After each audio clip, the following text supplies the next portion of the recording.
3 minutes 5 seconds. The top drivers are Team Liquor Bus in first place, followed by Team Stock Bolt Massive in second place, followed by Team Bish Bash Boss Racing in third place, followed by Team J.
Good morning, race fans. Thank you very much for joining us. Sorry for a slight delay, all sorts of technical issues as, you know, these things happen. But here we are. So I think, Jude, you can hear me now? Yes, okay, we got a thumbs up. We got thumbs ups, all thumbs ups everywhere. So we are underway for the Herts endurance race, the electric enduro race today. 6 hours of electric racing, electric two-wheel drive buggy racing. We've got 6 teams out there. So you can see the teams on the live timing, as you can see. And, yeah. We are off and running. At the moment, I'm alone. But don't worry, I've got Jude here to keep me company. Jude's up in the timing tower, or in the tower. We've got a few cameras. So here we go. This is this is sort of our finish line camera, and you can see the setting down area with the that black ramp, the carpeted ramp on the left side there of the screen. And we also have, here's our drivers that are on the track right now. Is that 6 teams, 6 drivers? And we'll get familiar with these drivers as we move on for the remainder of the 6 hours. You can see they've been running for a few minutes now. There's Harrison just walking towards the timing booth. We just saw you walk across the screen there, Harrison. So we are live. I think everything is seems to be running okay. And I'm sure our racers who are familiar with the endurance race from last year and the year before, you'll be aware that this is brought to you by Herts RC Models, J5 Racing, and of course the Herts Nitro Model Car Club. This is the electric section, obviously, that is running. There's no nitro today, but nitro will be tomorrow on the nitro track, so that will be a much more involved track and very, very large. So this is the electric side of things today.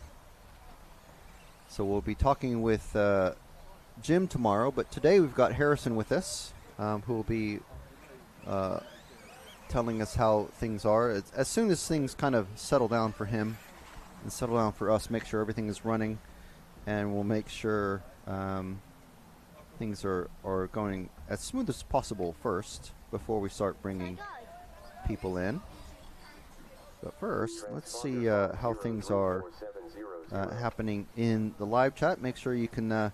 You should be able to see us on the RC Racing TV YouTube channel and also on the RC Racing TV Facebook page, and we'll take your comments, any questions in there. It looks like we've already had car changes and driver changes.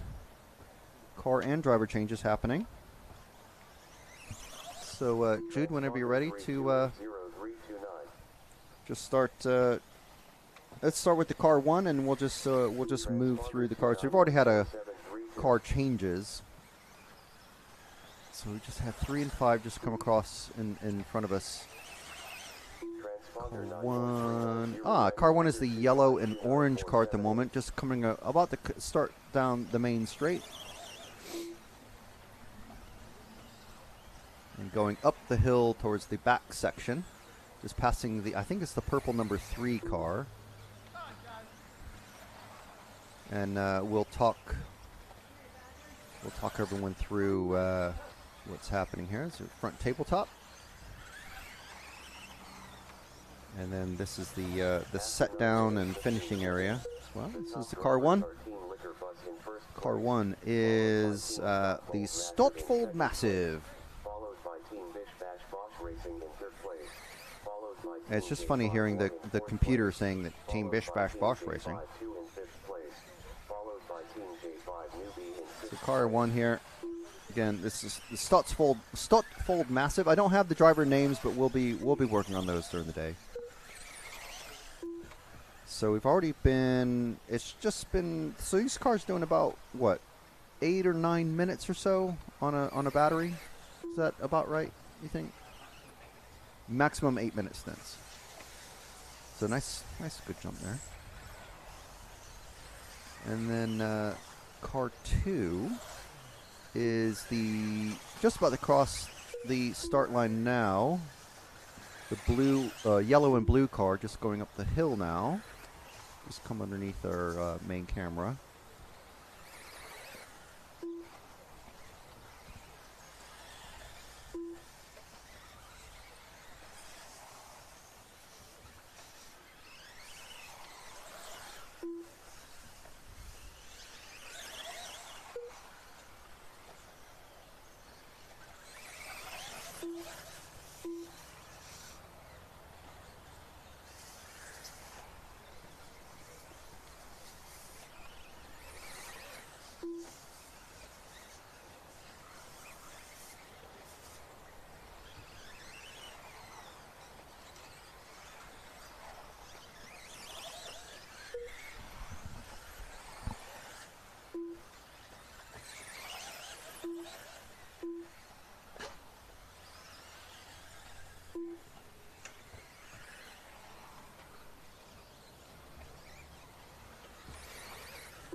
So where's that car 2? Just coming across the tabletop, the front tabletop.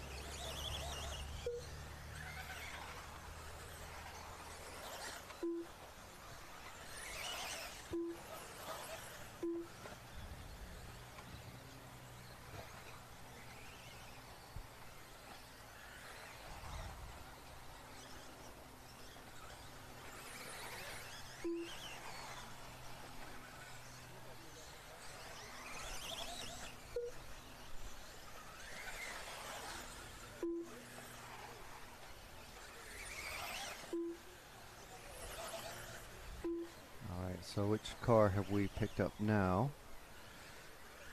I love these box jumps on the corners. To me, those would seem pretty tricky, but everyone seems to be taking them in their stride. This is car 4. Bish Bash Bosch Racing. After 12 minutes, 20 seconds. 12 minutes in. So in about 3 or 4 minutes, we're going to start seeing another set of car changes.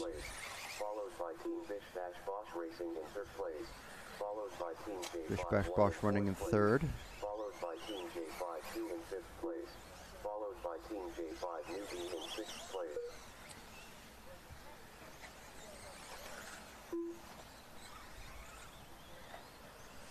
And let's see if we can head over to the live chat, where we can maybe some of you viewers can help us identify some of the drivers on the rostrum. So we'll show you those drivers. There they are. We've had our first driver change. So this is the first time that we're showing the second group of drivers that are out there at the moment.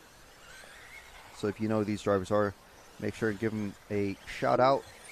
Let them know that you're watching them run the first stint of their 6-hour race today. So the cars, just so you know, the cars aren't all doing 6 hours all in one go. There's 5 or 6 drivers per team, and each driver running their own individual car. And the cool thing about the timing is that the teams have been sorted by their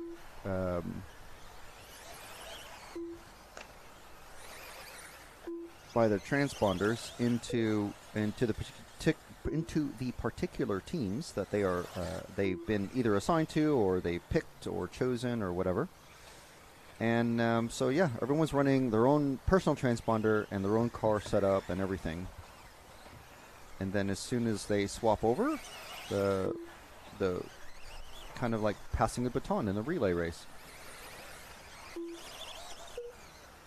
It's a pretty interesting track going up the hill, and we've got the almost a wall ride on that back section there. Kind of see that on a lot of especially the AstroTurf and carpet tracks nowadays. Lots and lots of wall rides. Big tabletop jump here. Ooh, this car getting a little bit out of sorts. Here's the car 3. Still running. This one was running before. Oh, I think it's got a wonky back end. It's still going. I think everyone's running Oh, now it's broken. Straight into that pipe as it was getting passed by one of the faster cars. So that's going to need a pit stop to repair. Maybe hopefully the next driver is ready to go out. So we'll pick another victim. I shouldn't say that, but we're not trying to curse anybody here, but that was an unfortunate incident there, for sure. After 15 minutes 25 seconds, the top drivers are Team Stockfold Massive in first place, followed by Team Liquor Bus in second place, followed by Team Dish Bash Boss Racing in third place, followed by Transponder 5109587, followed by Team J52 in 5th place, followed by Team J5 Newbie in 6th place.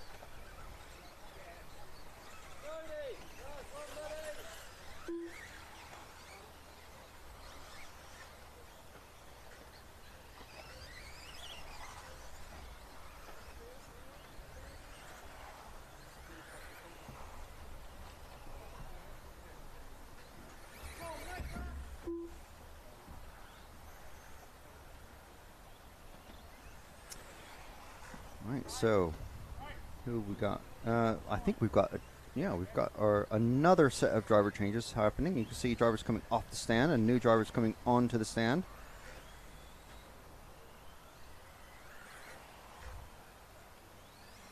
We weren't sure how much to zoom in on the rostrum here. As you can see, there's quite a lot of space, but drivers seem to be preferring that left side of the rostrum.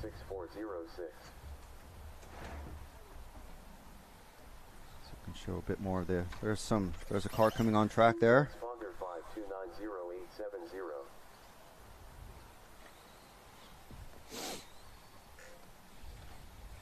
Okay, so again, if you're watching in the live chat, make sure and cheer on these drivers. Again, this race is brought to you by Herts RC Models and J5 Racing, or J5R, J5 Racing, and the Herts Nitro Model Car Club, the HNMC. Of course, this is the electric section. Nitro Racing will be happening tomorrow over on the Nitro track.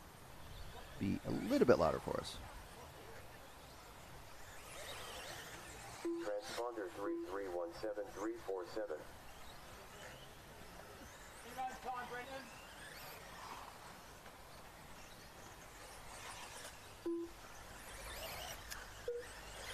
And see what car number this is. This bright yellow car. Be more my color that I would need. Ooh, I don't see car number on it, actually. Might be a penalty. Speaking of penalties, we're going to have some random... if you remember from last year, we got some pretty crazy things that are going to be happening, I think, every half hour or hour. Things like the prism goggles and stuff like... Oh, there's the car 2 that we're following. So this is the car 2 of Team Liquor Bus. So I'll let you figure out the names. But this is Team Liquor Bus driving. Running in second. So Stotfold Massive, who we were following earlier, currently in first spot. Team Bish Bash Bosch in third. Team J5 1, and then J5 2, and then J5 Newbie in car 3. That's our running order. Teams 1 through 6.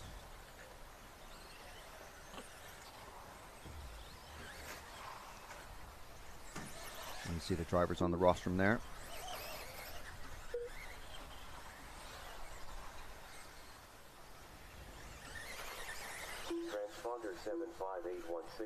And back to the moving camera.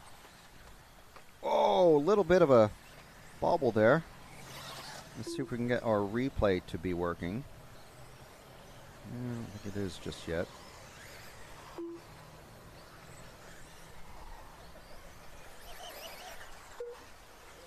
Okay, so next time we catch something tasty on camera, we'll have a replay going. Transponder 758165.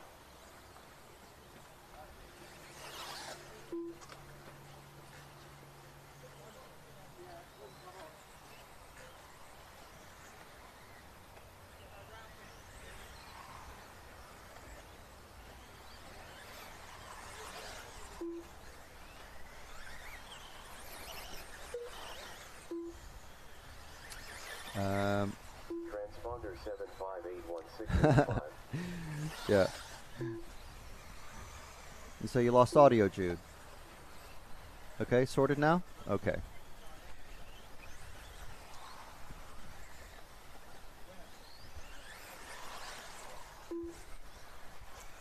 So running order, Stotfold Massive, Liquor Bus, Bish Bash Bosch Racers, J5 1, J5 2, and J5 Newbie. If I remember right, last year, J5 1 won the... Oh, nice jump there. Let's see if we got that on camera. Nope. Wrong race. This is one of our races last year, or last week. Completely different area of the world and different type of racing. So,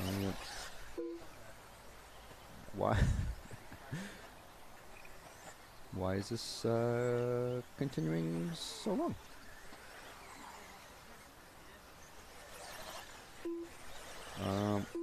Apologies.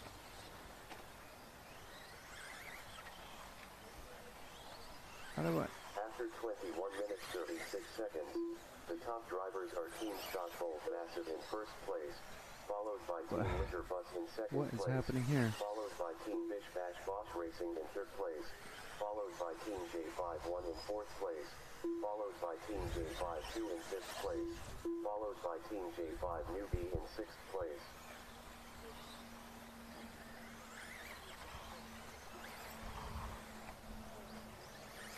Okay, there we are. Sorted. So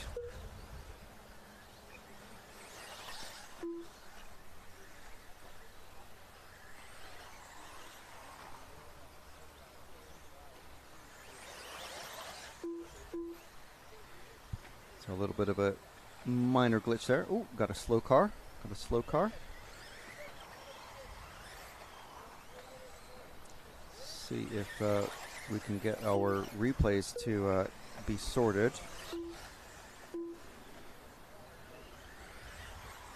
Meanwhile, let's see who's up on the rostrum at the moment. Same group of racers out there. Nice to see plenty of young racers and lady racers out there.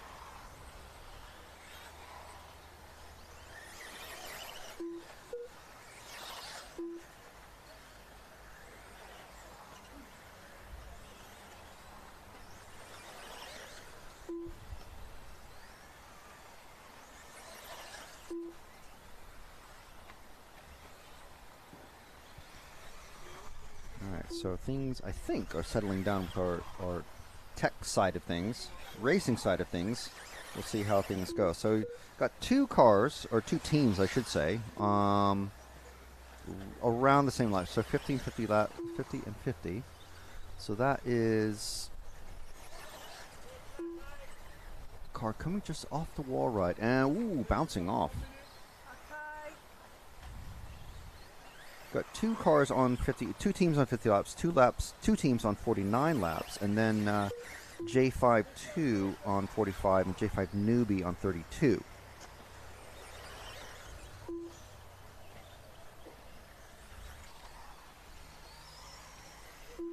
So this is after about 25 minutes. Remember, maximum 8 minutes driving stint per driver. So that means that's at a time. I'm not sure how things are going to be tracked for just making sure that someone doesn't have 5 hours of racing and everyone else has 10 minutes or something like that, but I'm sure that is being accounted for. There's a lot of little spreadsheet work that has to go into this to make it work all smooth and proper and make sure people aren't taking advantage of things. Not that, you know, this is pretty... This isn't like a race for cash or anything like that. It's pretty, you know, casual, low-key affair. But still, it is a competition. I want to make sure everything's nice and even for everybody. Let's see what car we are with at the moment. Number 6, and that is Team J51, our leaders at the moment.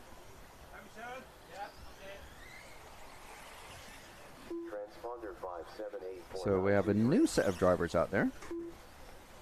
Let's see, just driving. Oh, there's Harrison, who's just popped up. That's a race director from second from the right in the green top.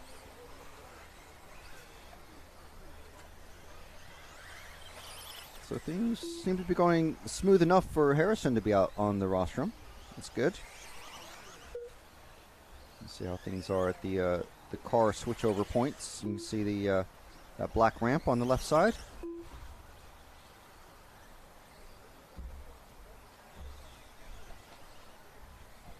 Back to our moving camera, coming off the wall ride.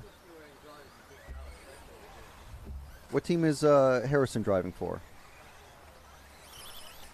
Do we know? One of the J5s. Is he running his own car at the moment? So, okay. Okay. So we'll look for car 4 out there. To Bish Bash Bosch team. Which one? Coming off the wall ride towards... Yeah, okay. So coming across the next car back, the greeny car. Jude, who's just now gotten stuck with the the yellow car. It's always going to happen, isn't it? No, the next car forward, Jude. The green car just coming down the straight now. The green car, Jude, coming up the hill now. 2 cars forward, Jude. 2 cars forward. Jude, can you hear me? You can't hear me.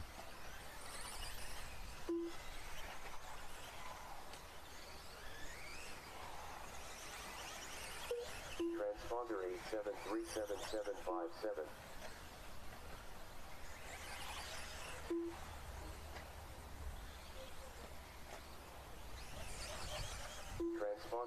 Okay, so that's you know, when you say tech things have just kind of ironed themselves out, well, they haven't. So I just need to pop out. So we'll be off camera for a little bit, or off audio anyway. But we'll try to sort out this this audio issue so that we can get our camera on the correct cars. Just a moment. Racing in 3rd place, followed by Team J51 in 4th place, followed by Team J52 in 5th place, followed by Team J5 newbie in 6th place.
30 minutes 51 seconds, the top drivers are Team Stockholm Massive in first place, followed by Team Liquor Bus in second place, followed by Team Bish Bash Boss Racing in third place, followed by Team J52 in fourth place, followed by Team J51 in fifth place, followed by Team J5 Newbie in sixth place.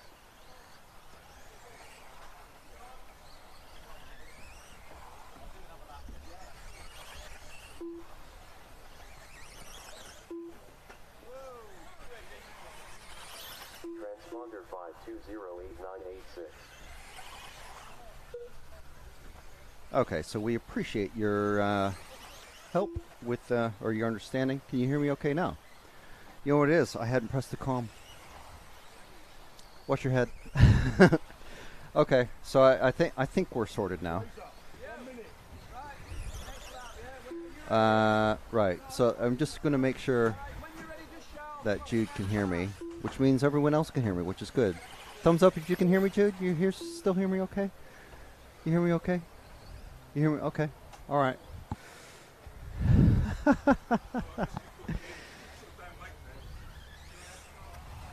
We're getting there. We're getting there. We're only half an hour into the race. That's okay. And make sure Jude's okay on camera. But so we had another swap of drivers.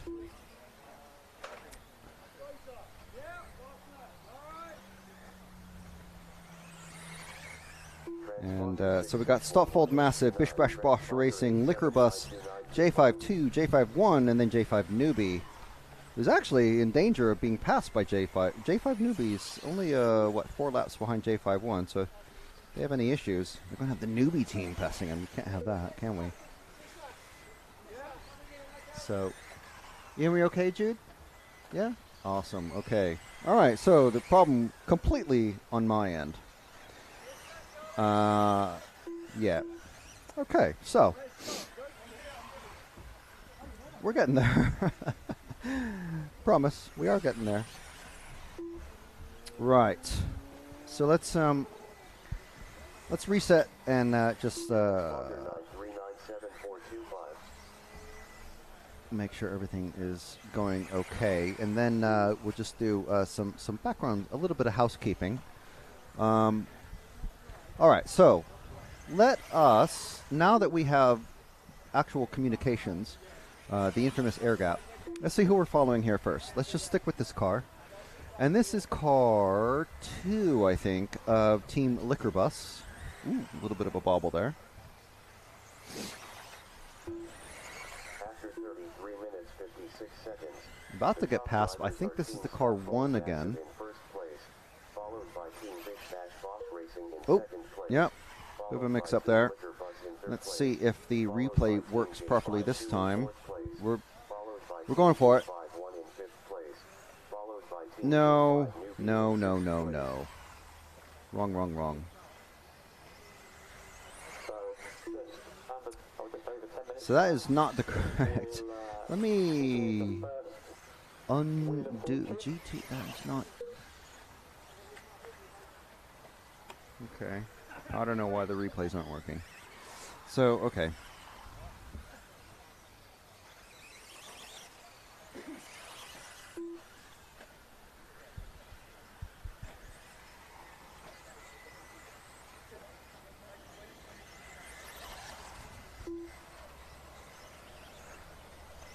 Okay, so we'll skip replays for now, but we'll stick with this car.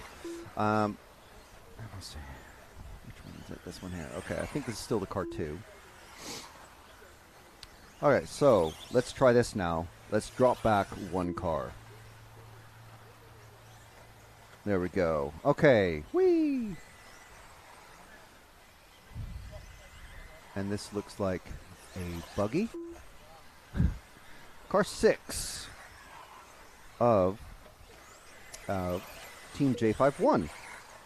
So now 5 laps ahead. Actually, they just crossed the line at about the same time as Team J5 Newbie. So 5 laps on track. So both out on track. There's no. There are tire changes and car changes and stuff like that. We'll get into all this. So this is J5-1.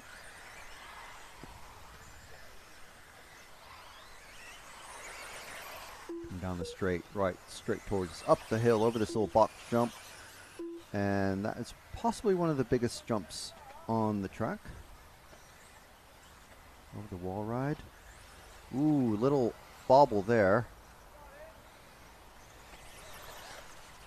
And let's follow this white and... Oh, that's a new number 2 car. Okay, so let's ignore that. Let's drop back one more car, Jude. To the... Oh, no, you're on it now. That's the one. Stay with this one. I missed the car number, but the white, pink, and blue, you can just barely see the pink. So from this distance, it looks just white and blue, but as you get closer, you can see the pink coming over that angled jump, the front tabletop there. And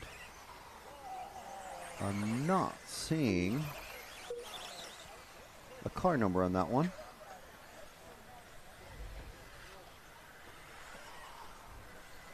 After 37 minutes 2 seconds, the top drivers are Team Liquor Bus in first place, followed by Team Bish Bash Boss Racing in Yeah, it second also doesn't place, have a number on it, followed by so I don't know what number it is. Team J5-2 in third place, followed by Team Stockhold Massive in fourth place. So car 1 followed by Team is, J5-1 well, Team in 1 fifth place, is who we're following at the followed by moment. Team J5 newbie in sixth place. Oh! They possibly should be in the lead, but for whatever reason, the transponder's not counting properly. But at the moment, we'll just stick with what we can see on screen because I can't really adjust anything. So that's Stockfold Massive is the team on.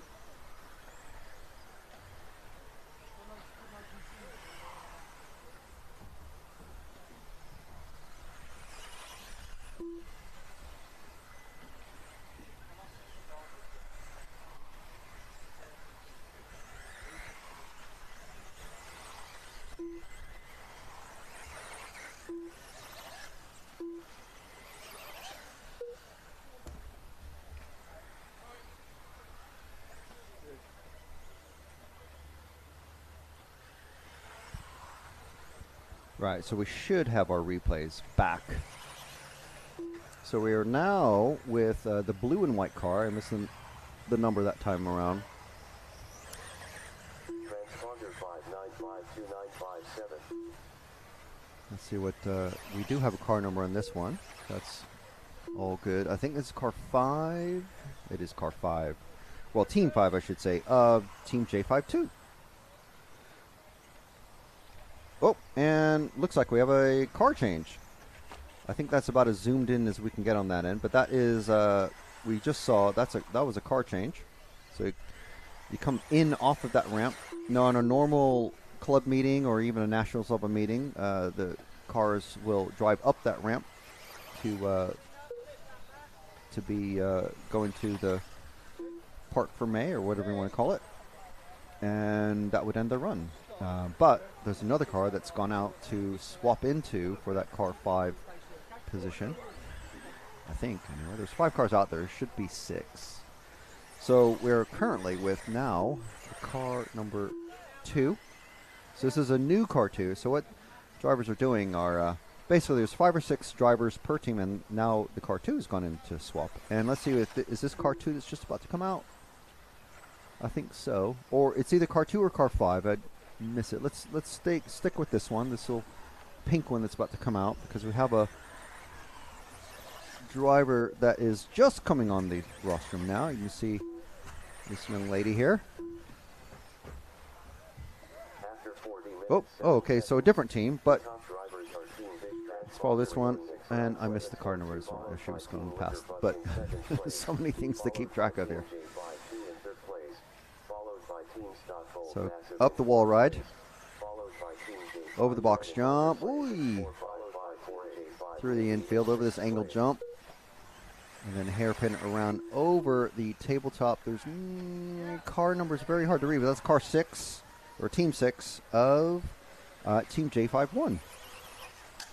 A little bit wonky down the straight. And things are warming up enough. I'm going to take off my RCTV beanie hat Ooh, and a bit of a mix-up there. See if we got that on the replays. See if our replays are working. There we go. And the bank straight into almost the hands of the turn marshal right in the middle.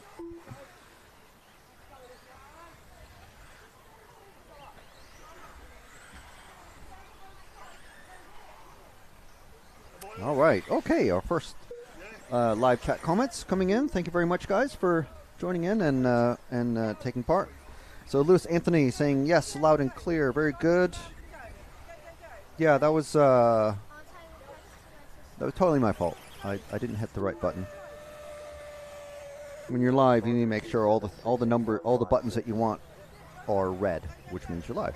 And Classy Classy saying, is that grass? This track is awesome. Yeah, it is. Well, it's artificial grass. What I love about this track is that, yes, you have all these like sort of set jumps that are in position and everything, but the pipes get moved around, or the pipes, I should say, these are fire hoses filled with sand, I believe. Is that right, Harrison? Something like that.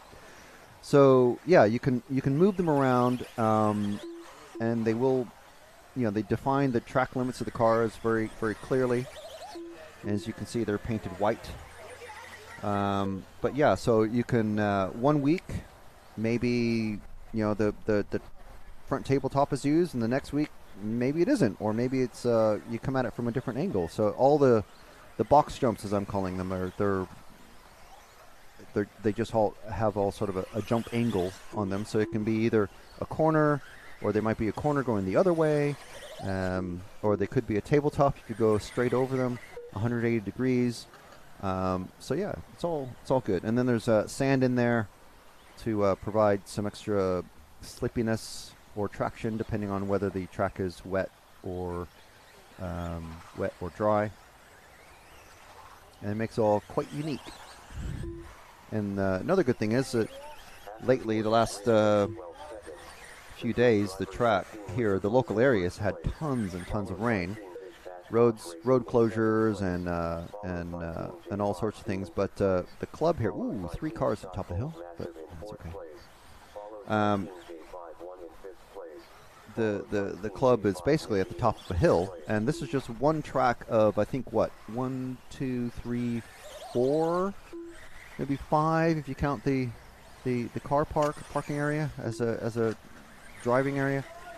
Several areas of to drive the cars, but this one here is one of the tracks on the BRCA 10th Electric Buggy National Circuit.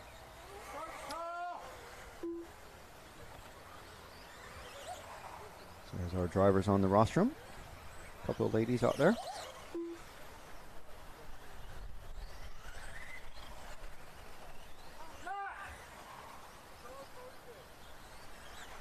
And there's a wall ride, and there's one of our box jumps.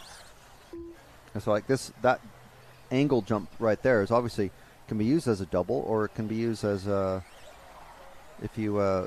way it's partitioned off this time around is it's this tricky angle jump that you have to hit at just the right spot to get a good line going into it and out of it. Another little bit of a bobble there in the car in the back section. Little bit squirrely, and then coming off of that box jump, it's just like hitting a little tumble there and losing some time. So we've got 2 cars on both on 89 laps, both on 90 now. So team cars 4 and 2 out there.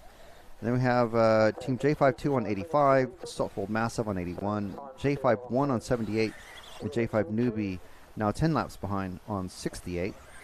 So I'm going to see if I can find the car 4 and 5. I think car 4, is just coming up the wall right now, Jude. Coming over the box jump. And over the angle jump there in the middle. I think this is car 4. Yes, this is car 4 of Bish Bash Bosh Racing. Now, it's possible that Team Stotfold Massive may be just several laps down just because of a transponder issue. So it might be that they have some laps added somewhere during the race or something. Not sure exactly how that is going to be sorted, or if it will be. Usually it's up to the drivers, in this case, to sort out the transponders on their own. But we're making the way through traffic there. Pretty good. Let's see how they Bish Bash Bosh makes a nice pass there around the wall ride. It's pretty good. Let's see that early pass in the lap. The top drivers are Team Bish Bash Bosh Racing in first place, followed by Team Oh, it was just avoiding a crashed car at the end of the straight was all that was. But it was a legitimate pass. And we're still with Bish Bash Bosh. 94th lap completed. Team Liquor Bus now a little bit further behind. We're running on the same line. There could be a driver change happening. Liquor Bus has just crossed over, so I think Liquor Bus might be the white and red, just heading into the wall ride now, Jude. And coming off of the angled box jump. So we're looking for car 2. No. Okay, so it's the pink. Oh, well, one of the pink cars coming down the straight now. I can't. Okay, so it's the leading pink car going across. That's the one. So this is Team Liquor Bus. I think they're a lap behind only because they did a driver change. So all the cars, just so you know, all the cars have to run the Schumacher yellow compound tires. Pretty much a standard car for the standard tire for buggy, two-wheel drive buggy racing in the UK, especially on AstroTurf tracks. And we'll get more info on this as things settle down and we're able to spend some time talking to Harrison, as Harrison's dad actually comes up on the rostrum. We have a bit of a driver change, so we'll just swap over. And so here we go. It's a couple of the same faces up there. But several new faces up there now on the rostrum.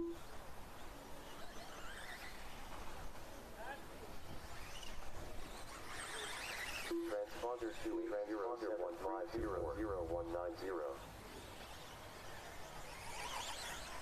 Transponder 46267001.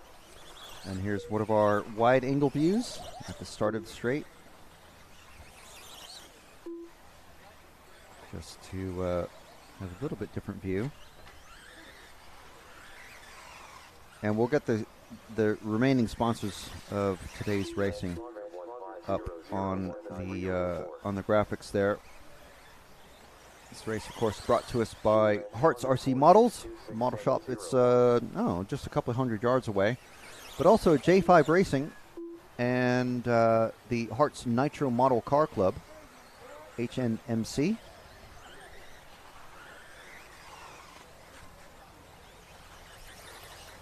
Transponder 1500190. Transponder 2807324. Transponder 462670. 23 seconds. The top drivers are Team Bish Bash Bosh Racing in first place. So 90, or no, not 90, 50 minutes down. And the running order currently, at least on the official timing screens, Bish Bash Bosh Racing, Liquor Bus, Stockfold Massive, J5-1, J5-2, and J5 Newbie.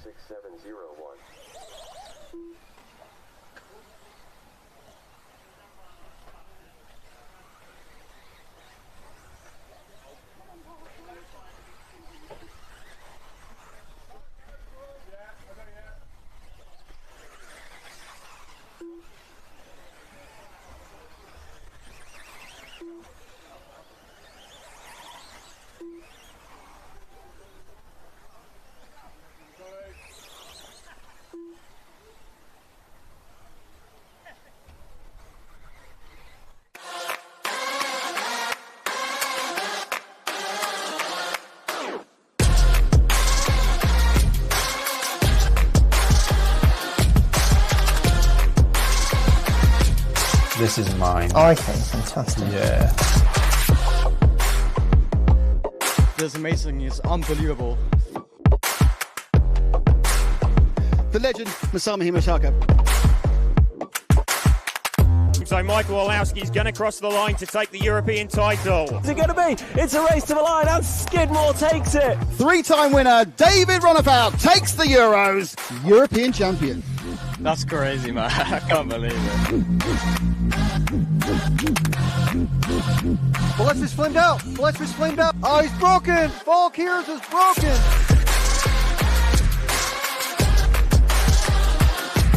Take a minute to walk through the pits during the practice day here. It is in order of when you won your first World Championship. It's insane. You guys need a race director, and I'm lost my contracts. Give me a call. Thank you guys for the coverage. I appreciate it.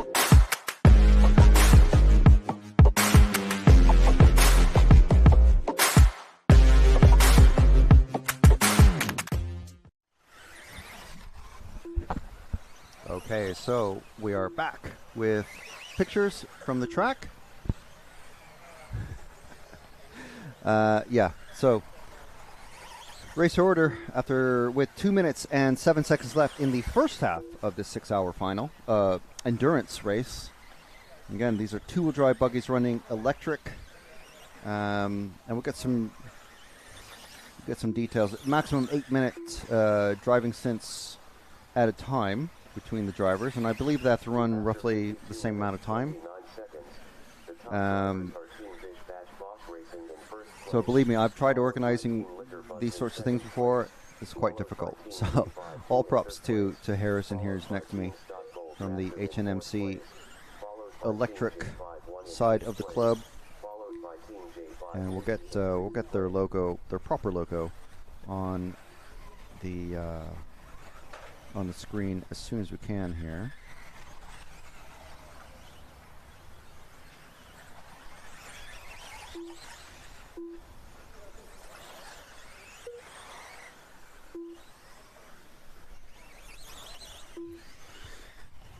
So I can do that.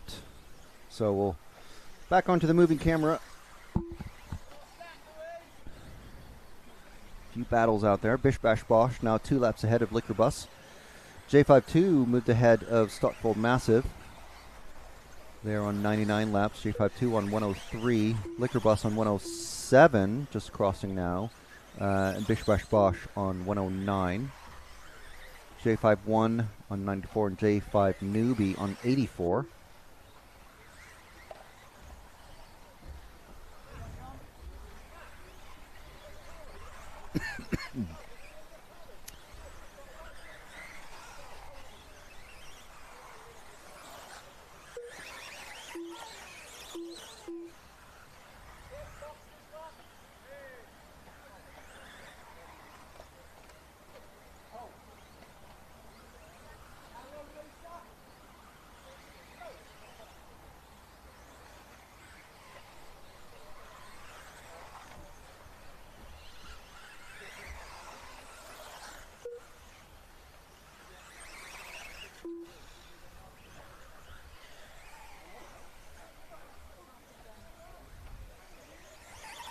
Okay, now we have my computer's decided to fritz out a bit.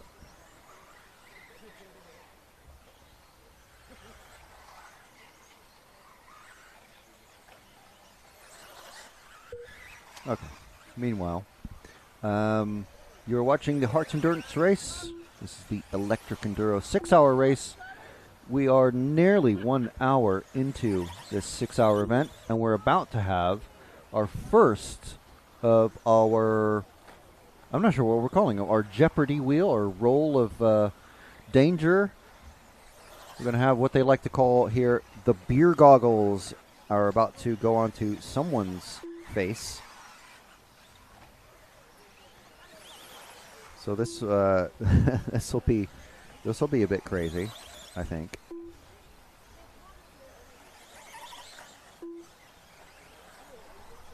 After 55 minutes 34 seconds, the top drivers are Team Bish Bash Bosch Racing in first place, followed by Team Liquor Bus in second place, followed by Team J52 in third place, followed by Team Stockfold Massive in fourth place, followed by Team J5 1 in 5th place, followed by Team J5 newbie in 6th place.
Stop talking.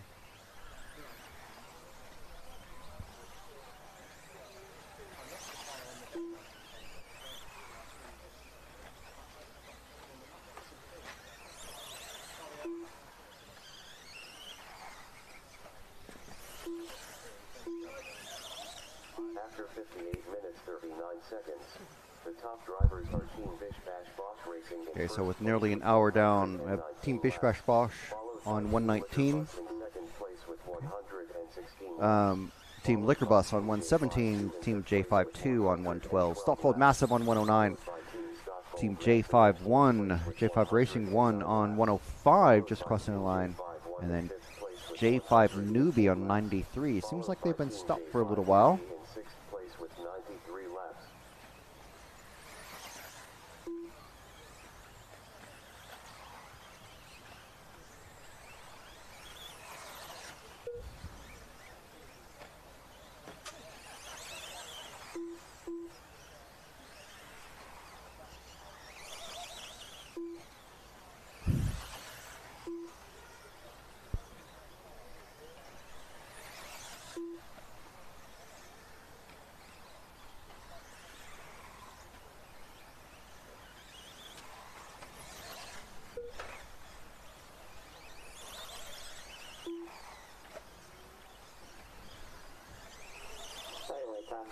So we're nearly at the 1 hour mark.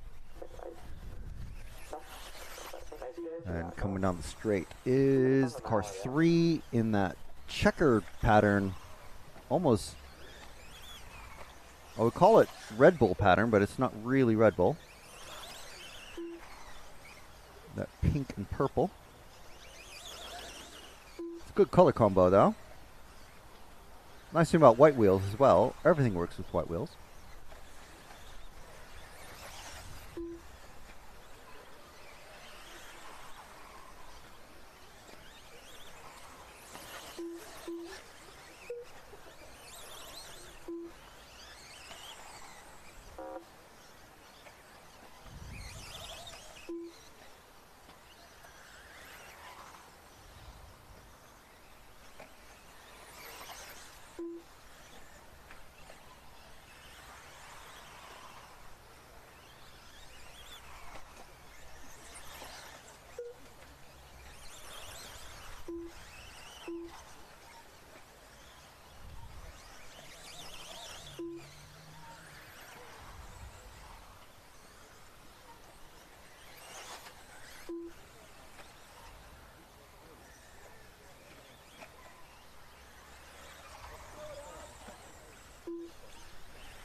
After 1 minute 45 seconds, the top drivers are Team Bish Bash Bosch So Racing. Bish Bash Bosch Racing leading this one still. Team Liquor Bus in the car 2.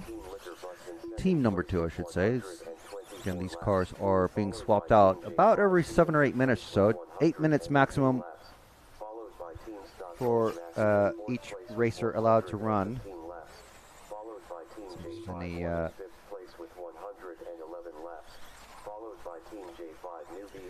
yeah, so Super Roost Matt, yeah, the timer on the top right there says 2 hours remaining, but there's actually another 3 hours after that, because believe it or not, at the 3 hour mark, the cars will actually swap directions. So in order to avoid complete carnage, I'm sure the drivers are will think, oh, wow, that's aggressive. What happened there? Someone just going a little too slow for driver. You got to go around and you can't go through them. And there we go. And car 3 getting bumped up the backside, going down the main straight.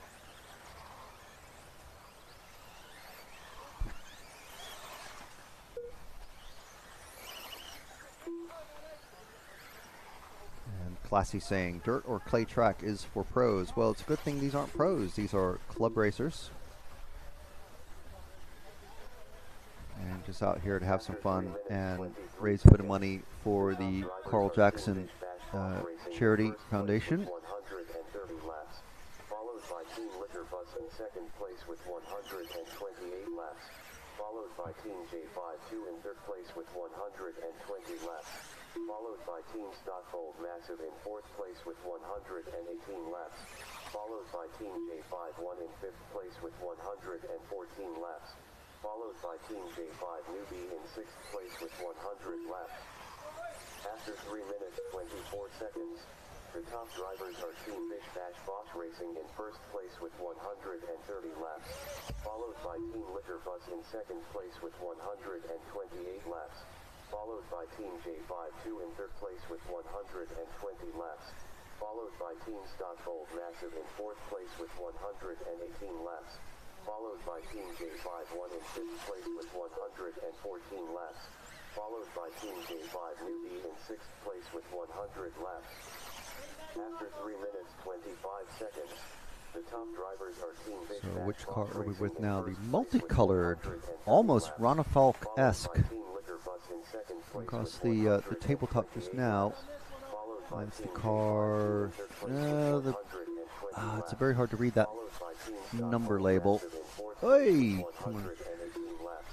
Followed by Team I think that's J5 car in 3. fifth Not place a with lot of steering at the end of the 114 straight there. laps. Followed by Team J5 Bit Newbie unfortunate. in sixth place with 100 laps. After 3 minutes 26 seconds, the top drivers are Team Bish Bash Bosch Racing in first place with 130 laps. Followed by Team Liquor Bus in second place with 128 laps. Followed by Team J52 in third place with 120 laps. Followed by Team Stockfold Massive in fourth place with 118 laps. Followed by Team J51 in fifth place with 100. It is going on a bit, isn't it? Followed by Team J5 Newbie in sixth place with 100 laps. After 3 minutes 28 seconds, the top drivers are Team Bish Bash Bosch Racing in first. Oh, okay. I suppose it's a setting you can turn off, hopefully.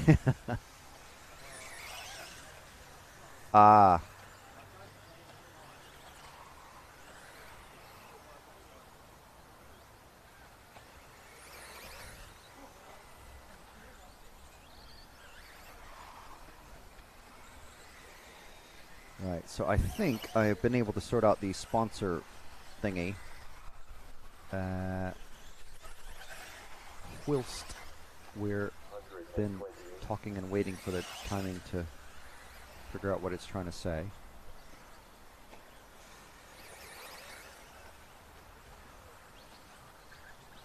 Well, this logo is massive, but we'll work with it. Actually, let's put that one there.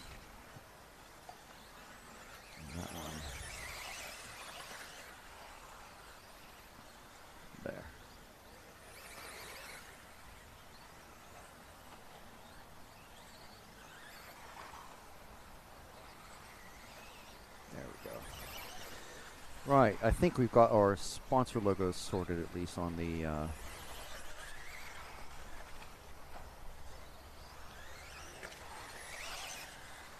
So we'll do that in a moment.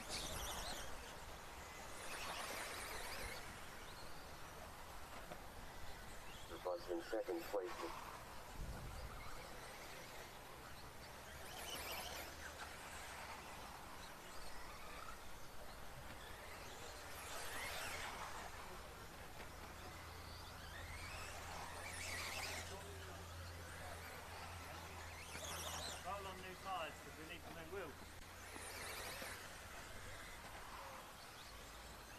Top drivers are Team Vish Bash Boss Racing. Okay, let's see who's on the rostrum now. Here's our drivers on the rostrum. If you know these drivers, be sure and give them a shout out. Let them know that you're watching them on RC Racing TV, YouTube, or Facebook.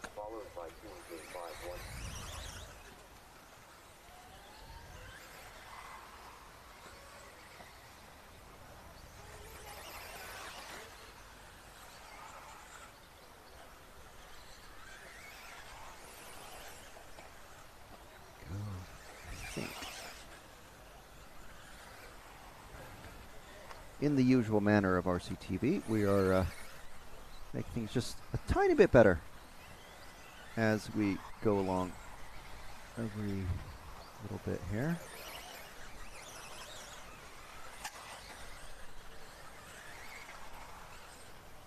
There we go, change. That's helpful.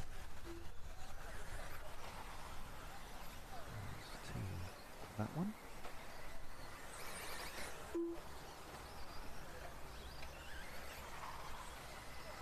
There we go, and we have our proper sponsors on the screen there. So there we go, Herts RC Models, Herts Nitro Model Club, and J5 Racing.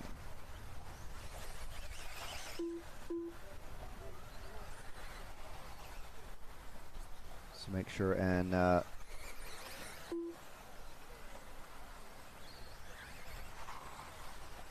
if you're in the UK or anywhere in Europe, and you want to get yourself an RC model car, check out Herts RC Models, especially this weekend while we're doing the Herts Endurance races. Today is the electric Enduro, 6 hours of two-wheel drive electric racing. And then tomorrow we're doing Nitro on the Nitro circuit.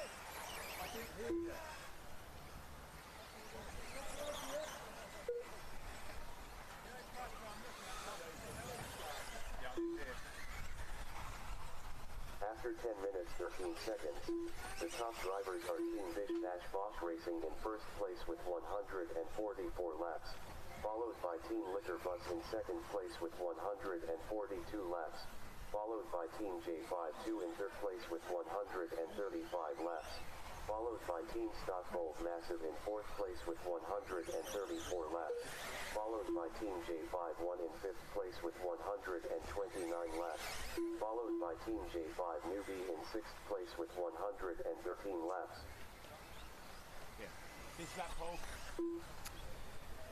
Okay, right. We're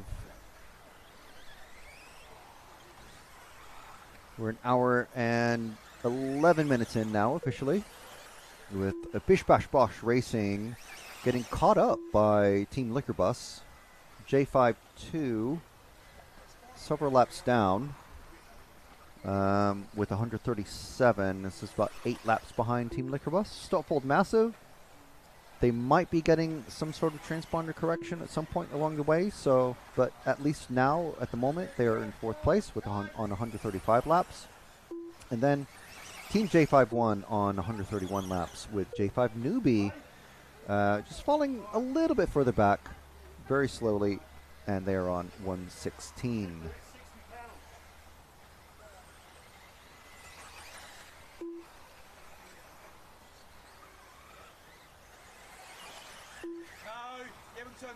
So yes, there are another 1 hour and 48 minutes left to go, and then another 3 hours after that, because there will be some time. There will be a swap around of basically reverse direction on the track.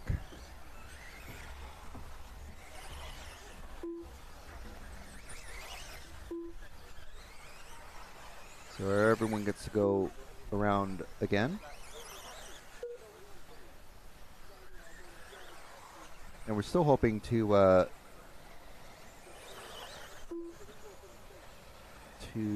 get a word with Harrison, our race director, timekeeper, also racer. He's quite a busy lad this weekend. He was with us last week, last year, I should say.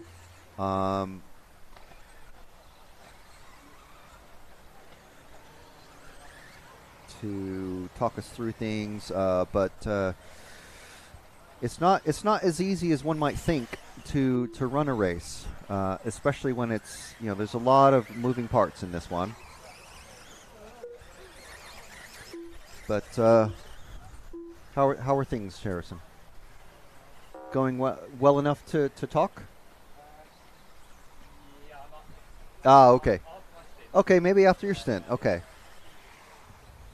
Oh, we got a gaggle. We got a gaggle of 4 cars here. Let's see. Let's see what happens there. We got the 3, the 4. Oh, and the 5 and the 6 have come together.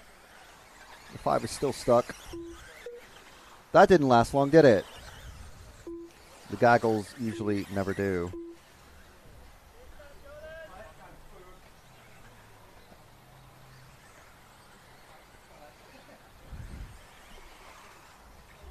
All right, so Harrison, our race director, is about to go out on track. He's got his transmitter ready.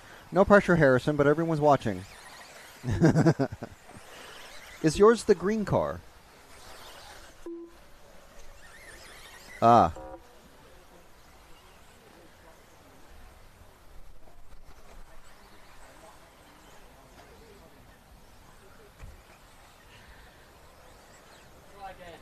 Try again.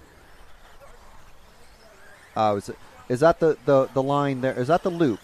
Okay, and the secondary loop is back there at the start of the straight? Right. Yeah. All right, so we have more driver swaps happening.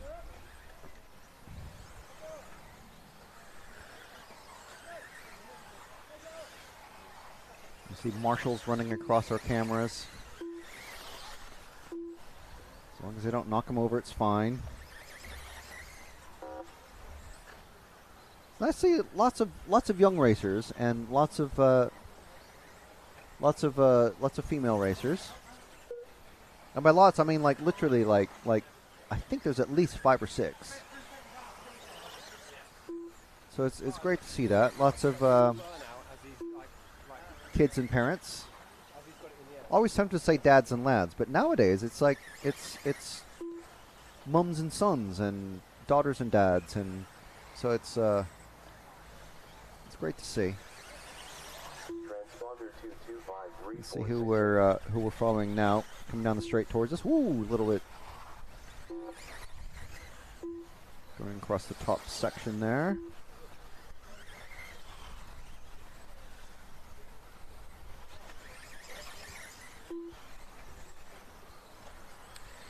So Harrison just trying to help one of the racers running a TLR.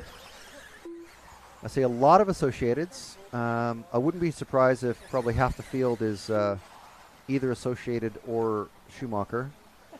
A smattering of TLR. I'm not sure how many Kyoshas are out there. Maybe I don't see any Nemos. These all seem to have shock towers on the front.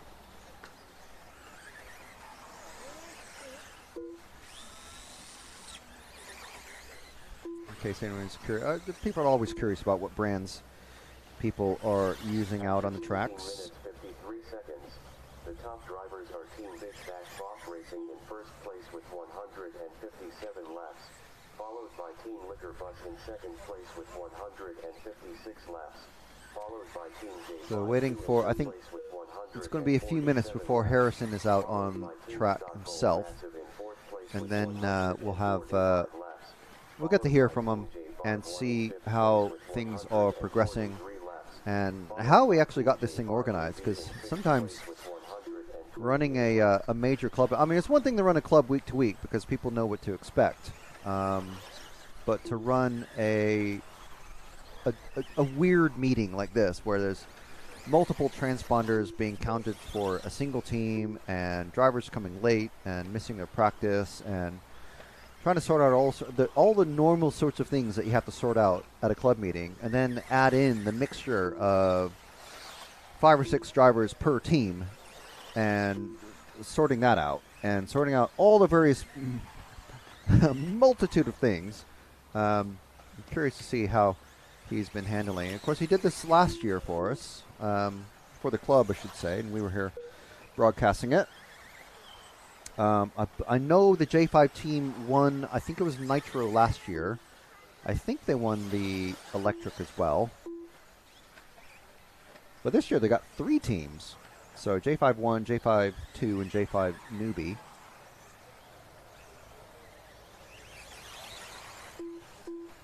That's what they decided to call themselves. But come across the top section of the track, there is the white, pink, and blue car once again, and the blue and black car. Always a favorite color combination of mine. I don't know if... Oh yeah, that is a Schumacher. I do definitely see Schumacher logos on it.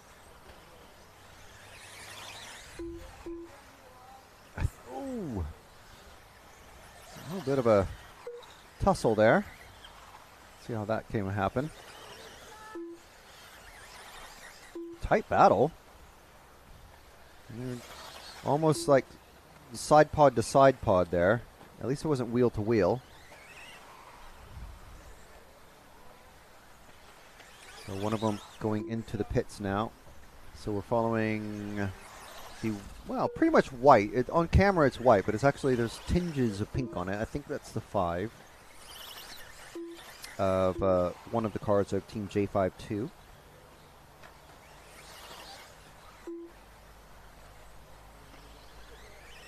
Homeboy RC is saying the Nemo car isn't here because no one's, it's not released yet.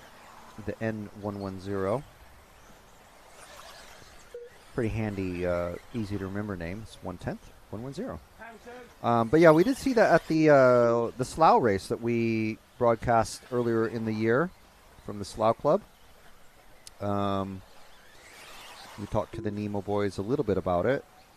They were all very busy. We weren't able to talk to them very much. But it certainly looks very, very interesting with that forged carbon main chassis. Very, very cool looking. And, of course, those lay-down front and rear shocks. Super, super cool. Very, very unique, of course. Quite reminiscent of the old Predator car from way back in the day. Early 2000s, I think it was. Feel free to correct me on that.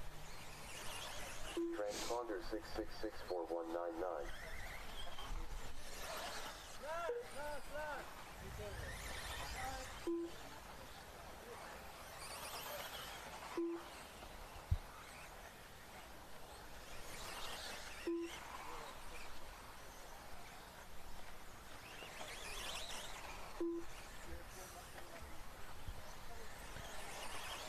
Transponder 6664199.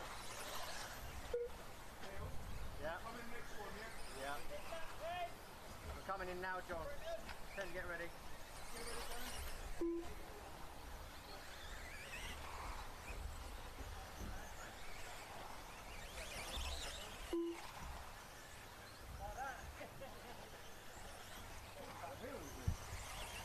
Transponder 6664199.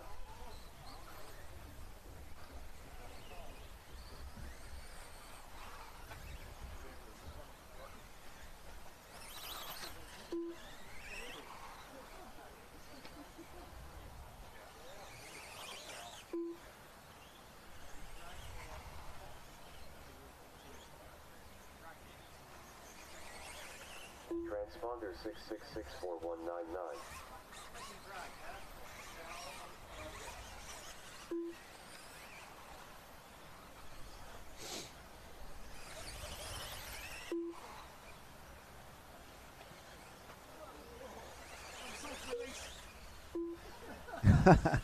Someone shouting unsafe release. I'm not sure if that's a penalty.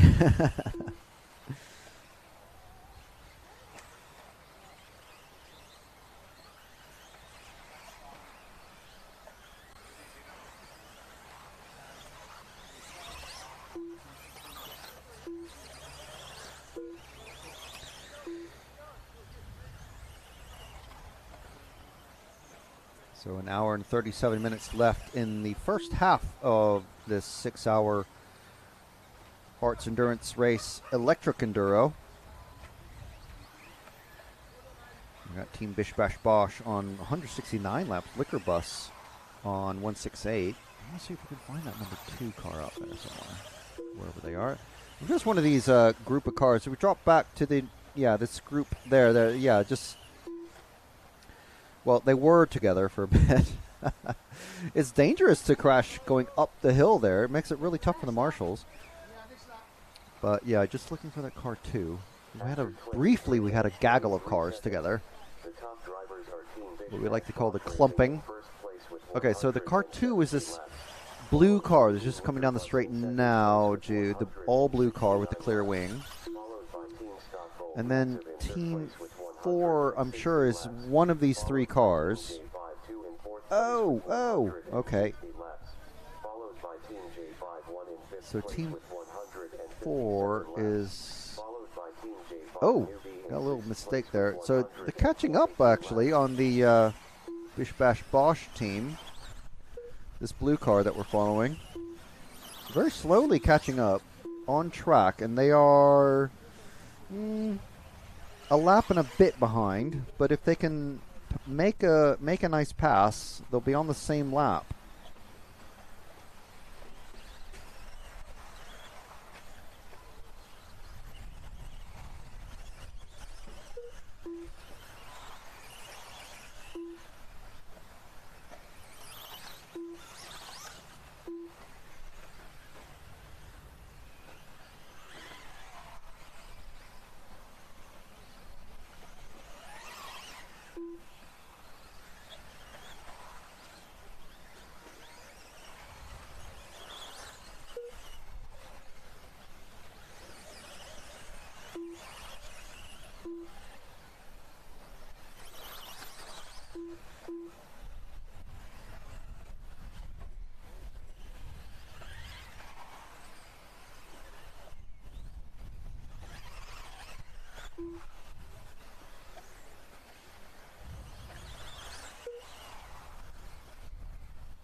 Drivers starting to get called in for the next stint.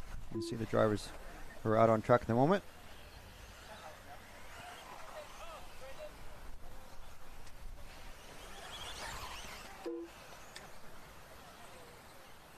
See, it might look cold.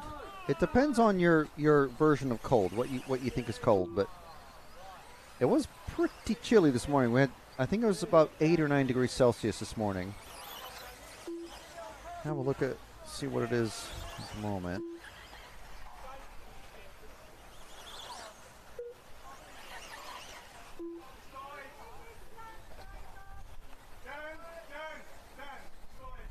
We have a dead car out there. I think that's the number 2 that's just died out there. Probably just ran out of battery, hopefully. But at the moment it's 12 degrees. And at about 9 tonight, it's going to go down to single digits, 9 degrees. John, you turn mine on? I'm going to stick with Celsius for the new money sort of feel. Oh, that's not a great landing there. That car has been on the receiving end of the hurt locker. Ooh, landing right on the pipe. That's Able to get back over on the correct side of the pitch, though.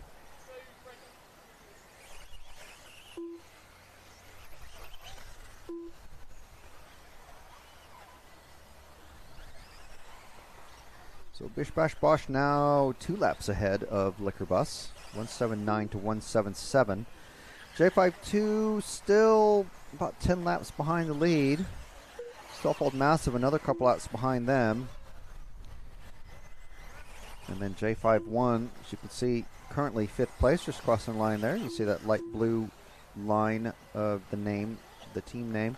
And J5 Newbie about 16 laps still behind. Well, maintaining that 16 laps.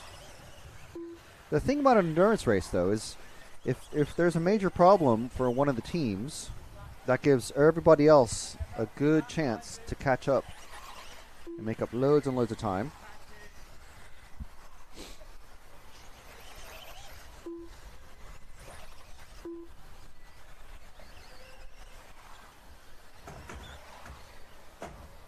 How was that stint? Was it okay?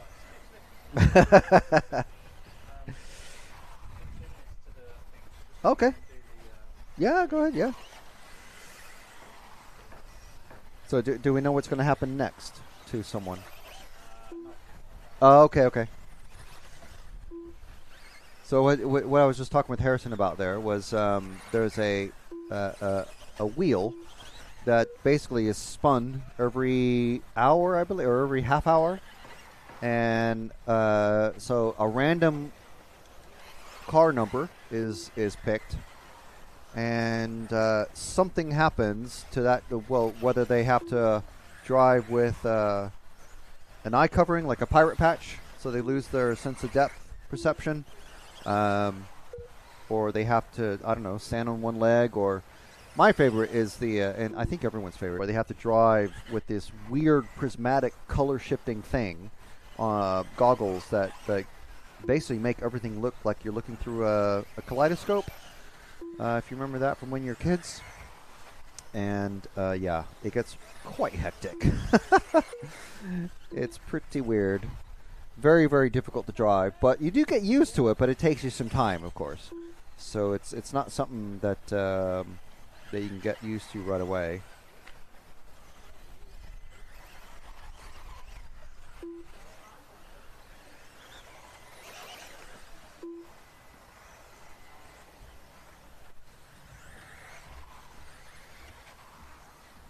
So it's a pretty difficult sort of thing to get used to.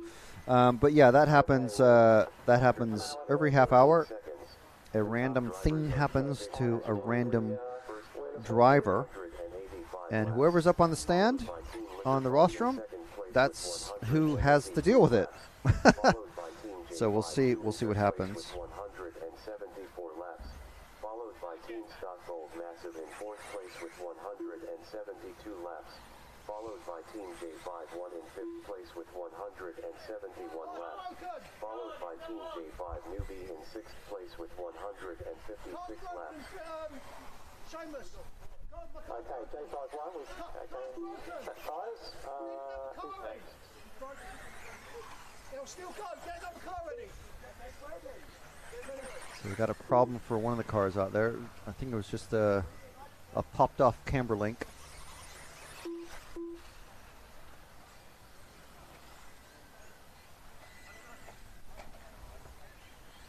Not sure which car that was. Quite frantic. And the chap in the yellow, just in the back of shot there, is very eager to get that car back to do some hasty pit repairs. I don't think I need to say hasty pit repairs, just pit repairs in general. It's fairly accepted. It's going to be, they're going to have to be quite hasty.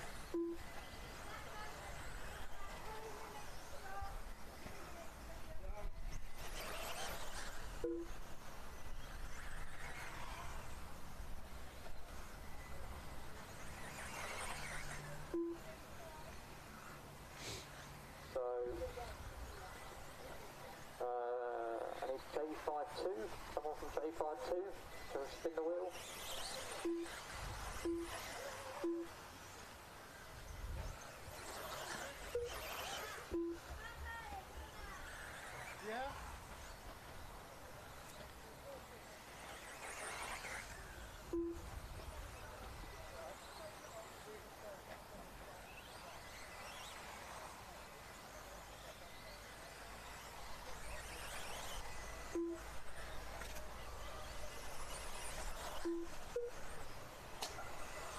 J5-2, J5-1 moving up the order now, getting past Stoltfold Massive.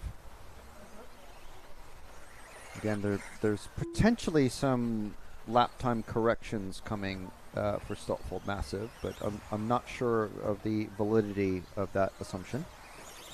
We'll see.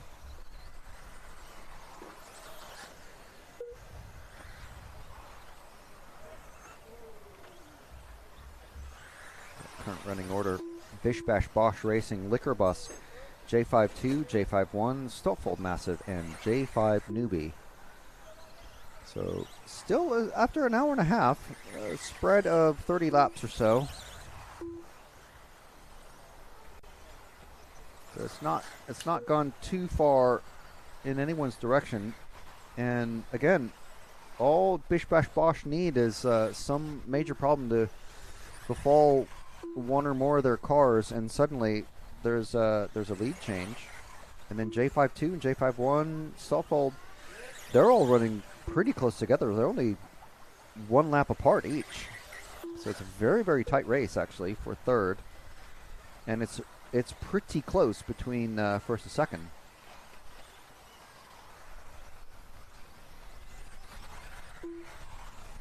Secret of endurance racing is not to be fast on a single lap, or even over 5 laps. It's for everybody on the team to come together and work smart, and obviously be quick, but also have to work together and get in there properly and do the job.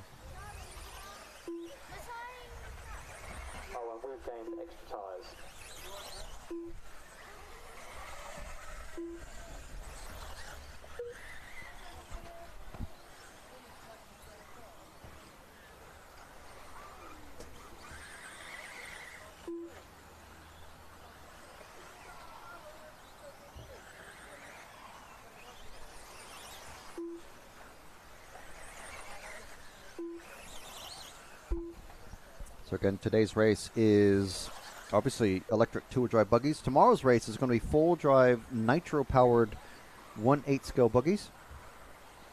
And that will be coming to you again at about 10 a.m. UK time. We call it British summertime, but it's not really summer, is it,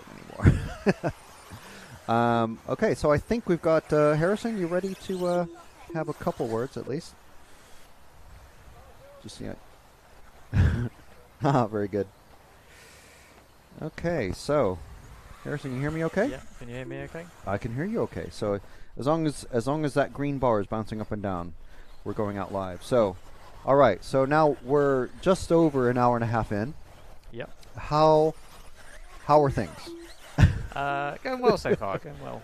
We were a bit worried about the weather before today. Yes. So I can imagine. Yeah. We seem to have picked the only dry day this week, so that's good. That's very good. I'll take credit for that, because we just came back from Italy last weekend, and we missed the rain for that one, but we did bring the sun, the British sun. Right. Yeah.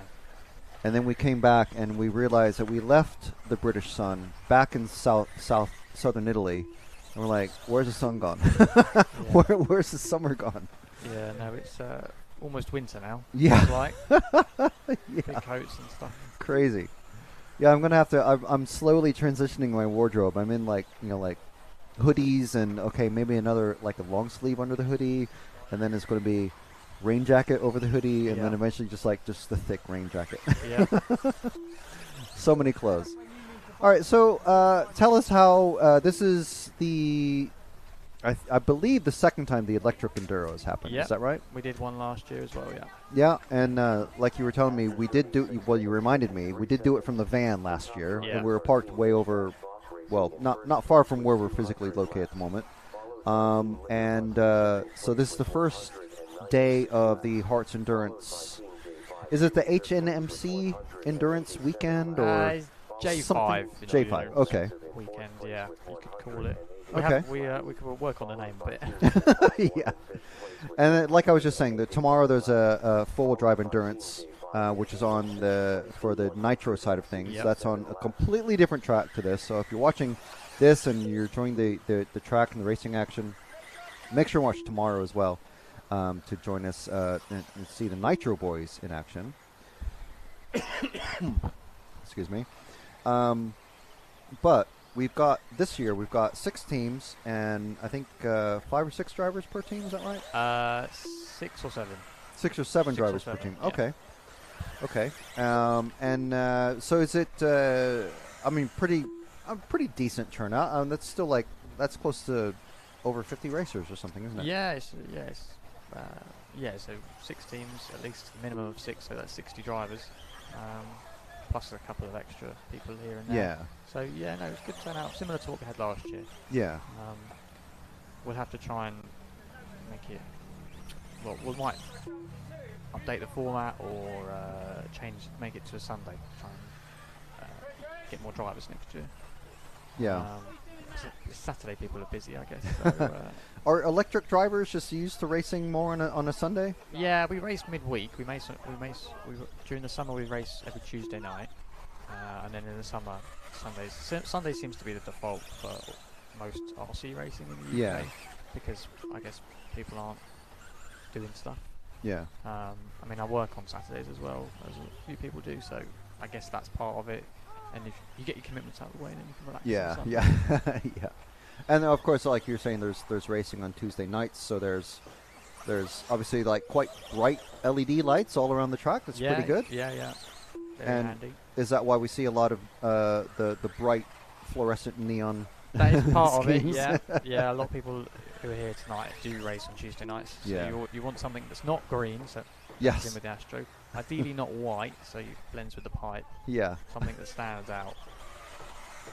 And so we've got all the drivers. We have a lunch truck that's here, and obviously they're going to be here tomorrow. We've got the club has sorted out a tower for a moving camera, which is fantastic.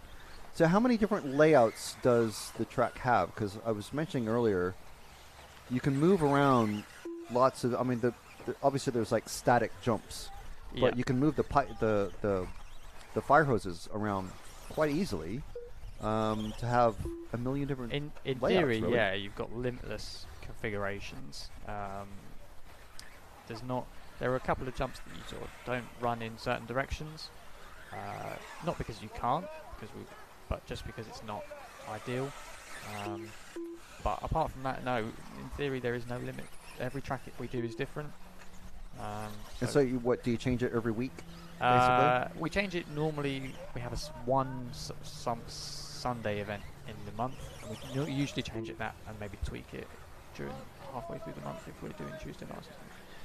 So yeah, we have quite over the year. We probably have at least 12 different layouts, probably closer to 20. That's pretty cool. And obviously we're going to be having in about an hour and 19 minutes. We're going to be swapping directions. So it's not like it's always anti-clockwise circuit or a clockwise circuit. You just swap it as you. Yeah. Whoever decides. Yeah. we usually run it the way it is now, but we can just switch, and there's no changes needed.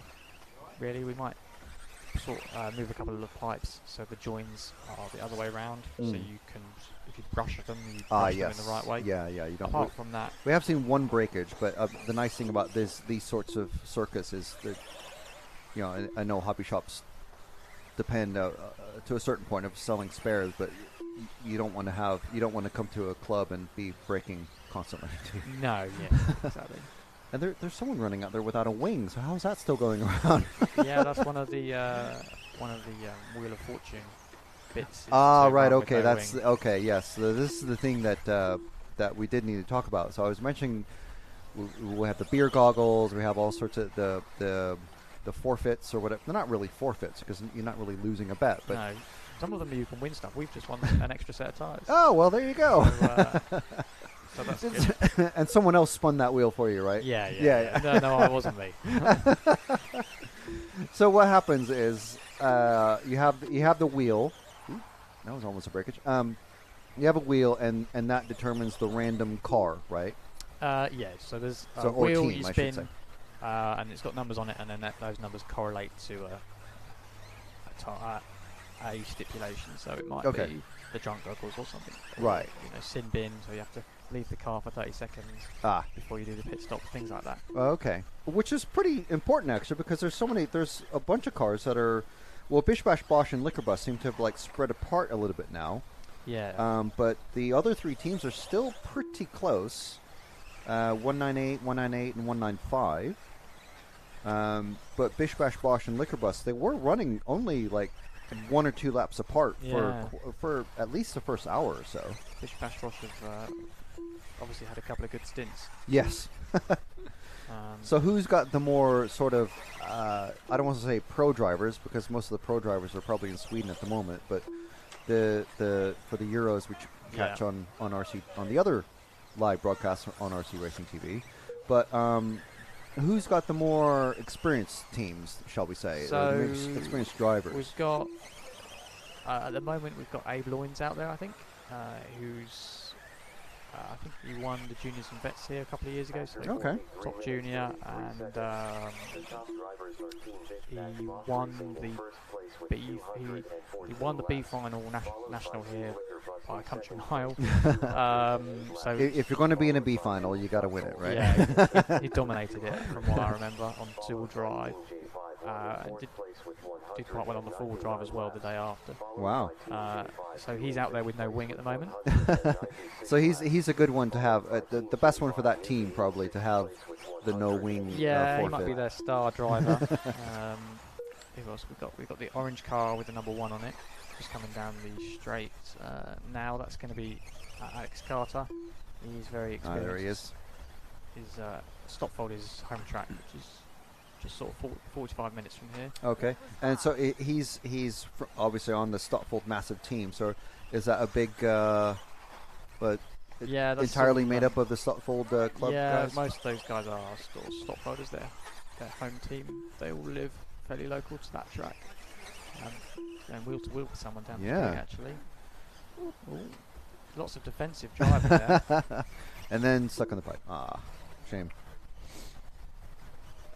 Oh well, they're in third at the moment, 7 laps back from second. So I was mentioning that earlier, because obviously I couldn't miss it. Someone came in and said our laps aren't counting for Team 1. So is that going to be counted in, or is that just like no? We just leave it as it is. Okay. I think it was just a glitch for the first switch over, but and I think some of my laps might have gone to another team. Oh no! So I'm using a different transponder now, but yeah, no, it is what it is, sort of thing. Yeah. Okay. All right. So that's the time on screen is our official time then. It's not not provisional, so to speak. The only thing you've got to remember is at the end there isn't a way in the software, unfortunately, just to add the times and then work out a total. Right. So we'll have to do that. So you could win this leg, and then when we switch to the second one and the other way around. Yeah, okay, because it's counted as a separate race, isn't it? Yeah. Okay. So the results it comes up with won't necessarily be right, because we'll manually add the times up. Okay. I'll need to write them down and then just kind of, I guess, mentally add them as we go. Yes. Well, they'll be saved on the live time. Yes. Yeah. So yeah. Almost at the 2-hour mark, so almost going to be time for a second set of tyres. So how many? So on the tires, I mentioned that the Schumacher tires, Schumacher yellows, is that right? Yeah, Schumacher yellow Cactus. Okay, so Cactus is the name of the pattern of the like the mold, basically, and then yellow is the name of the compound. So that seems to be pretty much what all drivers, I guess, across Europe pretty much run on AstroTurf. Yes, certainly here it's the best tyre. You can also use Mezzo, which is a different pattern.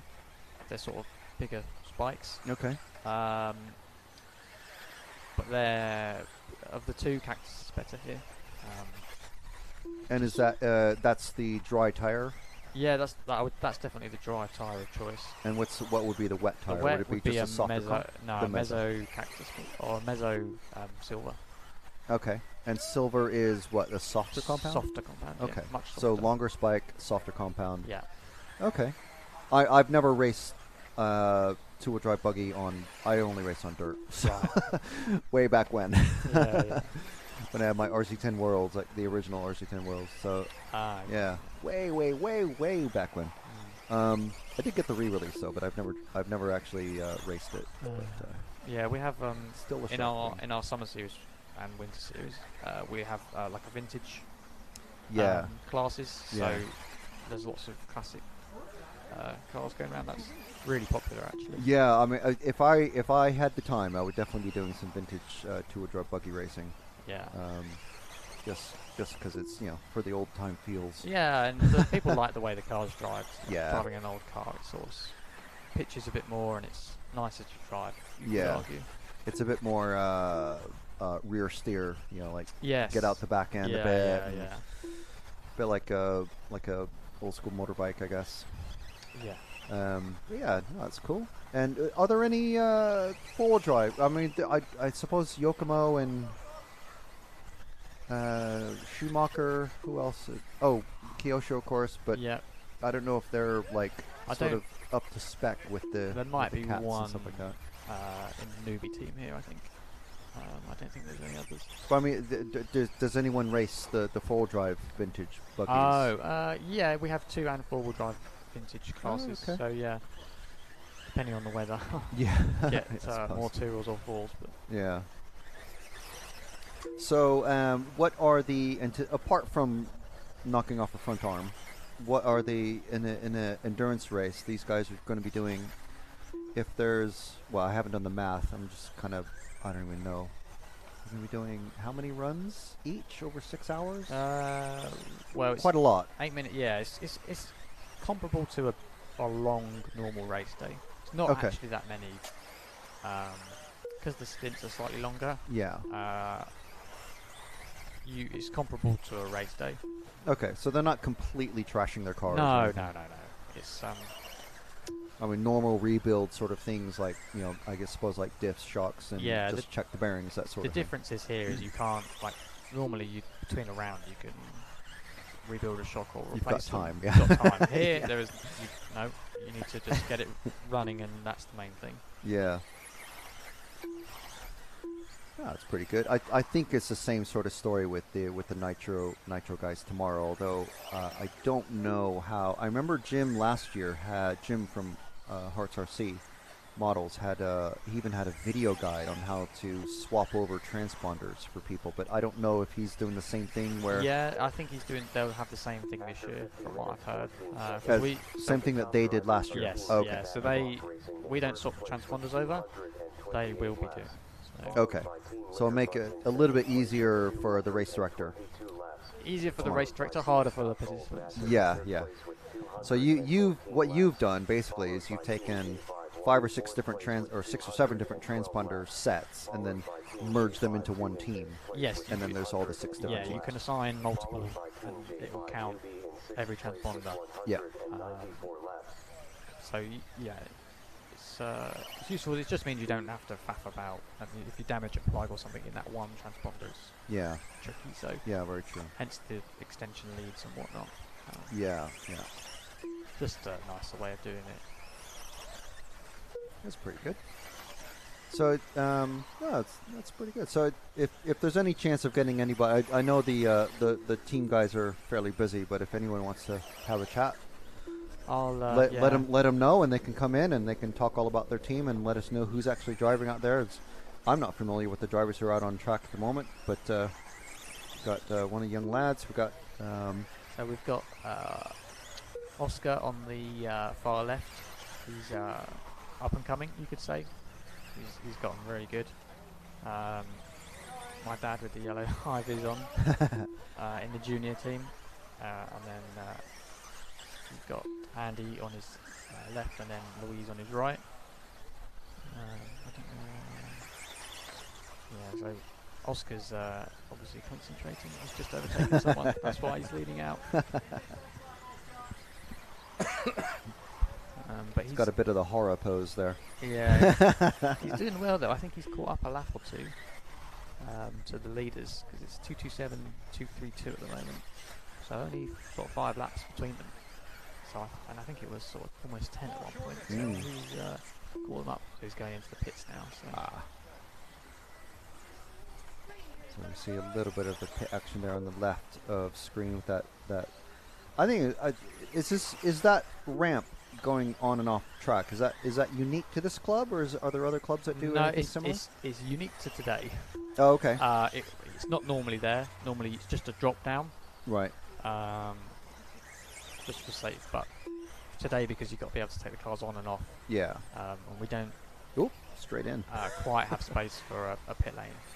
Yeah, but we will do in the future. You can see we've got containers behind us. Yeah. I was going to say, for those who haven't been to the HNMC in a little while, there's 2 massive 40-foot containers behind the basically a flatbed lorry, which makes up the current driver's rostrum, and the 2 containers are going to be, obviously, it's going to be, the bottom one's going to be for storage, I imagine, and, yeah, the top one's going to be for the and rostrum and timing and all that stuff. Yeah, it's pretty good. Yeah, so that's our big project at the moment, which we're excited about. Yeah. It's going to be great when it's done. But yeah, it's a lot of work. It's good to come to the tracks that I don't get to go to very often. So every time I come, there's like some major changes happen. It's like, oh, cool. It's just a bit of improvement every time. Every year. Yeah, we're always changing and tweaking and updating this track. Yeah. New features, new like quality of life things, new pit box areas, stuff like that. Yeah. So, always something to do. I'm a big fan of shipping containers. You just plop one on the ground and there you go. There's your. You can stand on it. You can put stuff in it. Those are quite special ones. Those are 45-foot containers. Oh, really? Which wow. In the UK are quite rare. Normally you get 40. Yeah. But you can get 45, and I insisted on 45. So yeah, they're quite unique. Most places only have 40 foot, which is fine, but you can't. It's a bit of a tight to get the race control and standing area. Yeah. So we will have pretty much the same setup we've got now. So we've got loads of space for race control, commentators and refs, nationals, stuff like that. That's and good. The drivers. Yeah, I was going to say when you're talking about things like BRCA nationals and dare I say EFRA level events, stuff like that, you need to have space for like media like us, RCTV, and obviously timing, and then computer scoring, and obviously all the electrics and all that stuff. So there's a certain standard that all of the various organizations expect to have, and that's great. That'll be ready over the winter and spring. Yeah, it's something like it's that. one of those slow burn projects. Yeah, we're trying to do it once, do it right. So, yeah, we've got the concrete bases for the stairs now, so just need to finish the last base, and then we can move on to stairs, and then we cut bits out, build it up inside, and then we'll take this away and start using it. Yeah, no, that's fantastic. That's fantastic. Good stuff. Okay, well, I'll let you go and carry on with whatever else you need to. I'm sure there's something else that's getting your attention. I'll try and get some other people to come up. Cool. Yeah, that'd be great. That'd be great. All right, thank you. All right, thank you very much, Harrison. All right, so almost 2 hours in now. 1 hour and 4 to go in the first half of the endurance race here at the Herts Nitro Model Club. As you can see on the screen, we've got the logos up there. Herts Nitro Model Club. This is the 1/10 electric track. Herts RC Models and J5 Racing also supporting us this weekend. Ooh, a little bit of a bump there on the pipe. And these two cars coming up and then down the wall ride. Across that angle jump. And here's the front tabletop. And going into the pit section, one of them pulling off the track and the other continuing down the main straight.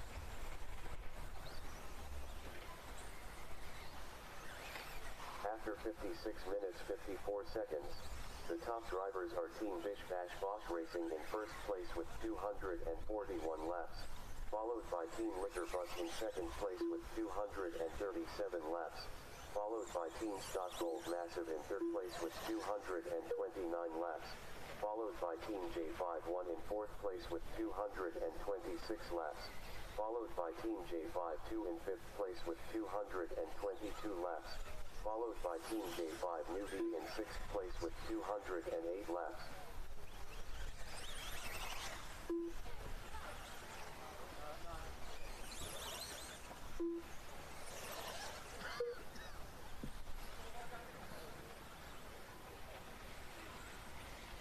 All right, so Bish Bash Bosch still in the lead. Now 4 laps ahead of Team Liquor Bus. Liquor Bus making up a lap somewhere along the way.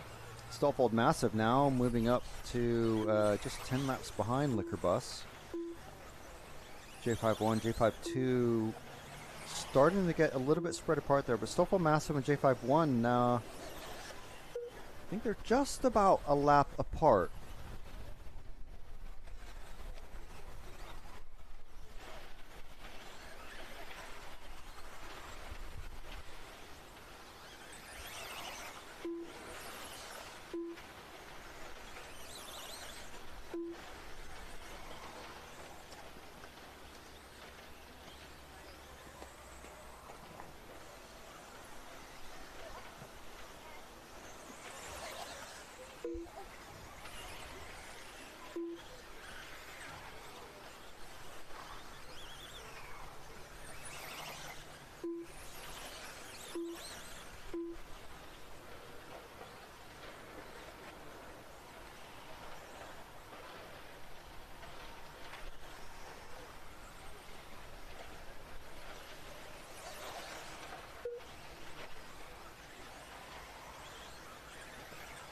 Okay, so you'll be able to collect your next set of tyres in exactly 1 minute or just under probably now.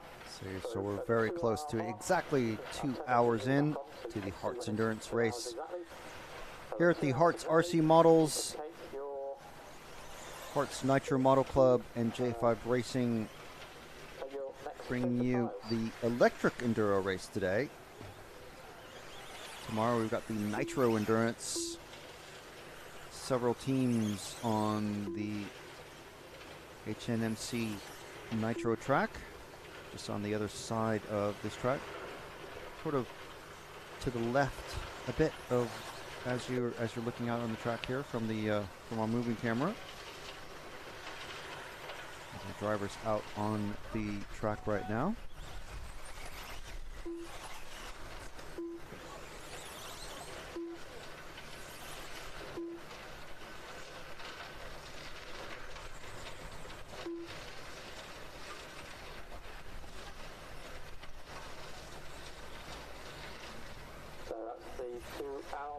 So you can now collect your next set of tyres from Matthew under the gazebo.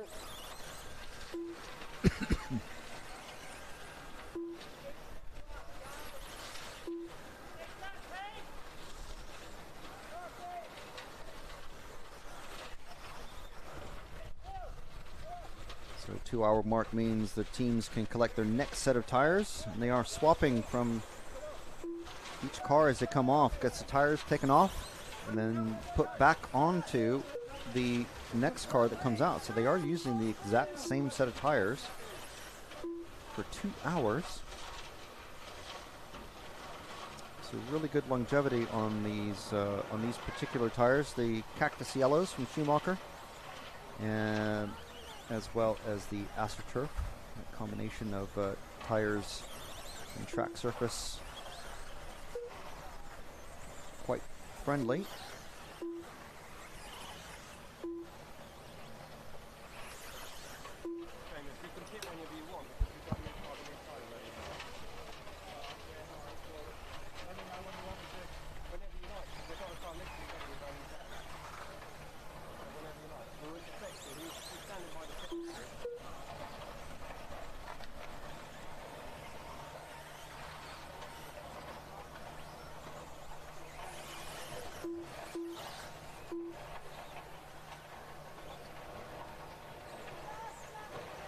In case anyone is wondering, this is one of at least 4 different driving locations here at the Herts Nitro Model Club. There's a basher track that's right next to us. You can just see it to the right of screen. There's a crawler track, which is that all that blue stuff and all the wooden things that are at the top of the screen there, you can see. That's an RC crawler track. And then there's a gigantic nitro buggy track, buggy and truggy track. That is behind the paddocks that are to the left of the track as we're looking at it here. And that's what we're going to be broadcasting from today. There's the back of the rostrum of the driving stand. You can just see the backs of the brand new 45-foot containers that are going to be the future rostrum and driving stand. There we go. P&O ferries. And it's nice, they're even matching yellow yellow containers. That's pretty handy.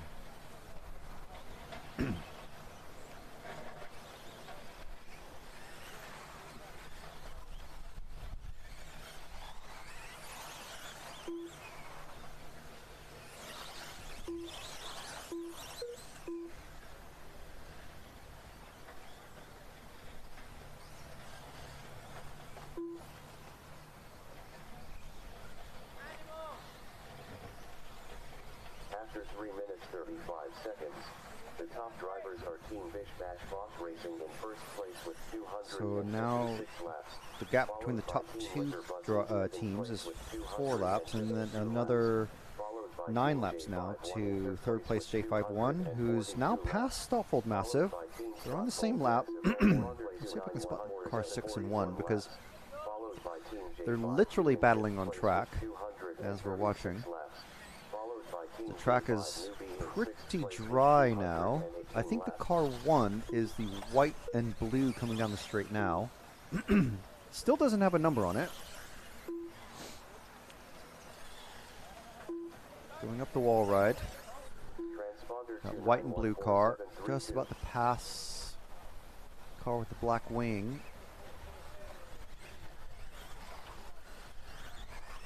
Got a number on that one. I'm not sure. One of these is, I think the 2 cars without numbers, one of them is the 6 and one of them is the 1. The yellow, I think, is the 6. So I think they're chasing each other, literally out on track, which is not something you usually see in an endurance race. Leading cars being on the same track, same lap.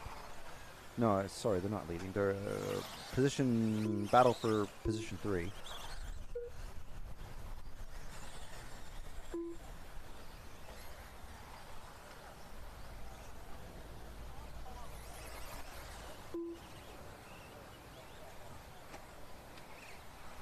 That's not where you want to land, on the middle of no man's land there. It's not actually the track.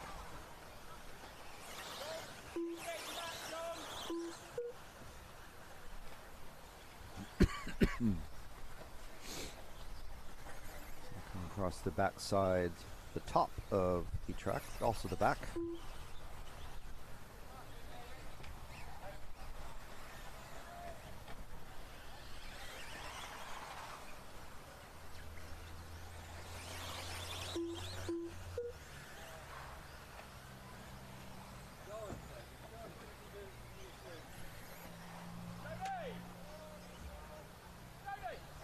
On-track battle. Ooh, a little bit of a spin and pirouette there off track. Got back going though. Let's see a replay of that. 2 cars coming together over that corner jump.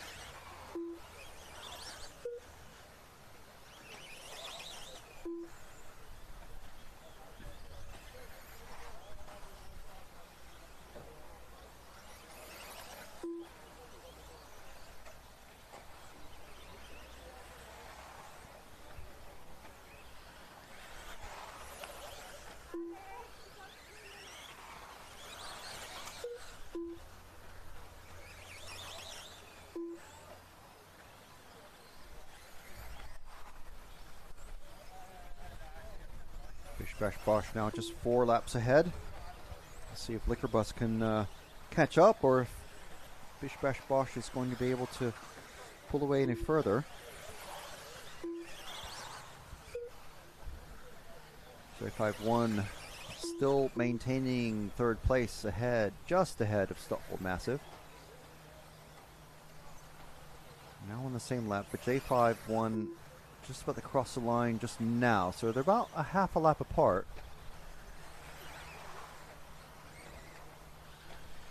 And then J5-2 now 21 laps ahead of J5 newbie.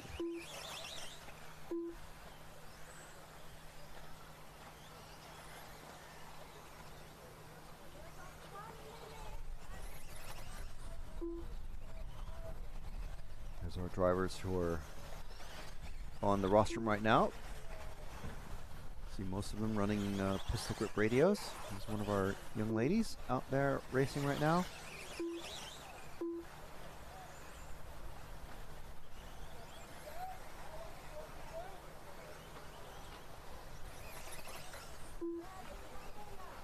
See a good mix of cars and brands out there. It's several Schumachers, lots of Associateds. There's a few Losis. TLR, as they prefer to be known nowadays, I believe.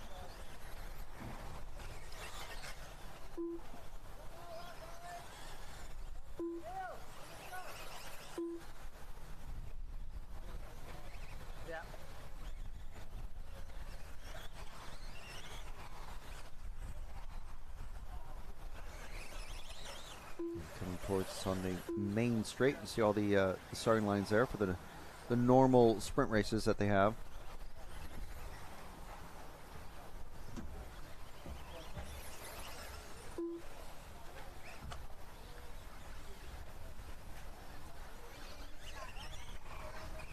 So getting Marshall there just after the tabletop. Ooh, very rapidly catching him.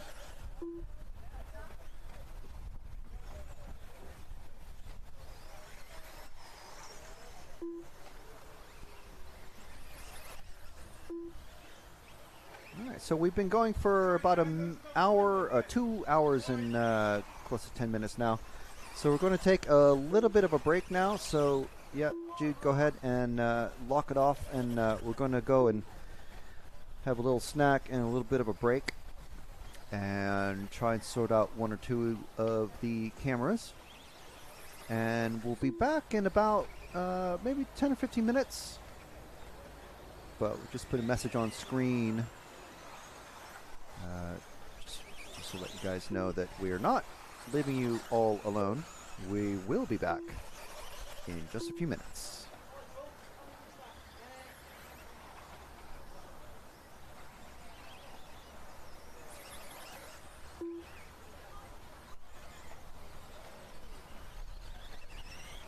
After 10 minutes 15 seconds, the top drivers are Team Bish Bash Boss Racing in first place with 270 laps, followed by Team Liquor Bus in second place with 266 laps, followed by Team J51 in third place with 258 laps, followed by Team Stock Gold Massive in fourth place with 257 laps, followed by Team J52 in fifth place with 250 laps, followed by Team J5 Newbie in 6th place with 226 laps.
After 16 minutes 55 seconds, the top drivers are Team Bish Bash Boss Racing in first place with 286 laps, followed by Team Liquor Bus in second place with 281 laps, followed by Team J5-1 in third place with 272 laps, followed by Team Stock Bold Massive in fourth place with 266 laps, followed by Team J5-2 in fifth place with 263 laps, followed by Team J5 Newbie in sixth place with 234 laps.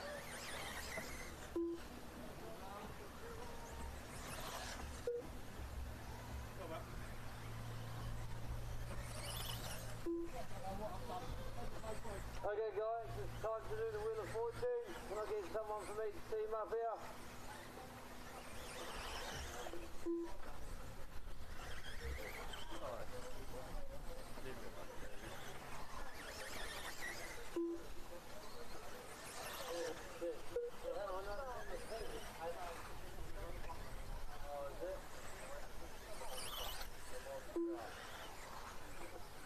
Right, go on, Reggie.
Lisa.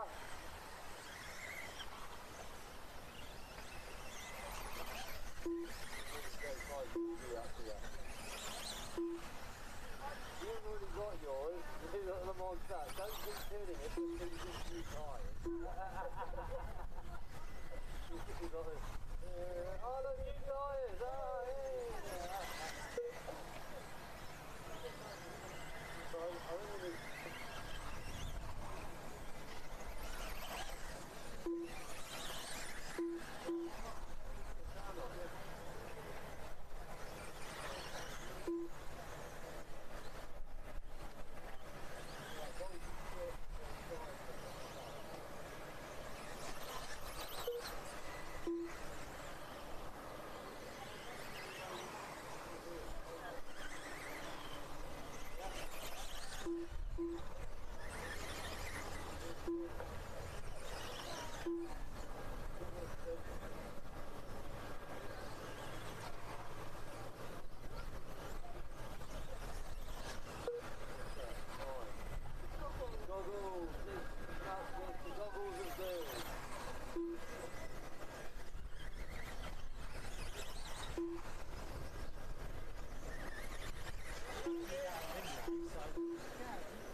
23 minutes 36 seconds. The top drivers are Team Bish Bash Boss Racing in first place with 302 laps, followed by Team Liquor Bus in second place with 295 laps, followed by Team J5 in third place with 286 laps, followed by Team Stock Gold Massive in fourth place with 280 laps, followed by Team J5 in fifth place with 277 laps, followed by Team J5 Newbie in sixth place with 247 laps.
20 minutes 16 seconds. The top drivers are Team Bish Bash Boss Racing in first place with 314 laps, followed by Team Liquor Bus in second place with 307 laps, followed by Team J51 in third place with 299 laps, followed by Team Stockfold Massive in fourth place with 295 laps, followed by Team J52 in fifth place with 291 laps, followed by Team J5 Newbie in sixth place with 256 laps. So just under half an hour left of the first stage of today's endurance race.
6 seconds. The top drivers are Team Bish Bash Boss Racing in first place with 328 laps, followed by Team Liquor Bus in second place with 320 laps, followed by Team J5-1 in third place with 312 laps, followed by Team Stockfold Massive in fourth place with 309 laps, followed by Team J5-2 in fifth place with 304 laps, followed by Team J5 Newbie in sixth place with 268 laps.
seconds.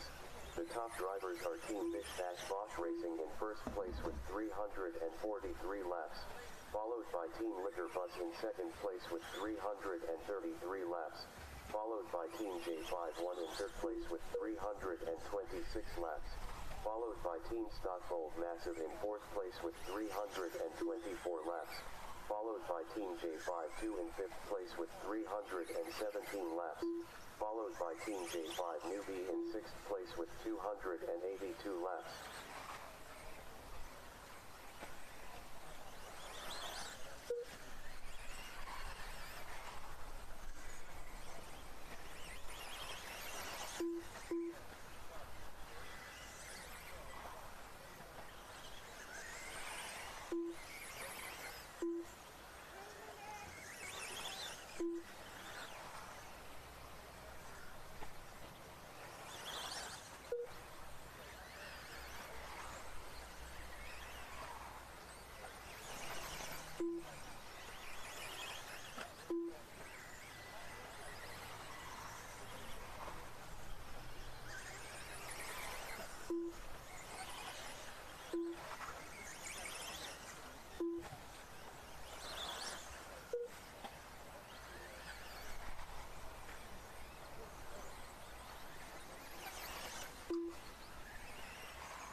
With 15 minutes left of this stint, I think Oscar has just done the fastest time of today.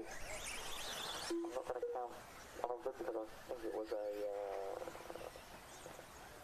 went round collected loop sooner. So Oscar's just done 22.715. Oh no, actually I tell a lie. Bish Bash Bosch Racing is kind of 0.688 one of a second basically. We've got 15 minutes to the end of the first stint. When we do the swap, we will it will call you out like you finishing a normal race, and then we will basically put the cars on the grid and just press go almost immediately.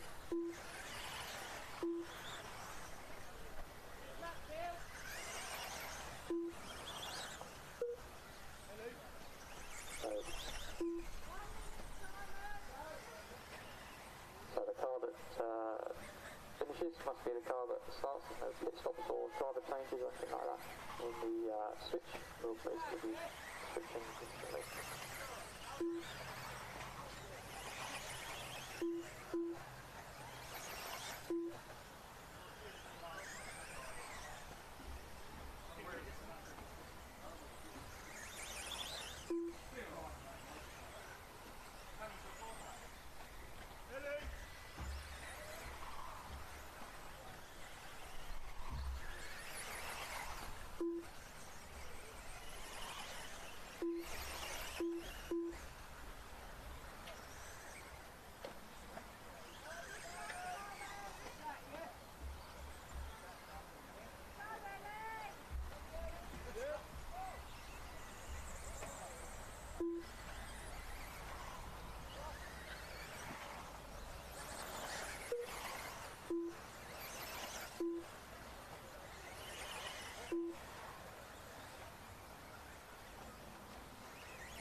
event. We'll be starting to close down at 2 o'clock. So if you need anything from the food bank, please get your orders in before 2 o'clock.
Okay, so 10 minutes to go before the swap around.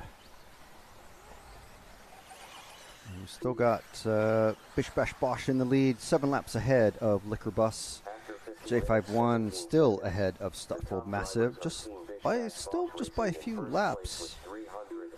That is okay.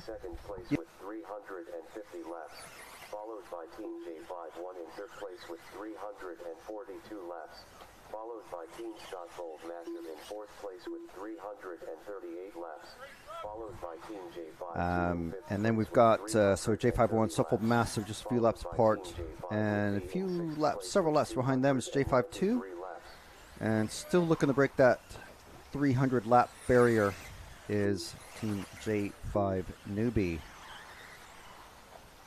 So we're 9 minutes to the swap around.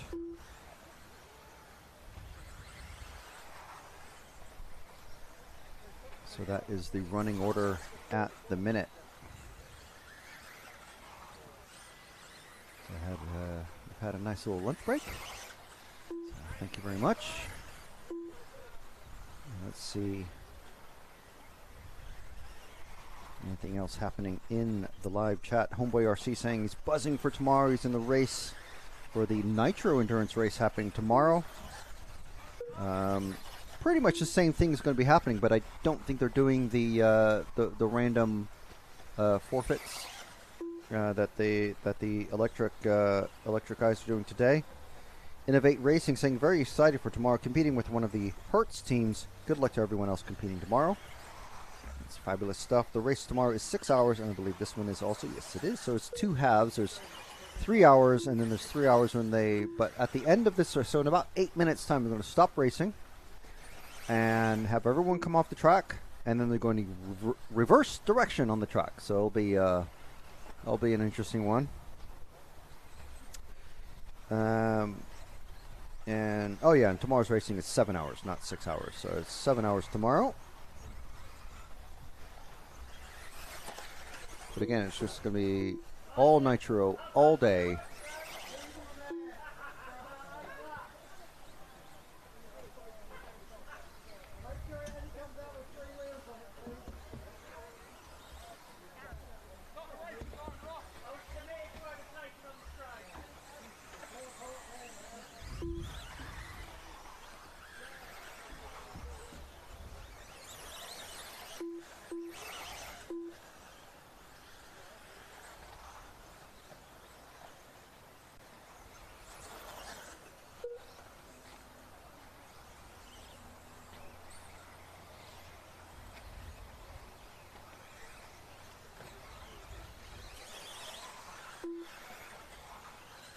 So anyone else out there who's going to be popping in tomorrow for the 7-hour race, or possibly someone who's here watching this race today, taking part, or just in the pits, make sure you pop yourself into the live chat, whether it's on YouTube or Facebook. And don't forget, share the links with your pals whether you're watching on Messenger or Facebook, etc. I want to thank Herts RC Models, Herts Nitro Model Club, and J5 Racing for bring this endurance race weekend to you. It's not just today again, it's also tomorrow, and we should be talking with one or more of the J5 Racing guys. Very cool effort that they are putting in to introduce not just nitro but electric buggy racing to people in the local area, especially kids, parents, anyone who's interested in giving electric or nitro racing a shot. It's not something that you can immediately just very easily just dive into for many people, so it's very good effort that they're putting in to make things easier.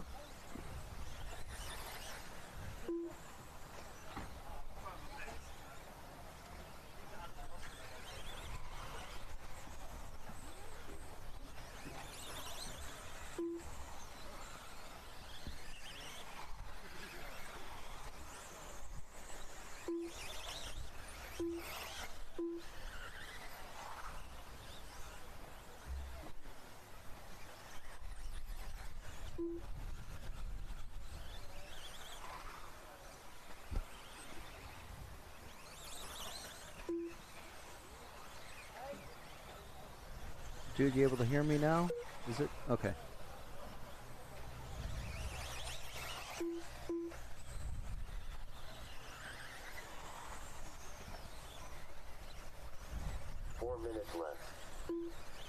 So 4 minutes remaining in this first half of the electric enduro. Here, this is the Herts endurance race for 2024.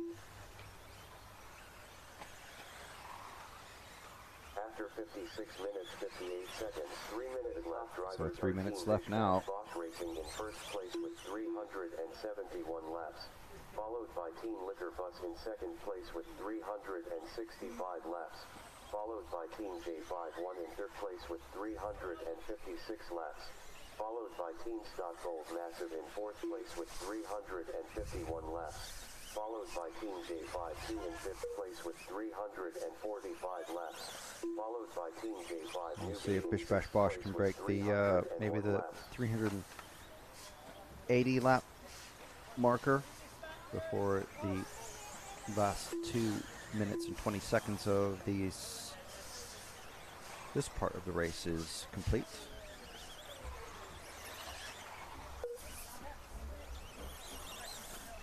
Okay guys, just a reminder, 2 minutes to the end of this leg. It will call you out to say you finished, but like a normal race.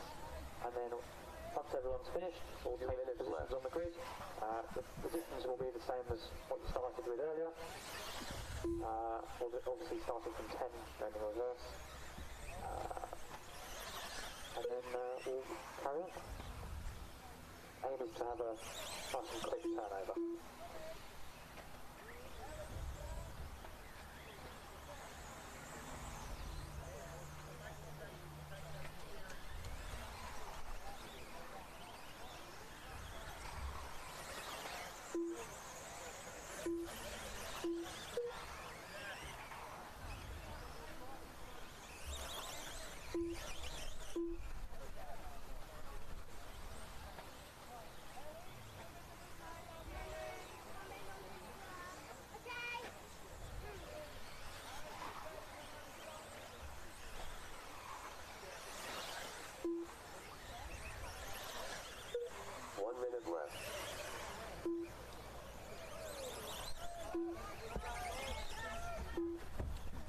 So 1 minute remaining, and there's your drivers on the stand, getting ready.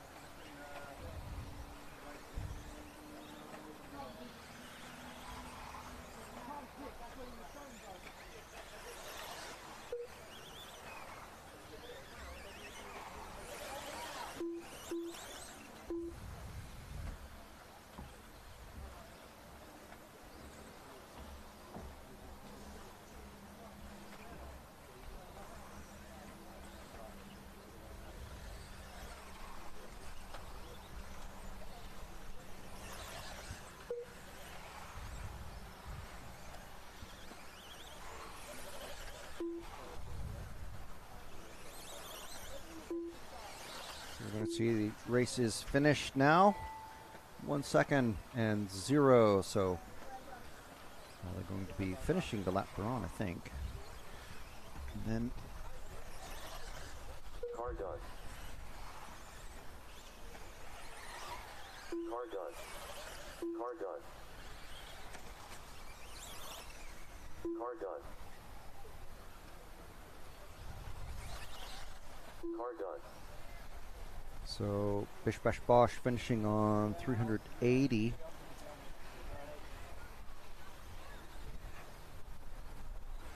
Liquor Bus on 372. J51 There we go. So, cars to on the 365. 358. 351 and 306 for the remaining teams. The race is completed.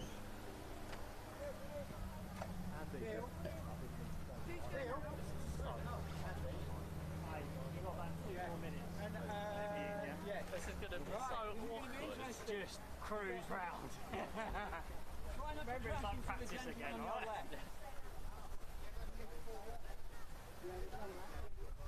I'm buzzing. Our pit stops. Yeah. Jordan, when you do my pit stop, my arm knocks down.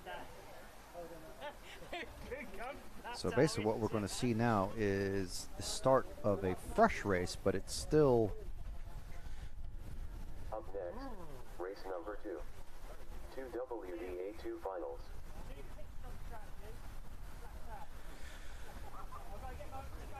This is going to be the start of a new race.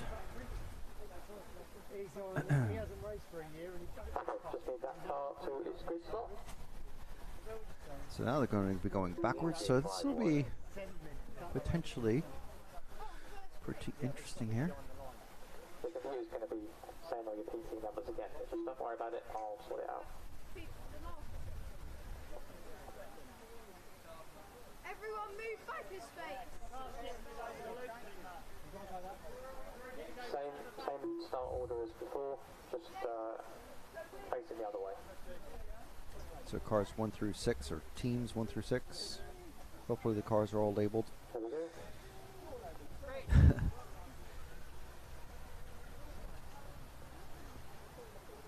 There we go. Cool. So, you standing clear, Andy? All ready to go? Somebody tell me what's going on. Reverse grid, same driver's in.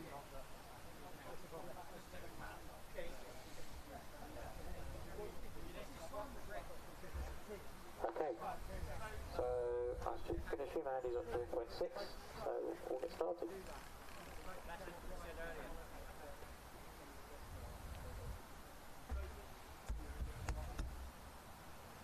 Andy.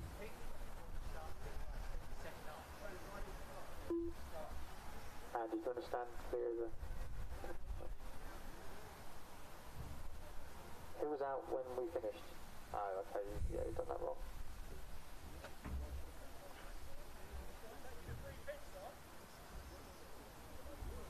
So I'm curious if the timing system is going to be able to... Oh, they're swapping cars over, which means they have to swap the tires over, because all the tires have to run. Basically, each team has 2 hours to run on per set of tires, unless they get lucky and are given a set an extra set to run during the race. Tires seem to be lasting a good long time. Schumacher Cactus Yellows. I think Stagger Rib on the front as well.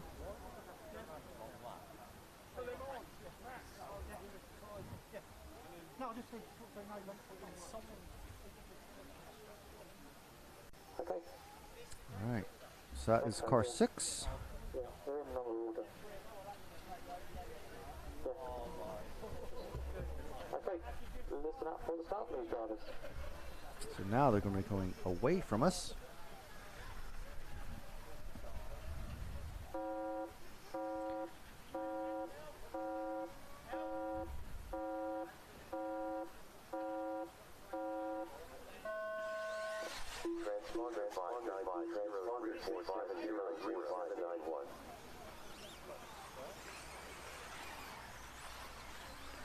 Team Stockhold Massive. Team J5 Newbie. Team Bish Bash Boss Racing. Team J5 2.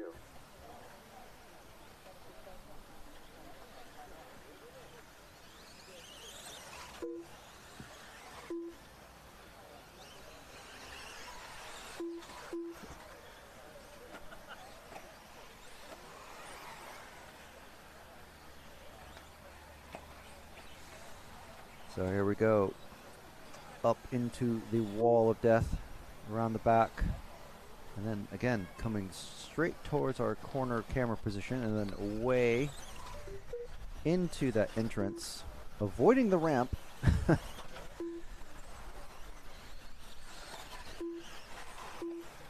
then, as we were talking about earlier with Harrison, the track can be configured in almost infinite number of ways with all these jumps that are permanently placed, but those white the lane markers are basically fire hoses filled with sand, and they can be laid out pretty much whatever configuration you like. And taking in things like this big tabletop there, this angle jump now going obviously the opposite direction as was before, that crazy box jump there.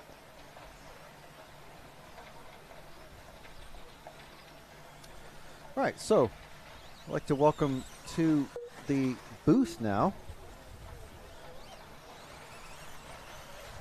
one of our wonderful sponsors for the weekend. Is it Stanley? Stewart, sorry. Yes, okay. Stewart from J5 Racing. So, how are you? I'm good, thank you. Yourself? Very good, yeah. Keeping warm, thankfully. And we're keeping, nice and dry out there, so that's also good. We've been very lucky with the weather. Yeah. We was all a little bit panicky during the week because the good old English weather's done its normal thing. Yeah. But we've been lucky today, and hopefully we'll be lucky tomorrow as well. Yeah, I was checking the forecast the other day, and it seems like it'll be chilly starts, but chilly and probably a little bit damp starts. Autumnal, yeah. Starts, as they say. We're still in British summer weather, but British summer time, but it's not the summer weather anymore. I don't know if we've had a summer this summer, but when does summertime finish? I don't know. I don't know if it started yet. Yeah, I'm just watching the cars go around going in this direction. It's very different. It's different, yeah, for sure. I'd only just got the track in the last run, and now I've got the track. I've got to go in the opposite direction. Yeah. It keeps it interesting, though. Yes. Have you had to do any of the forfeits, like the wingless driving or anything like that? The only forfeit I had, I think it was a 30 seconds penalty or whatever it was when we did the tyre change, so I had to wait 30 seconds. I'll take that over wearing the silly goggles and standing up at the back. Those are pretty hard, yes. I must say. I struggle with the best of times, no matter not being able to see straight.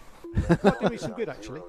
Yeah, well, at least it's nice and bright out there, so everybody should be able to see the cars fairly easily. Yep. So I was over earlier. You were telling me about the 3 buggies that you have under the J5 Racing canopy over there. Yep. So just for those who aren't aware, across the UK and across Europe or whatever, where you're watching us from, but let us know what what are the efforts that J5 Racing are putting forward? Yeah. So what we're trying to do is obviously with the loss of Carl, there was lots of great donations following his death, and the idea was Carl was always willing to help anyone. So the idea being that we've got these cars over here now. So we've got an 8 Nitro, an 8 e-buggy, and a 1/10 obviously electric buggy. And it's really aimed at anyone that wants to give buggy racing a go. So anyone that's never given it a go, we get a lot of people come down to the track that, oh, it's great, it looks great, I'd love to have a go. But sometimes they're put off by the initial cost, and they don't want to spend all the money and not know whether they're going to enjoy it. So the idea being is that we've got these cars ready. If someone wants to come and have a go, let us know. We can try and set something up. It's free to anyone that wants to have a go. So we cover the race fees, we cover tyres, fuel, things like that. We've got all the batteries, so it's really just for anyone that wants to come and give it a go. It's not aimed at people that normally race. I mean, if there's a 10th scale guy that wants to have a go at 8, obviously that's fine. But yeah, it's not for anyone to sort of just come down and have a free race. It's just for newbies, that really want to give the sport a go. Because, I met Carl through it. There's lots of good friends over there. I think it's great for youngsters to get into. I think it teaches them a lot, certainly with the mechanics and, taking a car apart, putting it back together, getting ready for a race. So yeah, that's the idea. Yeah, and that's it. So we've got an email address. If I could remember it, that would be a good thing. I think it's info@J5 Racing. Let me just check it. But anyone that's interested, hit us an email. We've got a Facebook page as well, which is J5 Racing. So if anyone's interested, is watching this, thinks I'd like to give it a go, hit us up. That's fantastic. And obviously the logo's on the screen there. You can put that into any search engine, and whether it's Facebook or obviously Google or Bing or whatever. J5 Racing, that's the letter J, the number 5, and then racing. And you can find either the website or the Facebook page, or is there an Instagram account as well? No, we don't have Instagram. Okay. We're nearly 50, so we don't know how to use Instagram. But yeah, the email address, I've just got it up. It is info@j5racing.co.uk. Okay, very good. And so I noticed that the really cool thing is that you have it's not like a 10-year-old buggy that you have over there. It's looks like the current WRC Nitro buggy, which I think, did it make the A at the Worlds just recently? I can't remember. I'm not sure that it did. I think Marco had an issue, didn't he, in the pits? Okay. I don't think he made the main. I think he was the lead in WRC. Might be wrong. I think he generally is. Yeah. I can't remember is it. No, the driver I'm thinking of runs a different brand. But he's generally the leading one. But it's a good car. It's. I mean, to be honest, all the pivot balls, they're very similar. There are obviously subtle differences. It's different tracks, different cars will go slightly better. Yeah. But it's very similar to an old MBX 6R, I believe it is. Sort of the geometry. A lot of the pivot ball cars, they play about with the rear pivot, the inner pivot, narrow pivot, wide pivot. So it's very similar to the old 6R, which was a very good car. Very similar to the AE 3.1 as well, which was another good car. So yeah, we got those cars. We've got Red's engines in there as well. So they've proven to be reliable. A lot of guys run that engine down at the track now. As I say, for the e-buggy, we're all set up there with electrics, batteries. We've got tyres. We've had, fortunately, we know a few people in the industry, so we've had a lot of tyres donated to us as well, which has been great. So yeah, it's all set up, ready to go. Unfortunately, with the British weather, we've never really been able to set anything up as such. But hopefully, the option's there if anyone wants to give it a go. As I say, it's anyone that comes down, we're going to have cards up at the shop. We'll have cards for the for race days. If anyone wants to come and have a go, we're here. Yeah, it's fantastic. And you've been supported by the WRC importer. Correct. For the UK, is that right? Yes, RC Pitbox have been very helpful. As I say, we've had a lot of help. Reds have been very helpful. RC Pitbox, Herts RC, Herts Nitro Model Club. Have also been very helpful. As I say, we've had some people that have raced that have donated cars. So we've had a car donated to us by a local racer that said, look, if anyone comes down and they enjoy it, and it's a youngster, he's like, I'm quite happy to give my old car to that youngster.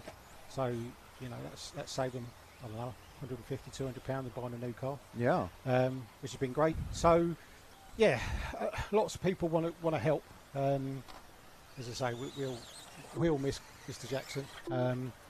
But as I say, he'd always help out anyone. So we're trying to carry that on. We're not as good as Carl was, so I'm certainly not as good. But yeah, that's the idea. And the 1/10 car is a Schumacher. Schumacher, sorry, yes, I forgot to mention Schumacher as well. So yeah, Schumacher have been very helpful.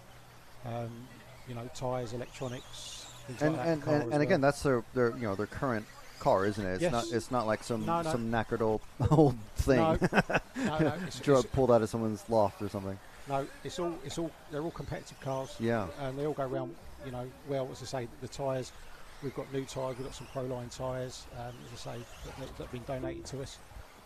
Also got some, you know, hot race, things like that. So they're all the current tyres. They're the the tyres that people are running around here, electronics, engines, things like that, cars. So as I say, it's not an old car, it's not a beat up old thing. Yeah. And we maintain it, we build it. You know, I've built them all.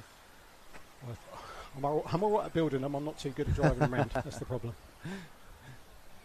Yeah, and that's always a big part of, especially when you get into racing, is if you do opt to get into racing by buying a whole new kit, you have to kind of dive in at the deep end, really, because you have to build a thing, you have to get all the tools. You can't use L wrenches and stuff like that. You need to use like the proper tools so you don't ruin the screws and whatnot. And then tuning the engine, there's so many steps that go into it, and a lot of people are very daunted when they come down. They see the engine, they say, "Oh, how easy is it?" And people that have had an engine before, they've had problems. They're like, "Oh no, don't get a nitro engine. They're a nightmare." But you know, once they're set up correctly, I mean, I don't tend to change the tune of my engine. I probably should, but I get it to a safe tune, and that's good enough for me to go round. I'm not one of these top A finalists or making the mains or anything like that.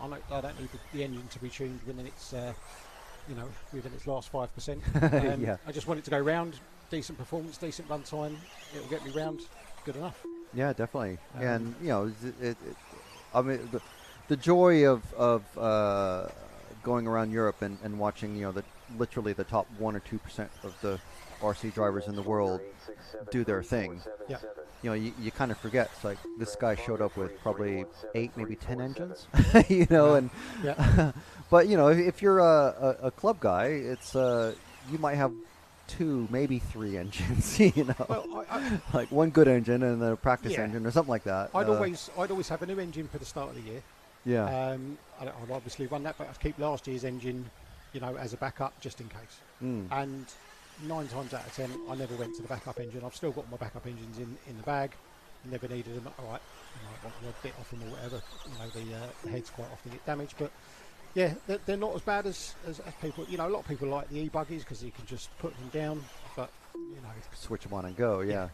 For us, it's always 8th nitro. Yeah, I think there's always going to be that. I mean, you see the same thing with electric versus hybrid versus old school petrol. Yeah, full-size motorsport.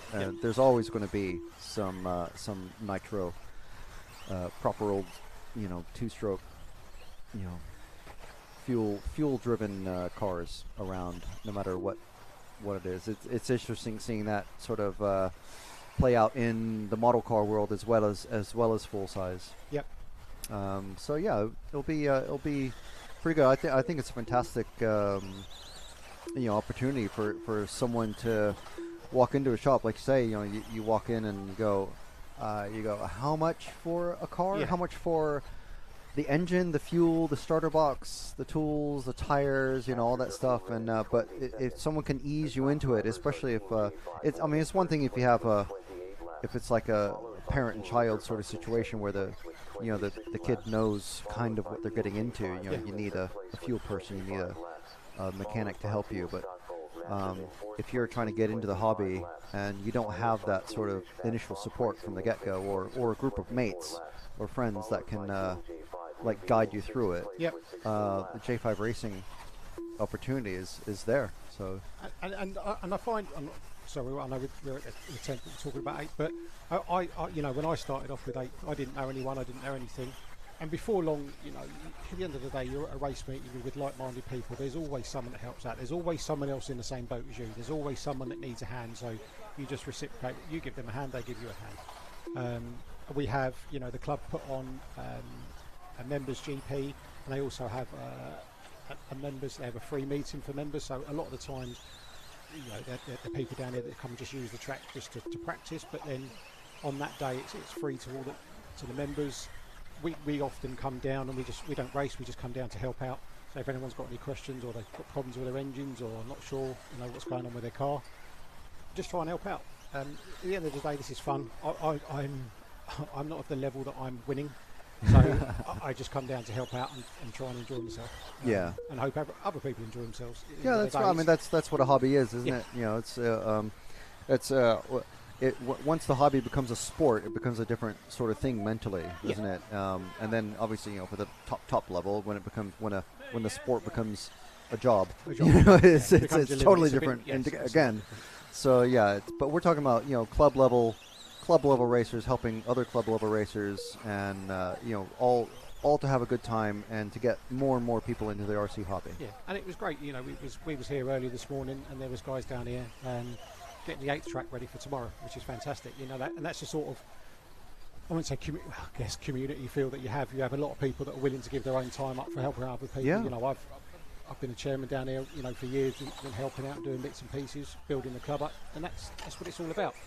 As I say, it's not for an individual, it's for a group of people. Hopefully people appreciate it. I certainly appreciate that. I know how much work goes into running a track. It is a lot of work people don't realise. Yeah. They're the unsung heroes, really. So thanks to all those guys that come down this morning. Yeah, it's all very good. So are you going to be racing yourself tomorrow? I will be. Yeah. I come down here last week to dust it off, as it were. It's not been out for a while, my car. I've got I thought you meant your skills, maybe. My skills will never get dusted off because they need to be evident before you can dust it off. So yeah. No, I can get round, but yeah, club meetings, I'm sort of around the BC final. You know, that's at club level. Nationals, I'm 64th, something like that. So, I haven't been around this track. I've never actually. I've commentated a couple times previously on the Nitro track, and obviously last year for this one on the electric side of things. Yeah. I can't imagine what the step up in. I mean, the lap times over on the Nitro track are they're insane. Yeah. The track is so technical, yeah, and there's so many parts to it. It's a bit like the Nürburgring of model car off-road tracks, because there's so many sections to it. And once you learn one section, you have to learn the next section and the next section. Try and put them all together. Yeah. and when you see, like where we had the national here, the speed that the top guys go around, you know, the Elliott Boots, the Johnny Skidmores, going around, those guys are, you know, they're pushing to be, well, Elliott finished obviously second this year. Johnny's, you know, I think he was 7th at the last Worlds. You know, watching them go around the track, you just think they're on another level. How they could get round so quick, I do not know. Yeah, and it's not like they're here every week either, like the club guys might be. That was a big thing that a lot of the locals said everyone did well, but you know, they say the cream rises to the top, and the top drivers always be the top driver. It might take them a couple of rounds to get going. Yeah, exactly. But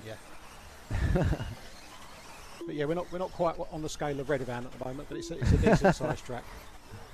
It's a massive track. So we'll hopefully we'll have you back tomorrow to talk about the same topic for the Nitro now you've fans. said that you've not been around the 8th track. That means that you've got to come round at some stage, doesn't it? I would love to. I might need about 20 turn marshals out there instead of just 10. But no, it would be we amazing. Can sort that out. Might not be able to get you 10. I'll get you 15. Yeah. All right. Well, I hope we can talk to you tomorrow as well, Stuart. So we can. Yeah. No, I'm sure. I think anyone who is even possibly interested. I'm obviously it's a local thing, right? Because you're based locally. So j5racing.co.uk. If you're in the Herts, Ware, Stevenage sort of area, Essex sort of region, do check it out. And if you have any sort of interest in nitro buggy racing, 1/8 electric buggy or 1/10 electric buggy, have a look go check it out. They are one of our sponsors. They're bringing you this coverage, helping bring you this coverage for free all weekend. And we will be on the Nitro track tomorrow, and hopefully talk with Stuart again tomorrow and learn more about RC racing and how to get into RC racing. Hopefully without crashing. Hopefully, yeah, hopefully. All right, brilliant. There's always that hope. All right, thank you very much, Stuart. Cheers, Frank. Thank you. And we'll talk to you tomorrow. Sure, good stuff. Thank you.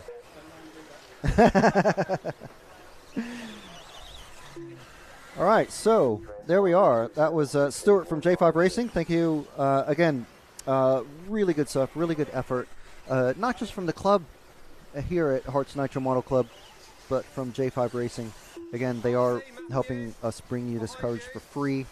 So do check them out. j5racing.co.uk, and also pop Herts RC models into your search engine as well. They are the local shop right here, right next to us, next to the club. Of course, providing kits, spares, fuel, tires, and all sorts of things to keep the Herts Nitro Model Club racers going. Okay, so we are in the second half of the racing. We've got 44 laps for Team J51. Now, if we add that to their 365 laps that they did in the first half of the racing, and then we add in Liquor Bus and Stotfold Massive and Bish Bash Bosh. Bish Bash Bosh end up with 380 laps in that last one, but they're running fourth in this one. Just one lap ahead of Team J52, so seems like there's a bit of a mix-up, but things have moved around because as you, if you popped in to watch proceedings earlier, tracks seems to be going backwards. So we're not playing this in reverse. The cars are going backwards on the track, or clockwise. Before they were going counterclockwise or anti-clockwise, whichever way you want to like to say it. A couple cars coming together there over that box jump. So yeah, they are. But the fantastic thing about this track is that you can run the track backwards, quote unquote, and everything's all good. See, the jumps are basically asymmetrical, or no, symmetrical. So you can take that tabletop just the opposite direction. It's all good. So we'll have a look and see who's on the stand now. There's one of our marshals going past. There's Harrison out on the track. We have another different young lady standing next to him. She must have just crashed because she has a little disappointed face on her. But yeah, a few other drivers out there. So 6 teams out there. You see the that front straight has never really gotten clear of the shadow. But the rest of the track, fairly dry. Everyone running the preferred dry tires for European AstroTurf racers. See Schumacher Cactus yellow, Cactus tires in yellow.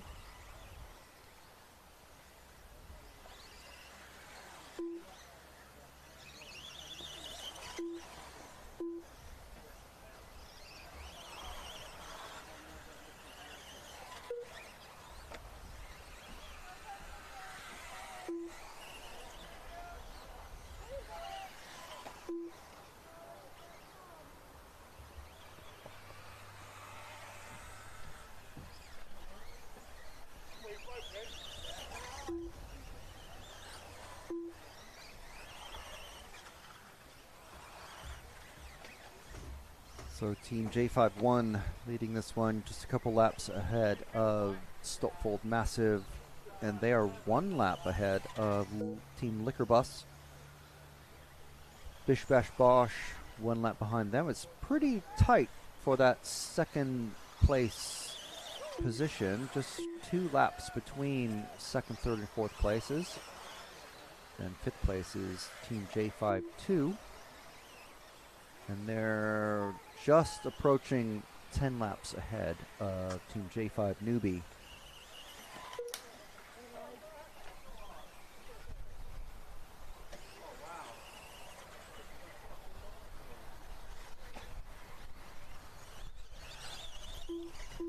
Transponder 5208986. Transponder 6645548.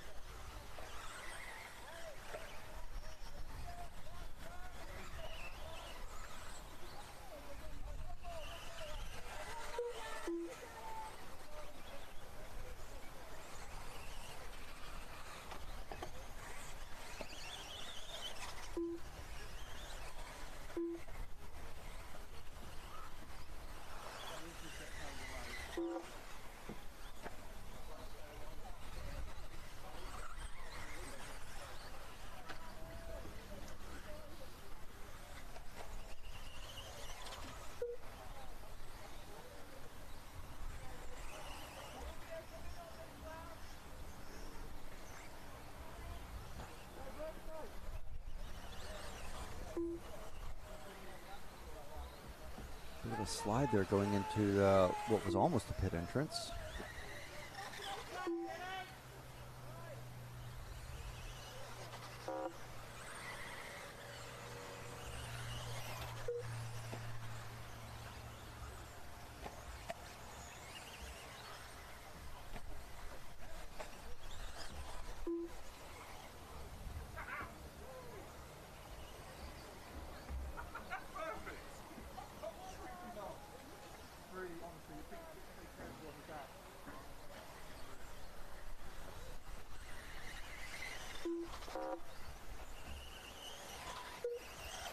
Transponder 5290870.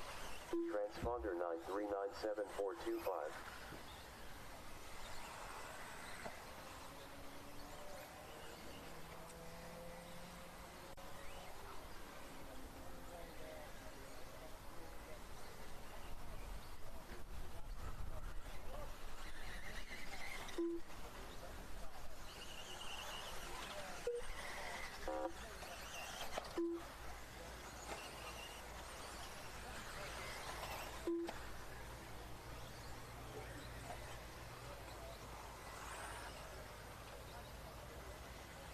After 26 minutes 41 seconds, the top drivers are Team J5-1 in first place with 56 laps. Transponder followed by Team Stint Massive in second place with 52 laps. Followed by Team Bish Bash Boss Racing in third place with 50 laps. Followed by Team J5-2 in fourth place with 48 laps. Followed by Team Liquor Bus in fifth place with 46 laps. Followed by Team J5 Newbie in sixth place with 37 laps.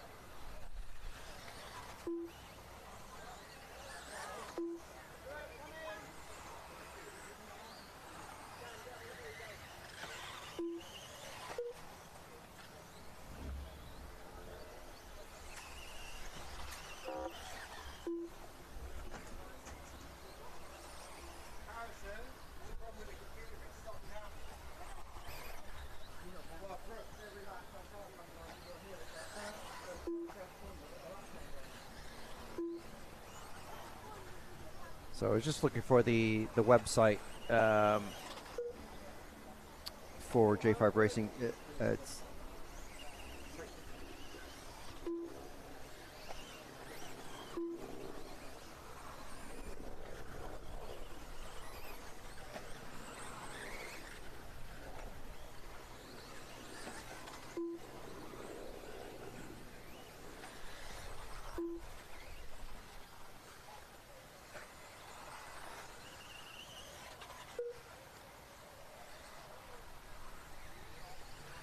So yeah, on Facebook, just search for J5 Racing, and you can message them to find out about how to donate to their efforts to help bring new racers to the RC fold, which is always great to see.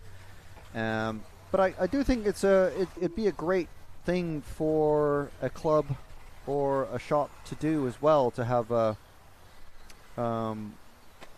loaner cars or arrive and drive cars or something like that. You see these things with even touring car, full-size touring car racing. and karting, and at all different levels. Maybe not the professional level, but the semi-pro and whatnot, Clio Cup, that sort of thing.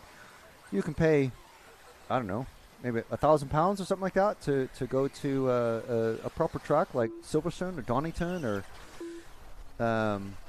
Mondello or any of these proper tracks. Obviously, you have to find the organization and you know, get a race license, but you pay some amount of money and you get, you know, they have a prepped car ready for you to go. So it's that sort of thing. That if the RC could get into the same sort of thing, that'd be pretty amazing and very easy for people to get into, to see what it's like to race, and especially with an organized team, and because it's not something you can just buy a car one week and then you show up at the track the next week. It's there's, you know, building and prep and you know, knowing what to do. There's only so far that watching YouTube videos and poring over instruction manuals can get you.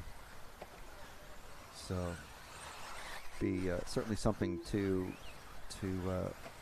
hopefully other clubs, tracks, shops, organizations, etc. around the UK, Europe, and the world are getting into, and certainly would be quite a fun thing to do.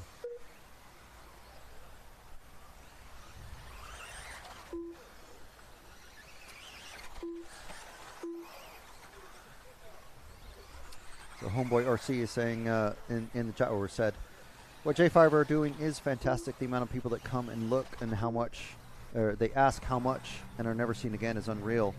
That's a very, very easy thing to do. It's you know, one of the sort of a running joke of you go to any park or a BMX track or anything like that with an RC car, the first thing someone will say is, can I have a go? And always the answer is no, because they'll break it almost inevitably, because they don't know how to drive something that's fast or can jump. The second thing they'll ask is, how much is it? And the third thing they'll ask is, how fast does it go? So usually in that order, but sometimes it's a little bit different. Yeah, it's certainly something to, you know, it's like any hobby. If you ask someone who's into watching Formula One racing, or they've never seen a Formula One car race, and you go, well, how much do these cars cost? You go, well, it's about 10 million, 20 million pounds. You know, of course it's going to put them up. I mean, not that they're going to start an F1 team or just pop into an F1 car or anything like that, but it's the same sort of question and the same sort of thinking with model cars. So and as Homeboy RC is saying, anything that brings in new racers and new blood. And, you know, not everybody that tries nitro racing is going to, you know, enjoy it enough to get into it and, you know, drop a, you know, empty a credit card onto a shop counter and walk out with a, you know, armfuls of racing stuff. It's you know, it does take some commitment, but if you can ease that transition, any effort is worth the effort to get people into it. And you know, hopefully that's one of the things we try to do at RC Racing TV is bring racing, you know, to the masses, sort of. There's always people who drop in to the live chat and go, I've never seen these things raced before. I didn't know that you could race these things.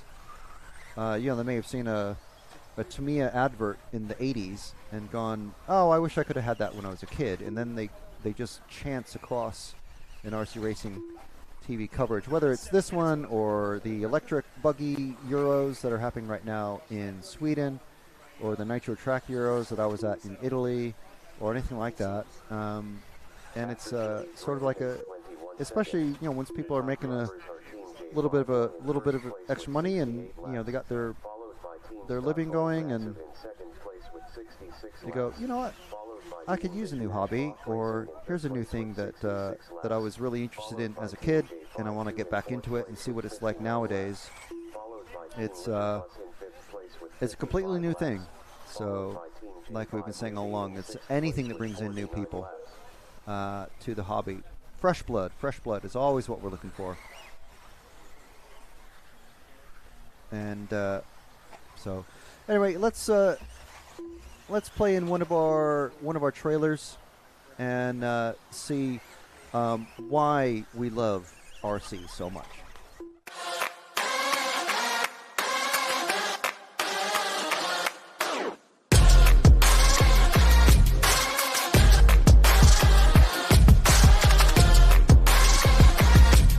This is mine. Oh, okay, fantastic. Yeah. This amazing is unbelievable. The legend, Masami Himasaka. So Michael Olowski's going to cross the line to take the European title. What's it going to be? It's a race to the line and Skidmore takes it. Three-time winner David Runabout takes the Euros, European champion. That's crazy, man. I can't believe it. Gillespie's flamed out. Gillespie's flamed out. Oh, he's broken. Valkyries is broken.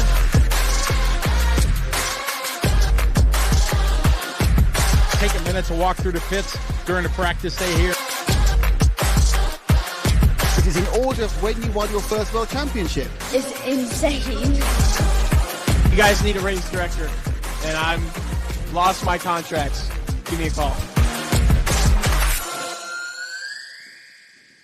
Thank you guys for the coverage. I appreciate it.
Transponder 6664199.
40 minutes 1 second. The top drivers are Team J5 in first place with 83 laps, followed by Team Bish Bash Bosch Racing in second place with 80 laps, followed by Team Stockfold Massive in third place with 78 laps, followed by Team J52 in fourth place with 72 laps, followed by Team Liquor Bus in fifth place with 70 laps, followed by Team J5 Newbie in sixth place with 63 laps.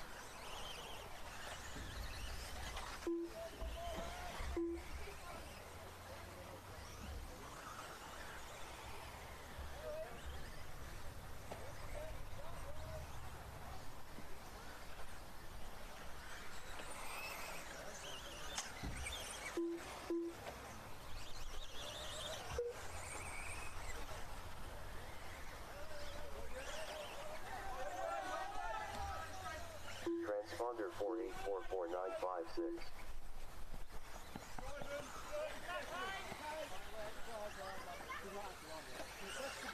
Transponder 91390028.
time to do the first spin for this second leg. Oscar's going.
After 46 minutes 42 seconds, the top drivers are Team J5 won in first place with 95 laps, followed by Team Bish Bash Boss Racing in second place with 93 laps, followed by Team Stock Bold Massive in third place with 92 laps, followed by Team J5 2 in fourth place with 85 laps, followed by Team Liquor Bus in fifth place with 83 laps, followed by Team J5 Newbie in sixth place with 73 laps.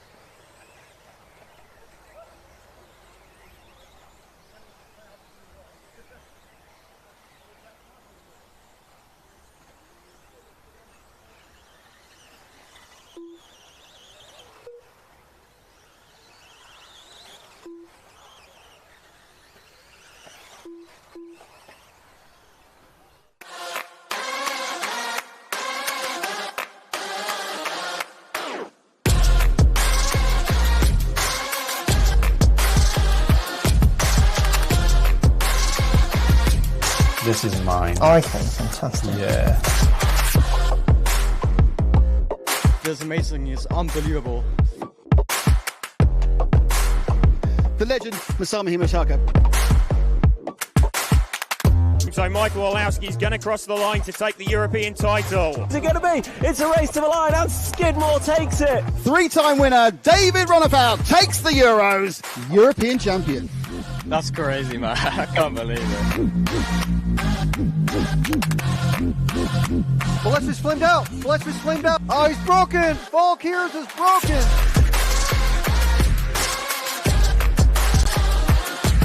Take a minute to walk through the pits during the practice day here.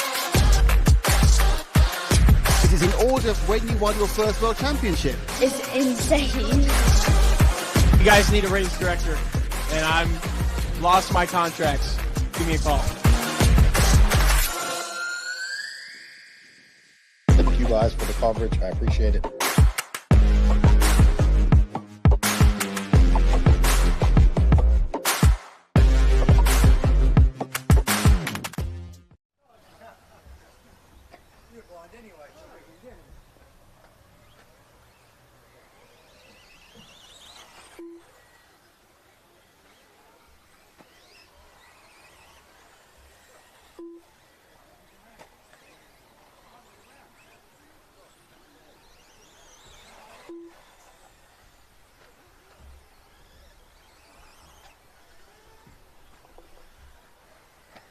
So, the Wheel of Fortune has been spun. Everyone knows what they're doing.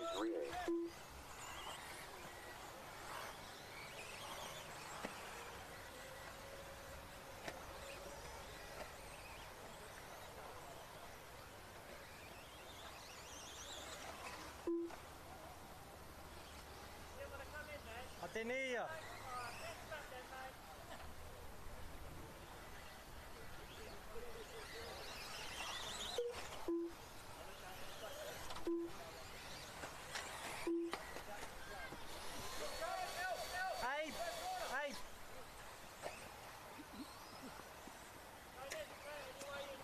I'll wait quick, Ross, don't worry.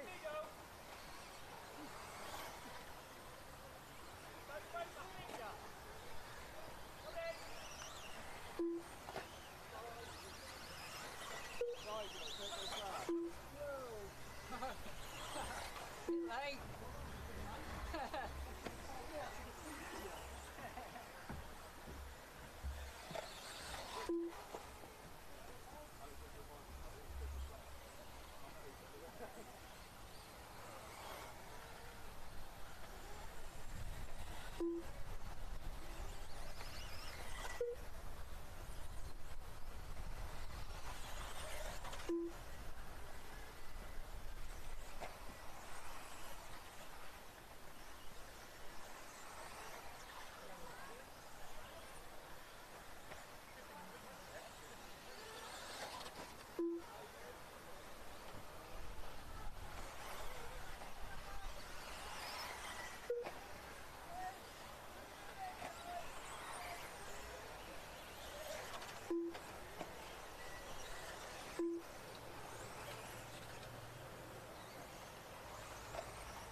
After 53 minutes 22 seconds, the top drivers are Team J5 in first place with 108 laps, followed by Team Bish Bash Bosch Racing in second place with 105 laps, followed by Team Scott Bold Massive in third place with 105 laps, followed by Team J52 in fourth place with 97 laps, followed by Team Liquor Bus in fifth place with 95 laps, followed by Team J5 Newbie in sixth place with 82 laps.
Okay, with 2 hours remaining in this Herts Endurance Race Electric Enduro, we are back. So hopefully sound is all good. I think so. Sounds all good. Okay, so let's see who's on the rostrum now. How many stick radios do we have out there? We have 2 sets of stick radios. And there's another static camera.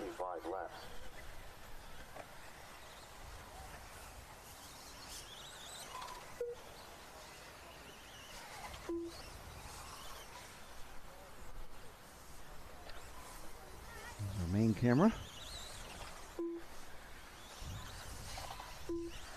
So today is all about electric. You can see we've got 10th scale electric buggies out there. We have a bunch of Associateds, a bunch of Schumachers, a scattering of Losis, TLR. I'm going to imagine there might be one or two S-Works or Kyosho, similar cars. Not quite as popular as the two big brands here in the UK. Ah, there's an X-Ray as well, of course. So we are here at the Herts Nitro Model Club, the 1/10 electric track. You can see the logo there, the bottom middle of the screen. Thank you very much to HNMC for inviting us along, and also to Herts RC Models, and especially to J5 Racing. Thank you for providing the means for us to bring you the live Herts RC endurance race all weekend long for today and tomorrow. So tomorrow isn't electric. Tomorrow is nitro racing over on the nitro track. It'll be a bit bigger and a lot noisier, but today nice and chill with the two-wheel drive electric buggies. Out there, everybody running 8-minute stints. Change cars and tires. Everyone running, every team starts with 3 sets of Schumacher Cactus mini pin tires, Cactus rears, and I believe it's stagger rib fronts.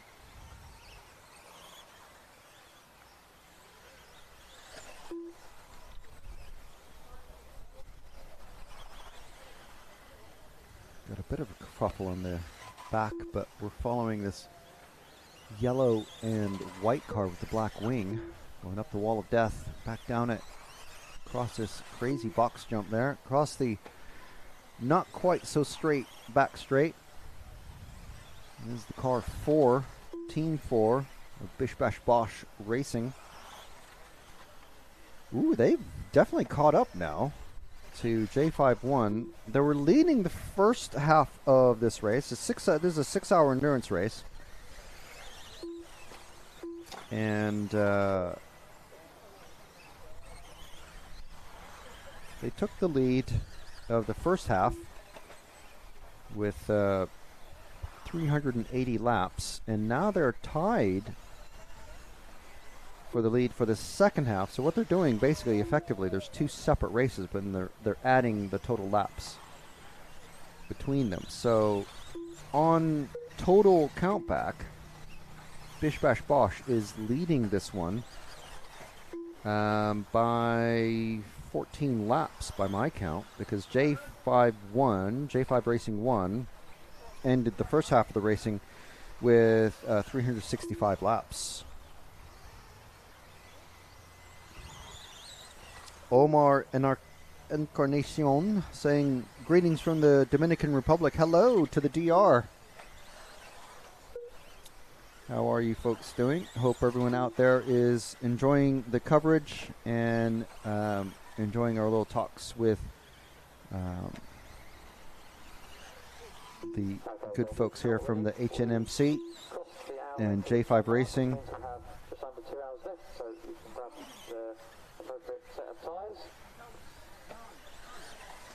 So Harrison next are just making the announcement that teams can get their last set of tires. Again, everyone started, all the teams of 6 or 7 drivers each started the race with 3 available sets of tires, which had to be marked by the race officials. And then, depending what happens, every 45 minutes, a wheel is spun for each team, and you might gain an extra set of tires, you might lose a set of tires. So obviously, if you're able to run an extra set of tires, it gives you a pretty decent advantage. What would you say over the course of a run would a new set of tires give you, roughly, very roughly?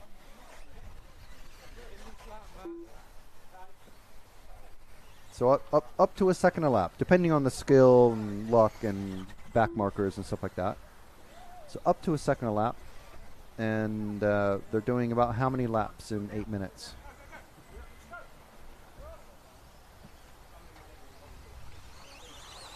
At least, okay, so at least 10 laps in 8 minutes. So that can add up for sure.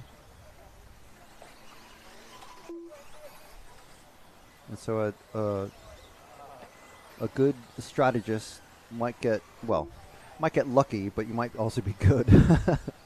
And you have a very significant advantage by having an extra set of tires, or a big hurt by losing a set of tires. After 6 minutes 42 seconds, the top drivers are Team Bish Bash Bosch Racing in first So Bish Bash Bosch again popping up into that lead. So it's in this half of the race, it's a very tight run. 135 laps each for Bish Bash Bosch and J5 won. 134 for Stotfold Massive, who they were 22 laps behind in the first half, the first 3 hours of racing. So we'll see what they can do in the second half. So this is where it starts to get interesting, the second half of any endurance race. And of course, as things work themselves out, it's never about one stint. It's about everyone's stints, all working together. And obviously, well-prepared cars. A little bit of luck. But it's usually about preparation and good planning.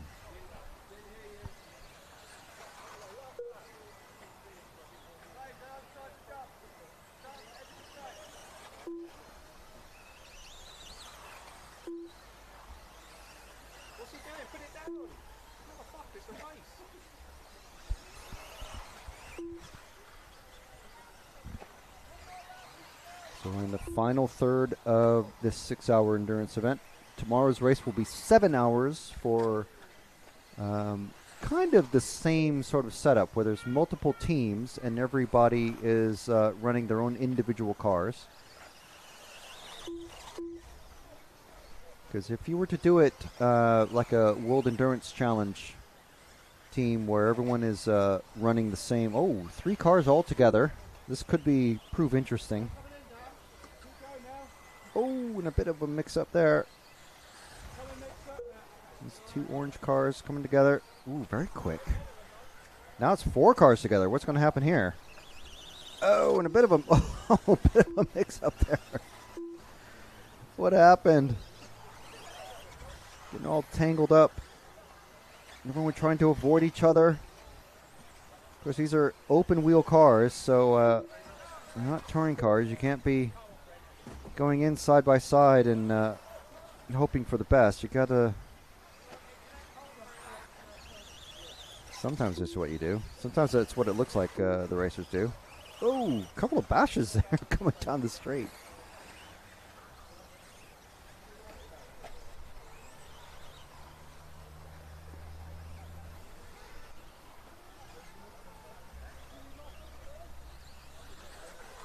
It looks like these 4 cars have at least sorted themselves out and given each other some space, shall we say, in polite terms.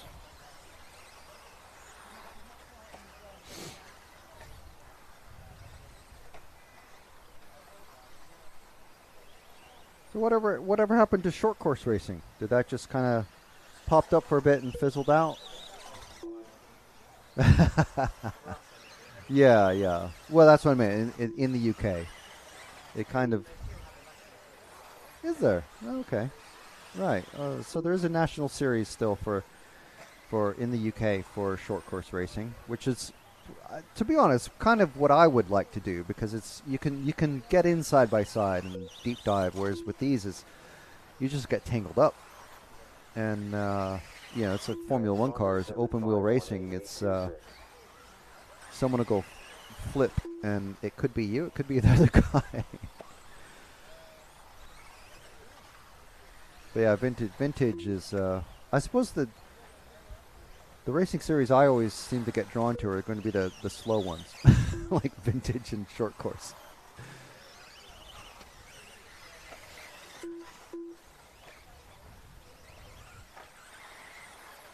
Dude, let's go to the middle. The pink and the orange car going through the middle. There we go. Them two there. They seem to be pretty. Ooh. Oh well, there went that one. I thought it was going to get interesting, but kind of stuck himself in the wall there, unfortunately. Oh, here we go. Here we go.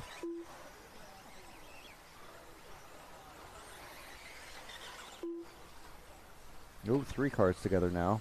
Could be 4 if these start to hold each other up.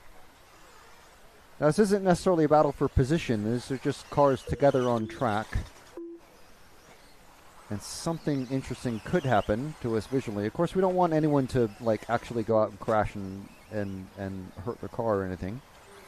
We have seen one car get, I don't know if we caught it on camera though, but we did see a car get actually damaged. Other than that, the track is pretty... It's pretty benign for crashes.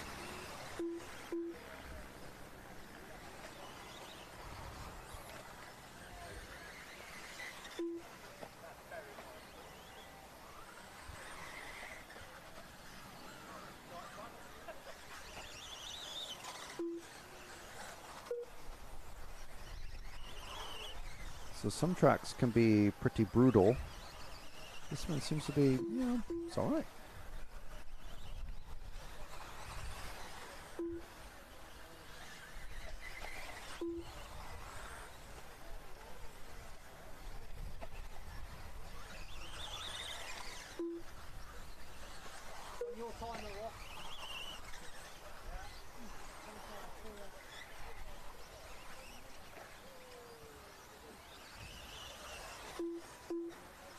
So Bish Bash Bosh again taking the lead. One of these cars is J51 and the number 6. I think it is the blue car. I'm not sure. 'Cause he's moving pretty quick. After 13 minutes, 22 seconds, the top drivers are Team Bish Bash Bosh Racing in first place with 150. No, it's the orange and white car. Coelho colors. Place with 150 laps. Followed by Team Stock Gold Massive in third place with 149 laps. Followed by Team J52 in fourth place. So again, Bish Bash Bosh finished the first half of this 6-hour enduro on 380 laps. Followed by Team J5 Newbie in sixth place with 116 laps.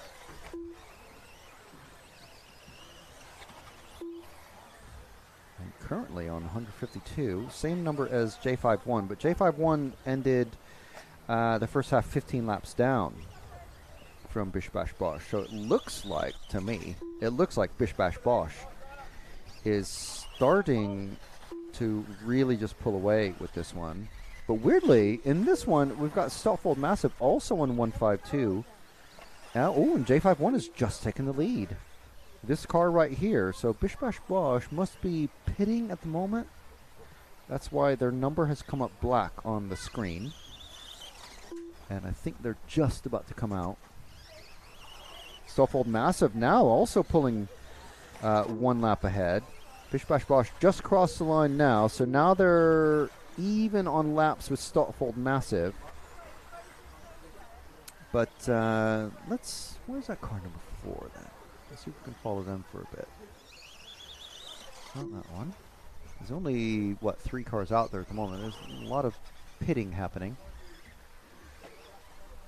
That's car 4. So the Jude at the, just about to come over the tabletop, the yellow and purple car is car 4 with the yellow front wheels and white rear wheels.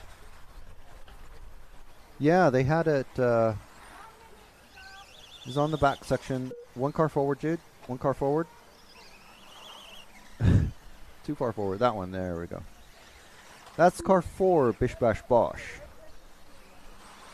And they've just pulled ahead again of J51. But now they're trying to catch the number 1 car. Now we have all 6 cars out. So it must have been a big pit stop for everybody. Ooh, and the car 1 has just been flipped over.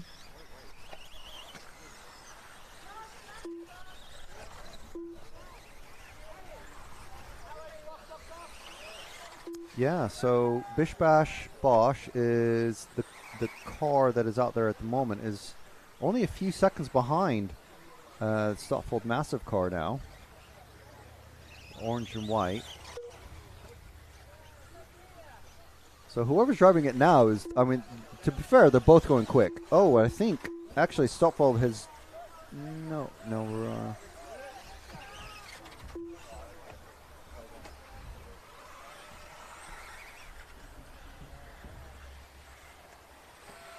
still Bish Bash.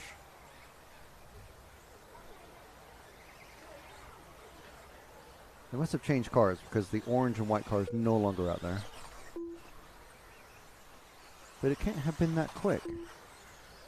Okay, so now they've taken over properly. Ooh!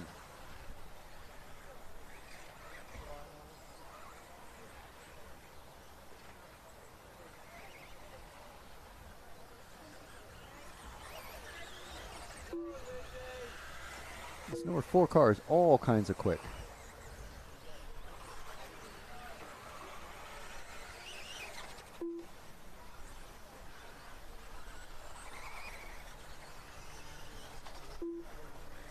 Would you say it's a fairly even split between Associated and Schumacher, roughly? And then there's probably, I would guess, X-Ray, and then Losi, and then Mugen, really? Oh, yes, okay. Yeah. Oh, okay. Yeah.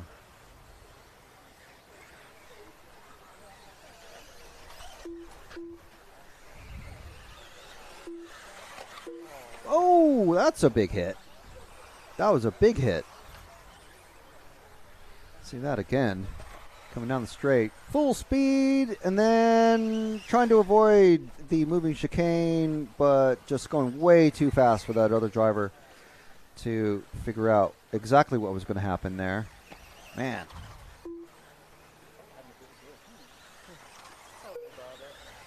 There's one of our young ladies from the, again on the roster, and another. You see her putting her, doing the palm, literally doing the palm face there.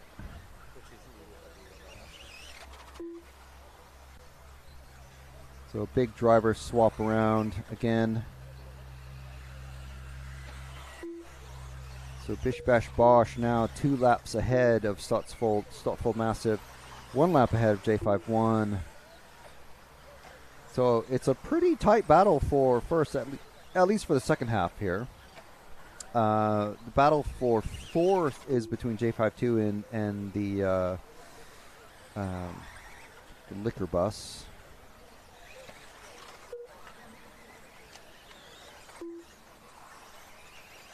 Ooh.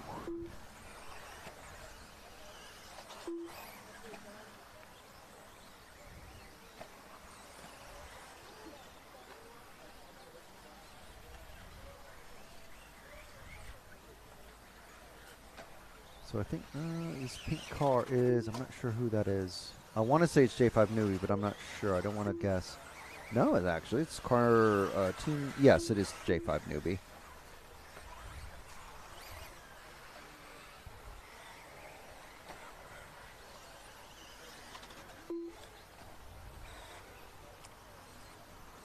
After 20 minutes, 3 seconds. They're stuck in the against one of the pipes. Racing in first place with 165 laps, followed by Team J51 in second place with 164 laps. So it looks like if Bish Bash Bosch can continue to pull away, they're going to have a very healthy lead. We're approaching a 10-lap lead overall if we're adding up the first half and second half laps so far. And then we got Liquor Bus is let's see, they were only 7 laps ahead of J51, but at the moment they are over 15 laps behind J51, so they're effectively behind J51. Then we have Stotfold. J51 is have the mental calculator brain space to be adding all these up live, but Bish Bash Bosh effectively is leading this one. And then it looks like J5 won. Don't know what happened to Liquor Bus in this second half. Do you have any idea? Like why Liquor Bus is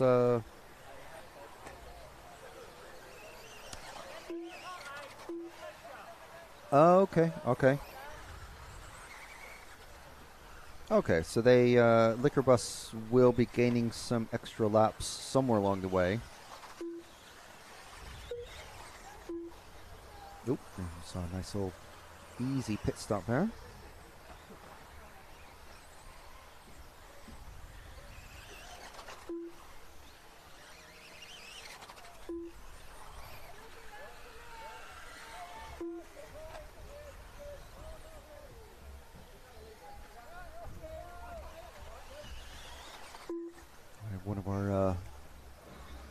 One of our young racers back up on the rostrum again.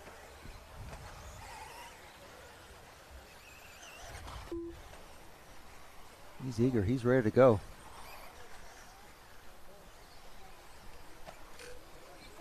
It was on.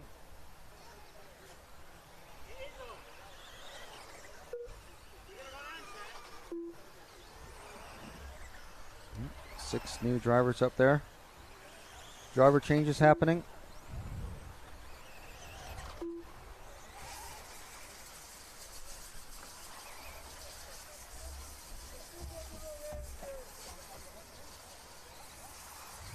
And we got 6 drivers back on the stand.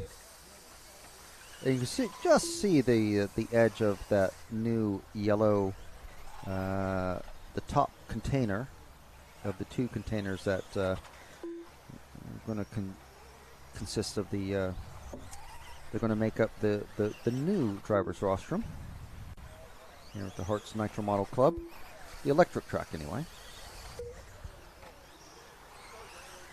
And if you are in the area, there's the yellow or the silver tent that's there. That's the J5 racing tent with the exact cars from WIRC, the Nitro car, and the 1/8 electric, as well as the Schumacher 10th car. I believe it's the Cat. Is it the L1M? I can't remember. L1R. But I'm pretty sure it's the Cat. And you can stop by and say hello to the J5 racing crew and see the exact cars that you can sample and have a drive of if you're new to any of the 1/8 buggy, 1/8 electric buggy, or 1/10 two-wheel drive categories.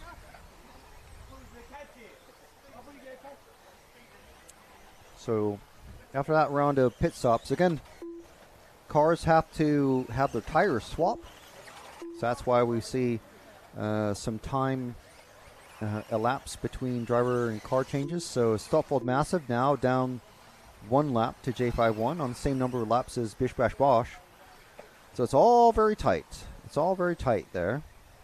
J52 and Liquor Bus on the same number of laps, but we know that Liquor Bus is going to have some laps added, so they're effectively ahead of J52 in this round, in this half of the race. But in the first half of the race, they were over 20 laps ahead of J52, so they're effectively well ahead of J52.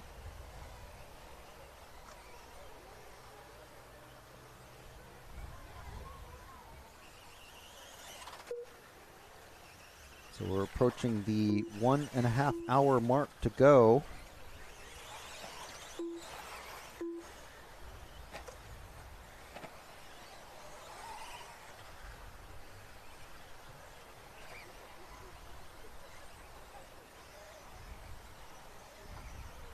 Looked like we were going to have a 3-way battle there, but this one car is just really, so this is the number 2 car chasing down this pink. Oh, and it gets stuck up on a pipe. So we were going to start to see a battle there between J5-2, I think it was, and this hot pink car, which we're still following. Let's stay with him. Oh, that's not a great landing. Let's see what car number this is. I think it's, I think it's a 5. It's a terrible place to put a car number. This is the J5-2 car, and I can't remember what car number it was. So we dropped back 2 cars, Jude, to this battle between the yellow. There we are, these 2. Oh, and he gets over. So one of these cars, as they break free, will start to catch that pink car. The top drivers are Team J5 in first place with 178 laps, followed by Team Big So getting ever closer. If he doesn't make a mistake, I say he. We have lots and lots of female racers here, so it could be they, just to make it easy. Getting very close. Up and down the wall of death. Across that tricky corner jump. Oh, and there he goes. There it went. That was the J5-2 car, now passed by Liquor Bus. That was a pass on the track. Just clipping the inside corner and getting thrown all sorts of shapes. Look how fast this driver is right here. Anyone can be fast down the straight. It's in the corners where it all makes a difference.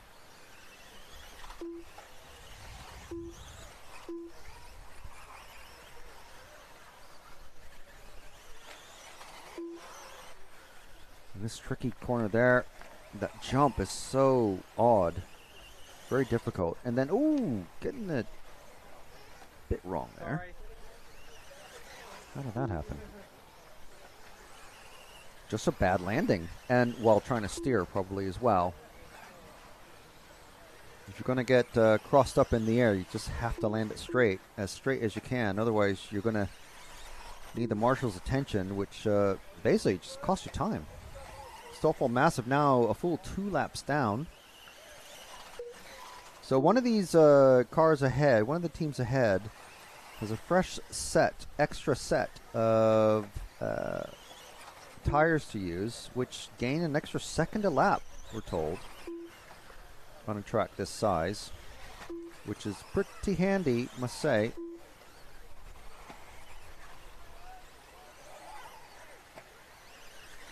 So we're just going to come off comms and just go quiet just for a minute, while we just sort something out here. Just a moment.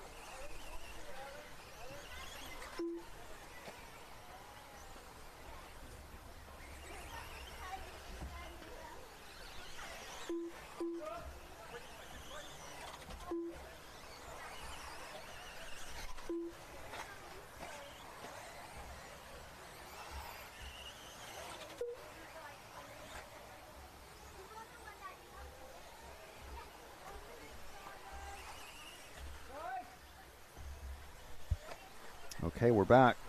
We're just about 30 seconds away from 1.5 hours remaining in this Herts endurance race here at the Herts Nitro Model Club, sponsored by Herts RC Models and J5 Racing.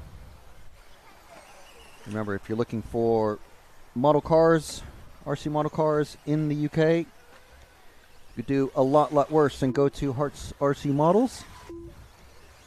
And you could do way worse than visiting a club like the Herts Nitro Model Club.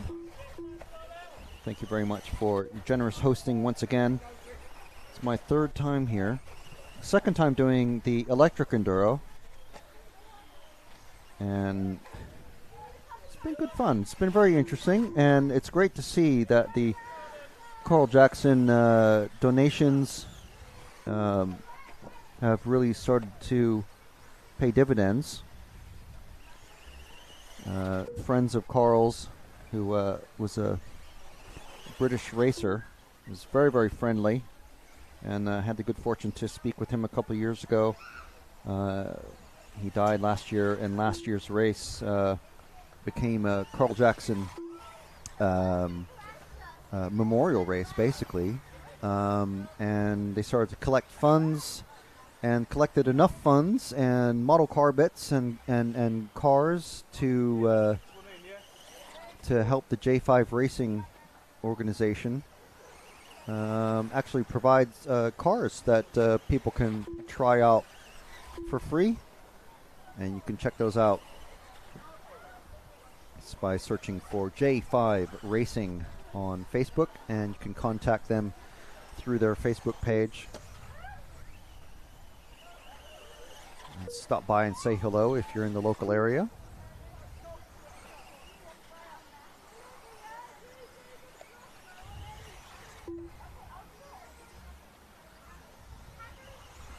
So 1.5 hours left to go.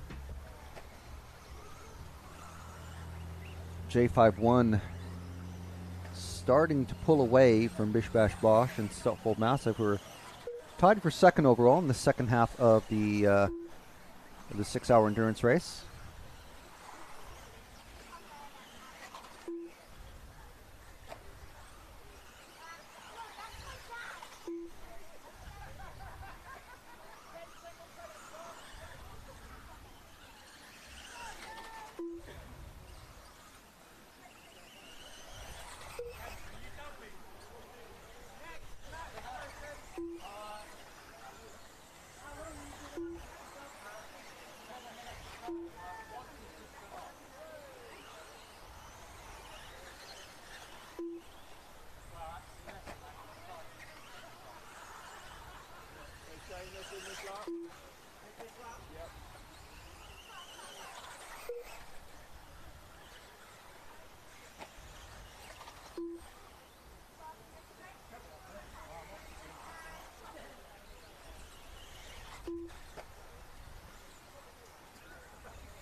After 33 minutes, 24 seconds.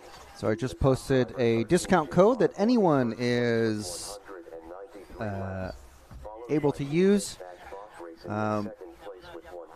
until sometime Monday. You can use the code Herts Endurance. That's HERTS Endurance, all caps, to get an amazing 15% off anything on the RC Racing TV shop store. That's we've got beanies, we've got trucker hats, we've got hoodies, we have jackets, we have loads and loads of various shirts. We even have a poster, which is very, very cool.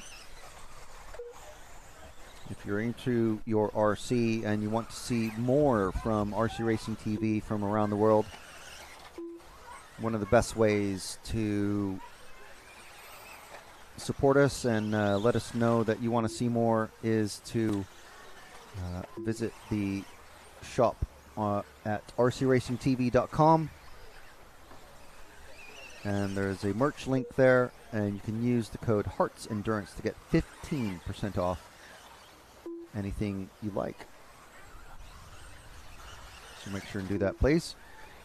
You can also join our RCTV Heroes. RCTV Heroes get a cool badge next to their name in the live chat, and even in comments. You get priority follow requests, so if there's someone you want us to follow, we will seek out those badges and make sure that your comment gets read out first, and we will follow the drivers that you ask us to follow before anyone else who's a non-hero puts in their request. You also get a monthly code that gives you 10% off at any time, and that code changes monthly. And you also get a set of stickers. There's loads and loads of really cool things that you get as an RCTV hero. So if you want to join that, check it out on the RCTV YouTube channel and just look for the join button.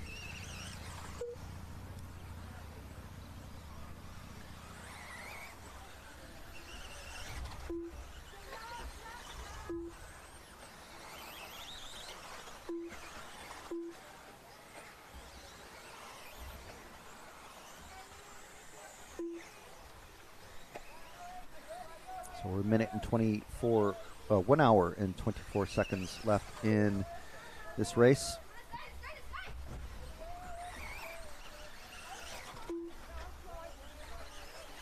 Some very active kids on the rostrum. I should say excited kids. Want to make sure that their team either catches up or stays ahead of the other rival teams. J5 at the moment in the lead of this one, but that can all change.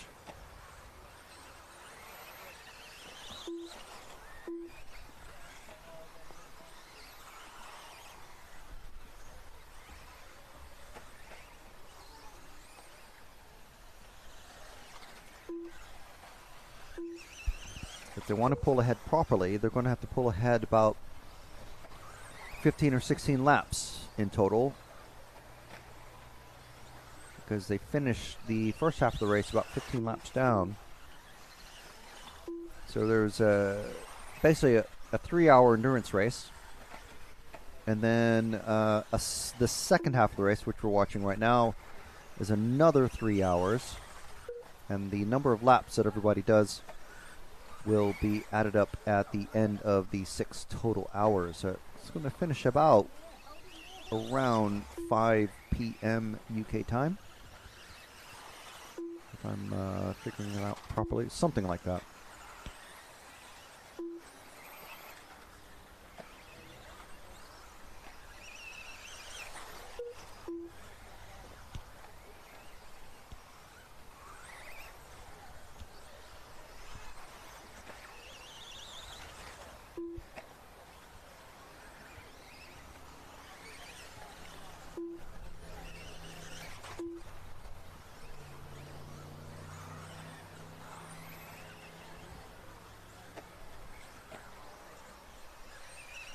Ooh, hung up on a pipe there.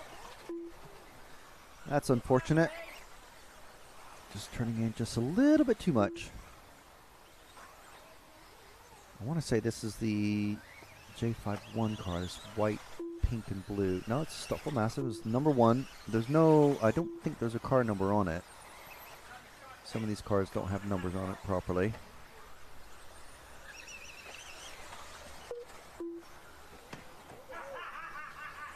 Just in case you've only just started watching, the way this format has been is that there's 6 teams, each one with 6 or 7 drivers, every driver running their own personal 2-wheel drive electric car. But the computer system has combined all the transponder numbers for each team into under one team name. So effectively, every time the drivers cross the line with one of their cars, they get counted an extra lap.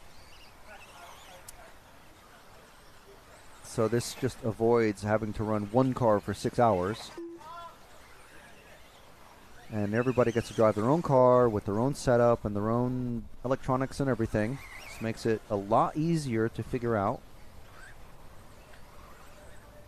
But it does mean, for me, and us watching, the car numbers, sometimes the bodies will change every 8 minutes or so, because that's how the maximum stint time, driving time, that the drivers are allowed to use.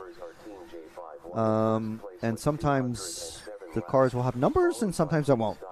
So, this is how it is. But, yeah, so the team laps done, the laps done by each team are added up. Oh, nice. Okay, nicely avoided there. Let's stick with these two. This could be interesting. Ooh, little tap there.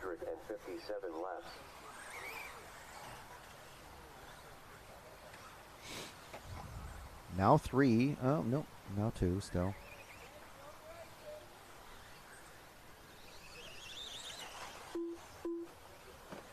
Oh, and stuck into the wall there. That was unfortunate. How did that happen? It was just at the end of the straight, and then just a little too eager to make an inside pass, and you end up getting flung way to the outside and hitting the wall. and needing to get rescued by Marshall. That's going to cost several seconds.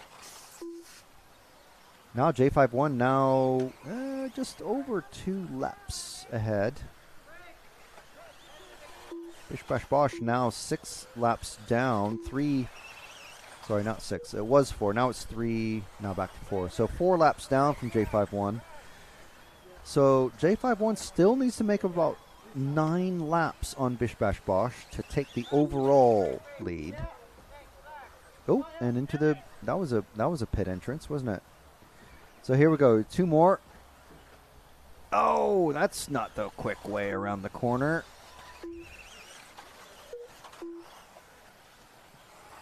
Trying to see a faster car come along and then just trying to take the inside corner. Bang! Straight in.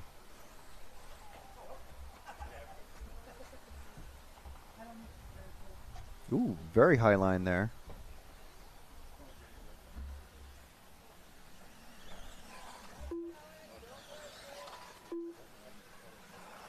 J51, let's see, 3 laps ahead of Bish Bash Bosch.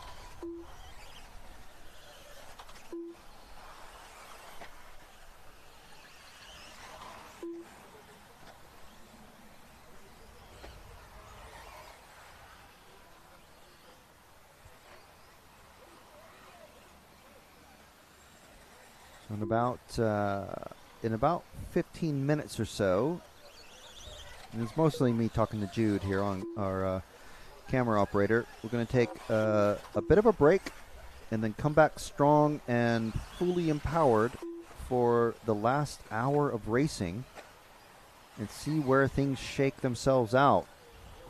As we're following these yellow car, followed by 3 more cars. Very, very tight here. I like to call this clumping. It is an actual racing term. Sounds goofy, but it's a real thing. Where you'll have 10 or 20 cars out on track, and it's a massive, a 3-mile long track, and suddenly all 10 of them seem to be in the same spot at once. It's just how it somehow works out. What happened there? Hitting the fence. Let's see what happened. Coming along, just mind. Driving along, and then, no, I'm just going to drive into the fence here. Something got a bit weird there with the car.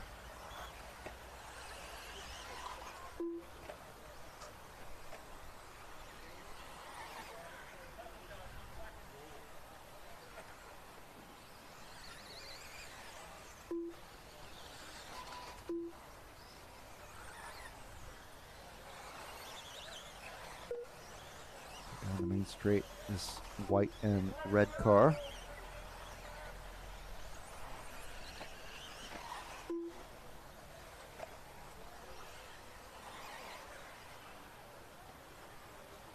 Back up and down the wall of death. Across this quirky little corner jump. Oh, nice pass. That was a good pass. Let's see that again. Across the back section. And that's a tricky corner there as well. It's not the normal direction of travel for these cars. Taking advantage of gravity there, basically.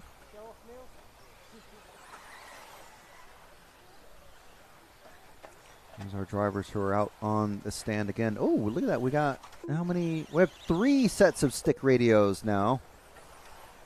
That's a record. Oh, and someone with the eye patch on.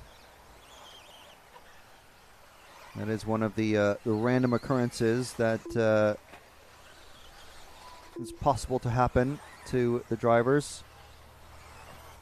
You see another car come out. Ooh, and immediately crash. That's not a good release from the pits.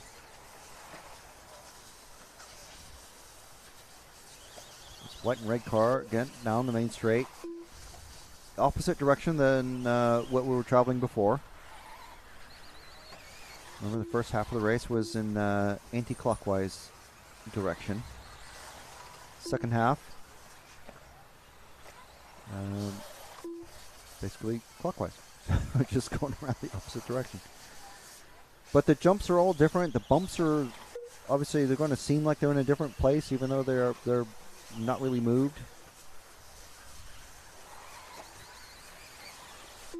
Oh, another set of learning for everybody. After 46 minutes 45 seconds, the top drivers are Team J5-1 in first place with 220 laps, followed by Team Bish Bash Boss Racing in second place with 200. J5-1 now 4 laps ahead of Bish Bash Bosch.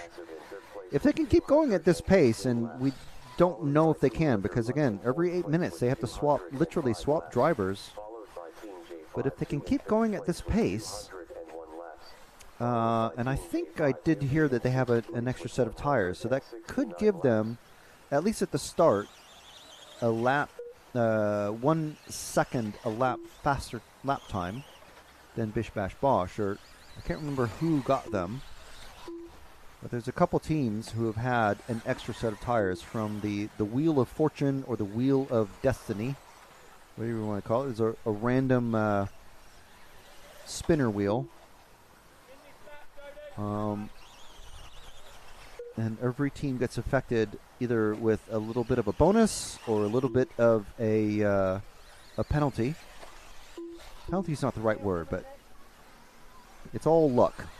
You might have to wear drunk goggles or the kaleidoscope lens goggles, or you might have to wear an eye patch, which basically removes your depth perception, makes it a lot harder to drive. You might get an extra set of wheels. You might have to hold your car in the pit lane for 30 seconds and lose a lap or so, basically, to your rivals. So there's all sorts of things that can happen, good or bad. And it all makes it interesting and different. And might change some things around for next year. Oh, that was a good one. That was a nice save there. Well, an almost save. Still clipped the outside wall. Let's see how that happened. A little bit of a grip roll there, and then it starts right there, and then whoa, slides. Luckily, there's no one there, and luckily the track was wide enough that didn't really affect things, but it got sideways, and you lose some time there. I think Bish Bash Bosch is going to have to pull things tighter, though, because they've only got a lead of 15 laps on J5-1. Liquor Bus, as we know, will have some laps added at the end of this race. We don't quite know exactly how many, but we know that they will get some laps added. So remember, the lap times that we see on the timing at the top right, they're not the fully official lap times just yet. That was a mistake there. Let's see if we caught that properly. Just coming up and then just a little bit turn in too much. So it's this weird bowl section there. And if you just take it a little bit off, gravity just actually just sucks you right into that squared off corner.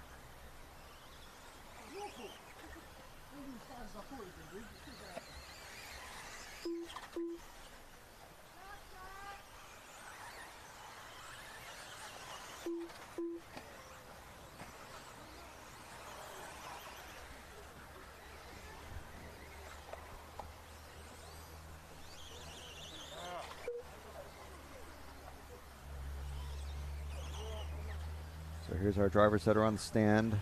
Once again, got a little bit of a, we got driver swaps happening. 2 new drivers coming on. So again, the drivers who are out on track have to go into the pits, and then the teammates will swap the wheels, the tires and wheels over onto the car that's about to go out, because they have to use the same set of tires. They only get 3 sets of tires for this all 6 hours, unless you get a little bit of a bonus or a little bit of bad luck roll. Tires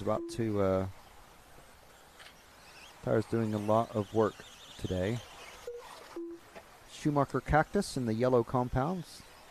Always seem to be the preferred tires for dry AstroTurf driving.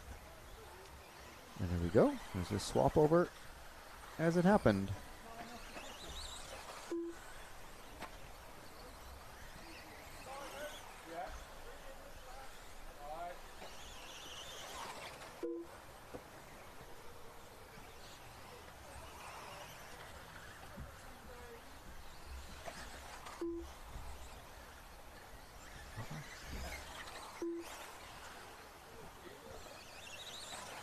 If you don't mind chucking that on. That. All right, so we have another guest in the commentary studio here. So, how are you doing, sir? Very well, Steve Bisco. Steve, how are you? Yeah, very well. You? Yeah, I'm good. I'm good. So, are you're one of the which team are you with? The leading team. The leading team. Which one is that? J5R1. J51, but okay, so you guys are trying to catch up to Bish Bash Bosch, because if I'm reading this right, you ended the first half 15 laps down, yeah. Which is missing from the first stint we did. Oh, so you have some laps missing. Oh, okay, so there's a few. Okay, so from my understanding, there wasn't going to be any corrections to the first half, but Harrison was telling me that there are some team, or at least one team, is going to have some laps added for the second half. Yeah. So we're missing 15. Okay. So there you go. So right. Okay. It's pretty close. All right then.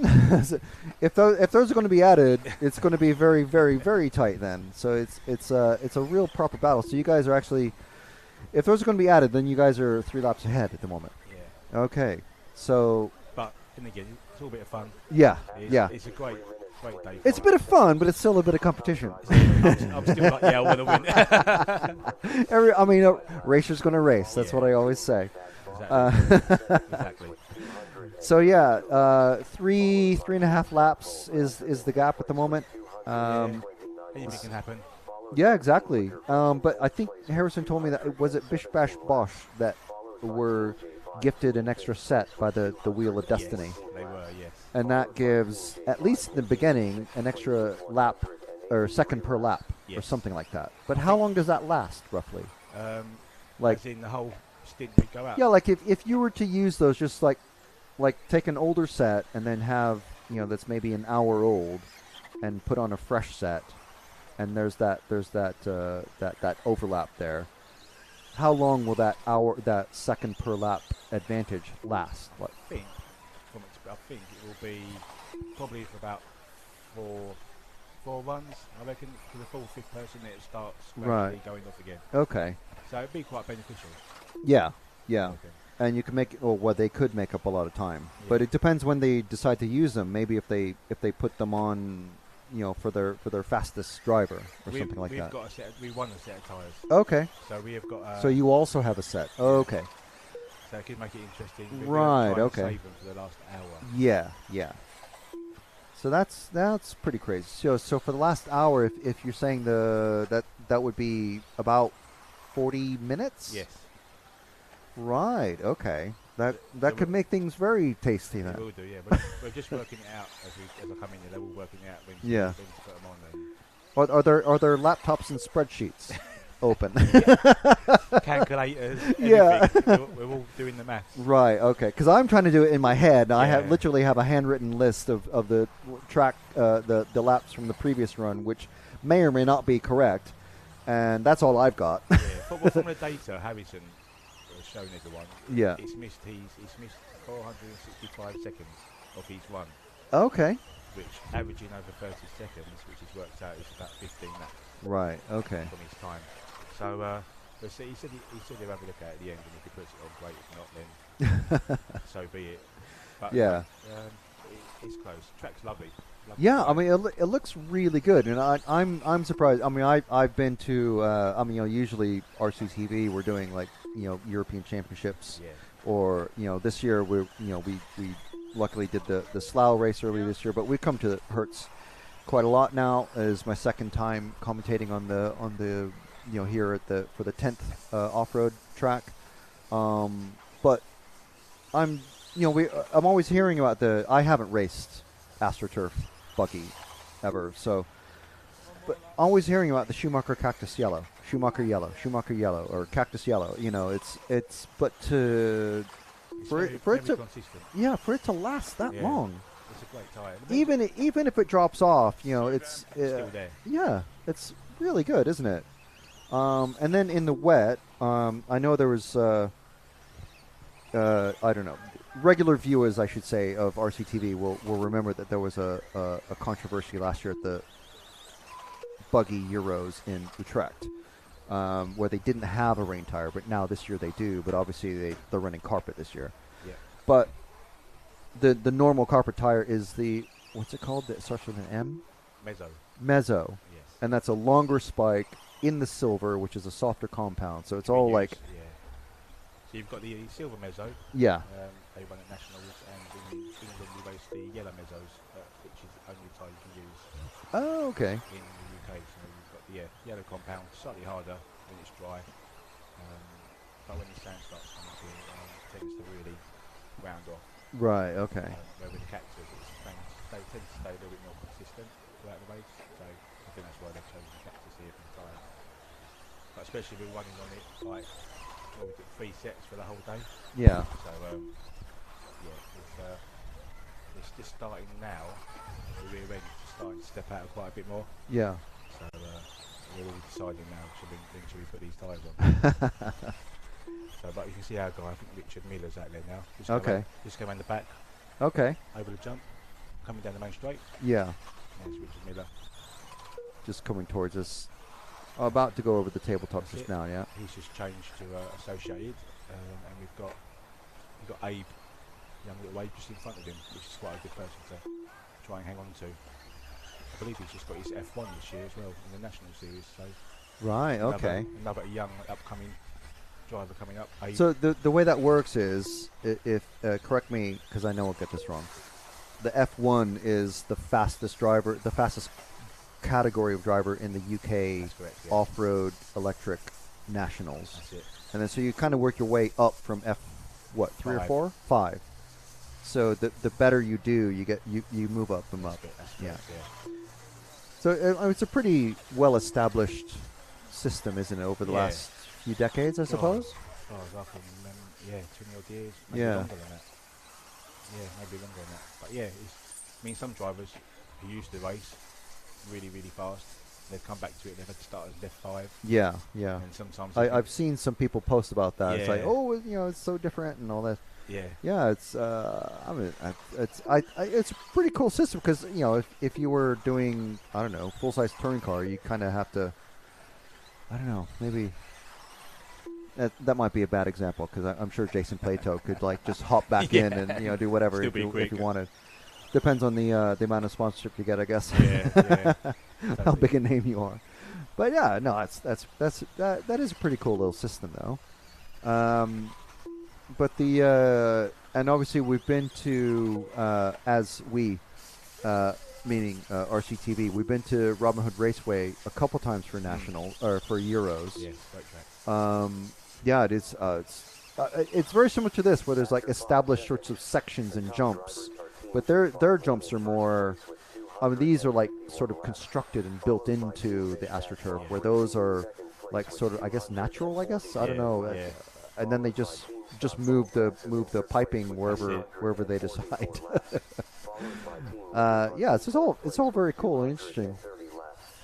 So are you purely an electric racer? Is everyone on your team just only doing electric, or is anyone doing the nitro tomorrow as well? No, I think I've been asked to go do the unfortunately I can't, but what I do to go, I used to do it for about 20 years, so I did do it a long time. But I'm just really, all of us are all doing electric today, and we seem to be doing all right so far. So yeah, definitely. Now 3 laps ahead. So it's sticking out there with an hour, just under an hour to go now. Yeah. So do you think do you know if Bish Bash Bosch, the other team, or? I think they're saving some. They're yeah, okay. So it's going to come together. It's going to come together. When I left, they did say I think they're saving it for me for the fresh tyre set to go on. So we might put the fresh tyre on for me, I think. Right. Okay. And the grip's starting to come up. A few cars starting to wheelie as they put out. So I did notice some grip rolling just coming off of that back, sort of like that funky back straight. Yeah. Because if you it's one of those things, like if you just start going straight but you don't turn the wheel, you just naturally kind of go to the right. Down, and if you turn the wheel just a tiny bit too much, especially as the grip comes up, the cars just go into the fence. It does, you got to be very careful with, I mean, I think the slower you go around that top right hand corner, the faster you are. That makes sense. If you are having it around that bend, it'll bite you.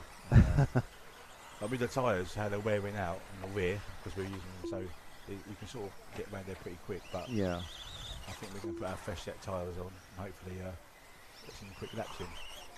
It looks like they're saving some of their drivers with it, which changed around as well by the looks of it. Okay, so they're not going in the same sequence they were. We have been all the time, but I think by the look of it, I think some of the drivers have been out there a couple more times than others. Right. Okay. So okay. But you know, that's what, they're all getting a bit competitive now. Yeah.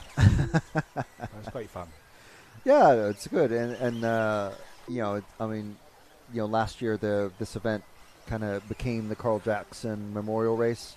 Yeah. So I assume you knew him and raced with him. Yeah, I did. Yeah. And I mean, any words that you want to share about what kind of driver and helper he was in the pits? Oh, he was very helpful. Probably the most helpful person in the pits at the time. He would always go out his own way, help you out. He would always be the first one, probably the last one at the track, and I always made sure that he say goodbye to him all the time. Maybe we raced 1/8 scale together over there for many years. Any advice you'd go up to him, he would stop anything and give you help, even if he's busy. So yeah, it's hard to talk about still, even now. We find it. We've known each other for 20 odd years, but yeah, it's hard. But yeah, Cole's a legend, and I hope we do many more of these years to come.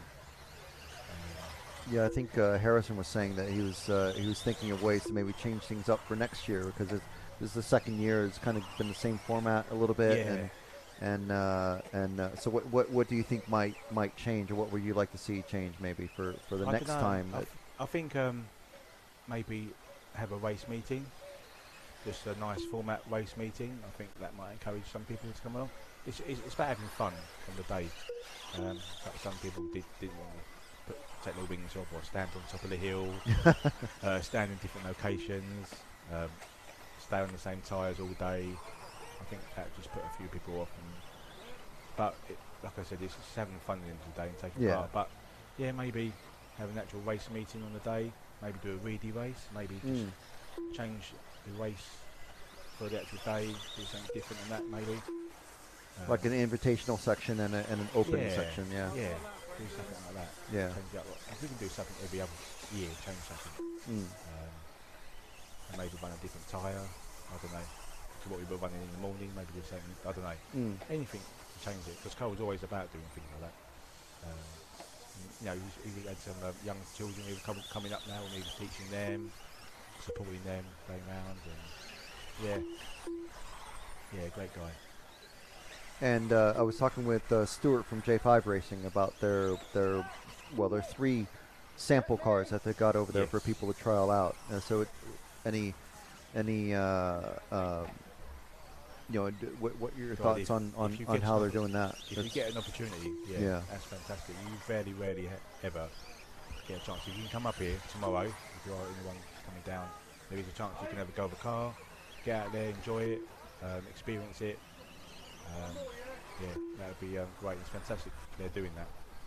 Yeah, because it does take some commitment to like I was saying, like plop a credit card on a shop counter and go, I will buy brand new everything. And what do I do now? Yeah, exactly. Rather than doing that, you get to try it out and see if you actually like it. Yeah, exactly. It's even prepping those 8 scale cars. I mean, I think when I was doing it, I was Tuesday or Wednesday evening, I'm prepping the car.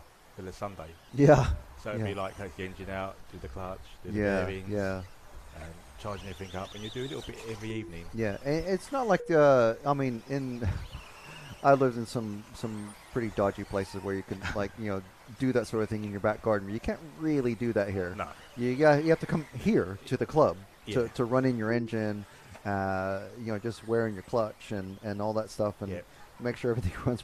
You can't do it in your front garden in the UK. You can't. You have the police called on you. The police or be something. called. Yeah, I wouldn't recommend it. But if you can get down to Herts Raceway, and tomorrow there's loads of people down here. Yeah, there's going to be loads of people. It's going to be so noisy. There is literally, I think there's about 20 people over there now. Going around practicing, and even some they've said you can have go car today. Yeah, so it's very cool. It's great. And they're all under the J5 tent, so the grey cars are over there now. So if you do come over, come have a go because it can be very addictive. Yeah, very.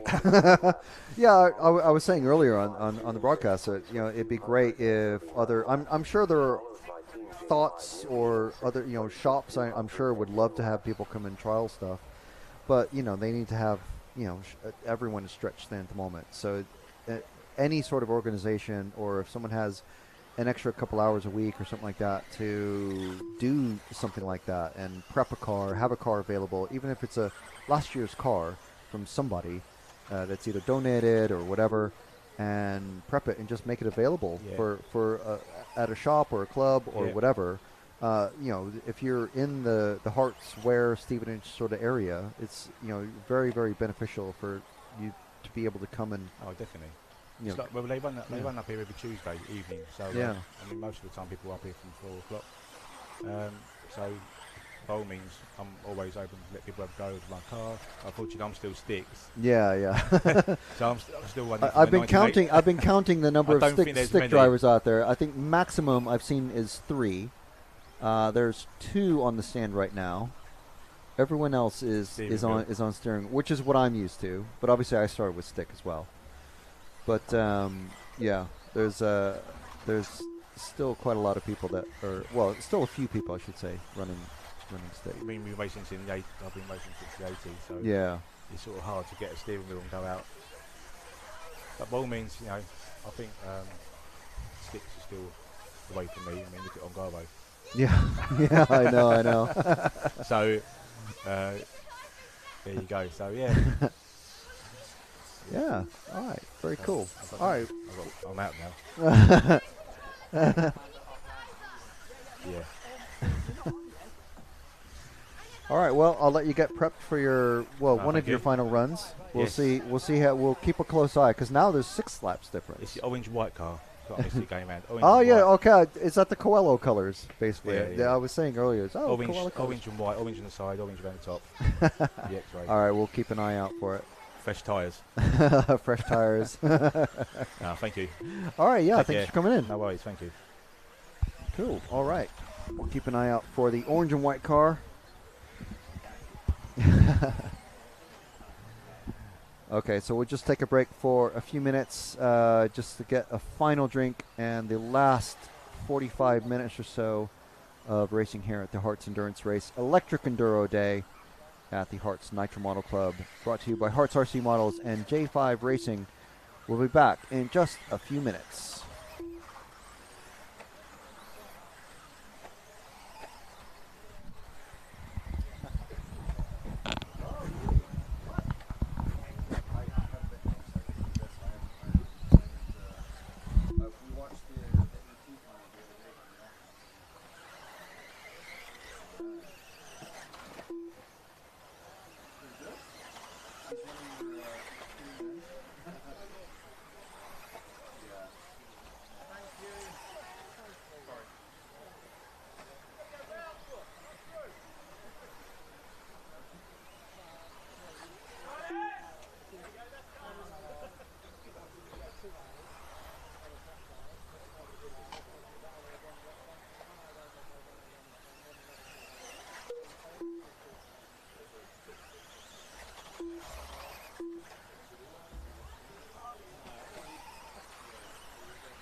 minutes 26 seconds. The top drivers are Team J5 in first place with 278 laps, followed by Team Bish-Boss Racing in second place with 274 laps, followed by Team Stockfold Massive in third place with 273 laps, followed by Team Liquor Bus in fourth place with 257 laps, followed by Team J52 in fifth place with 253 laps, followed by Team J5 Newbie in sixth place with 224 laps.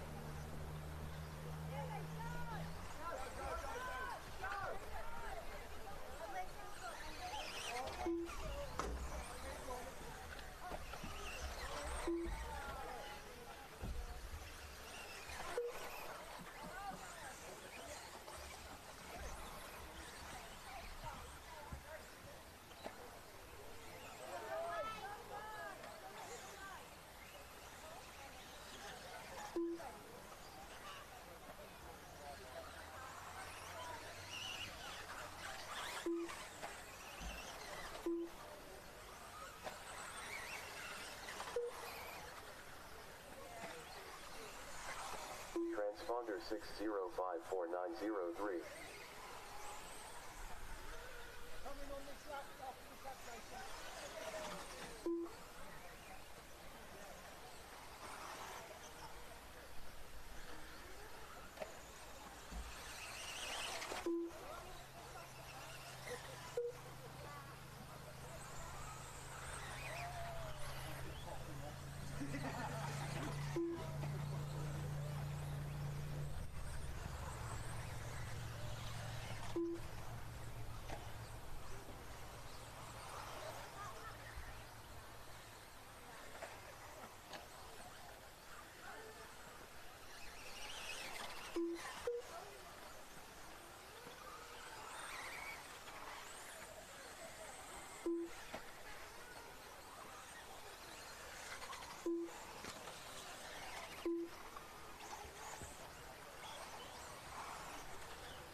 Okay, so we are under 45 minutes remaining at the Herts Endurance Race for the Electric Enduro.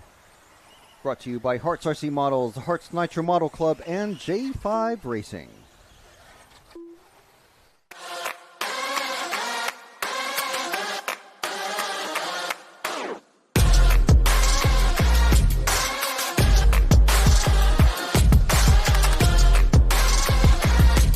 This is mine. Okay, fantastic. Yeah. This amazing is unbelievable. The legend, Masami Himashaka. So Michael Olowski's going to cross the line to take the European title. What's it going to be? It's a race to the line and Skidmore takes it. Three-time winner David Ronnefout takes the Euros, European champion. That's crazy, man. I can't believe it. Balessis flamed out. Balessis flamed out. Oh, he's broken. Valkyrs is broken.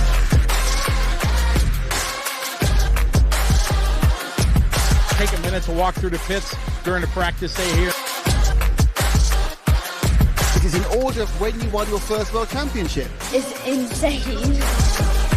You guys need a race director, and I'm lost my contracts, give me a call. Thank you guys for the coverage. I appreciate it.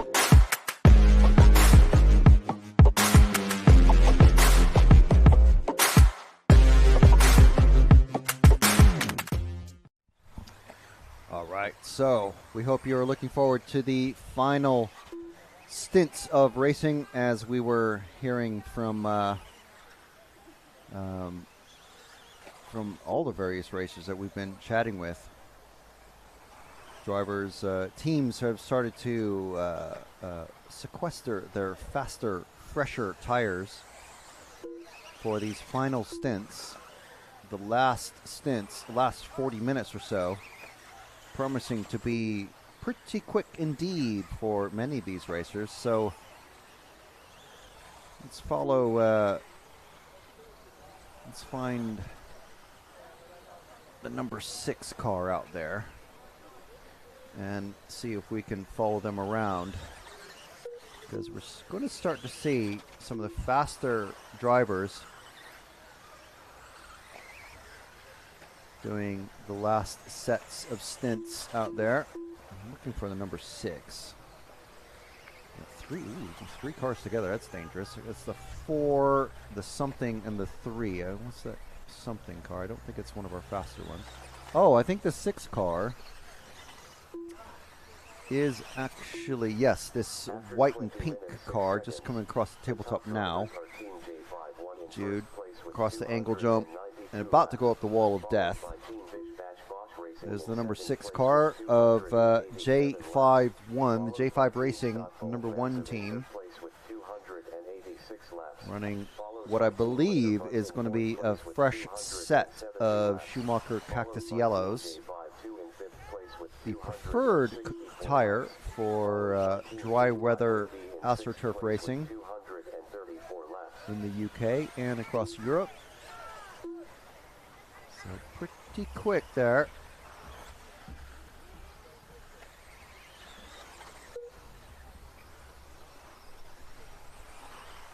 J51 now 5 laps ahead of Bish Bash Bosch, who we're told J5 starting, ending the first half of the race 15 laps down, but potentially going to be given those 15 laps back because of this transponder malfunction early on.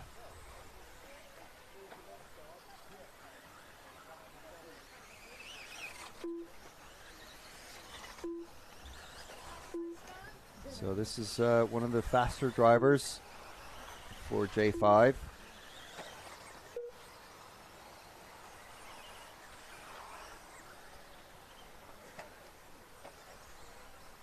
It's an X-ray car. And if you've been watching the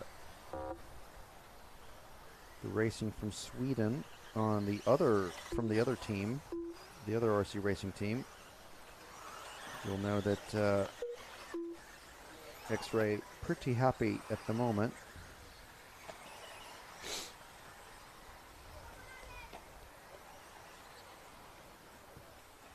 Everyone likes to always drive a winner.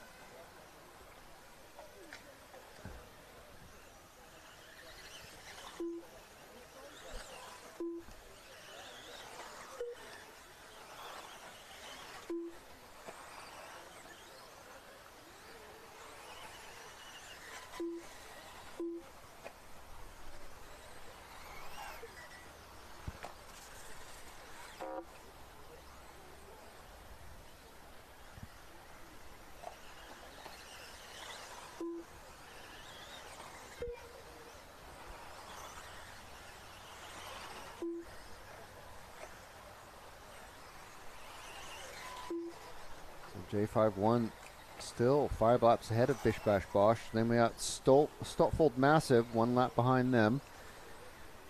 Potentially they might be given some laps as well from the first stint, but they ended on 358, so it's 22 laps behind Bish Bash Bosch.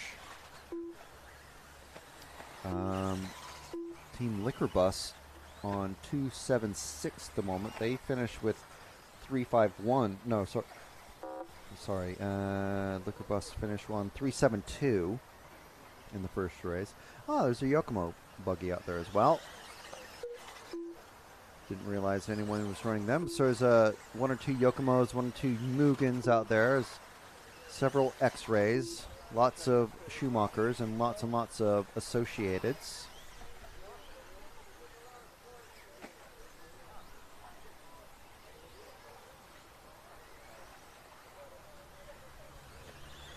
If anyone was curious about what the various car brands that are being run out there, I'm sure there's one or more S-Works and Kyoshos, and some of the less visible car brands that are out there.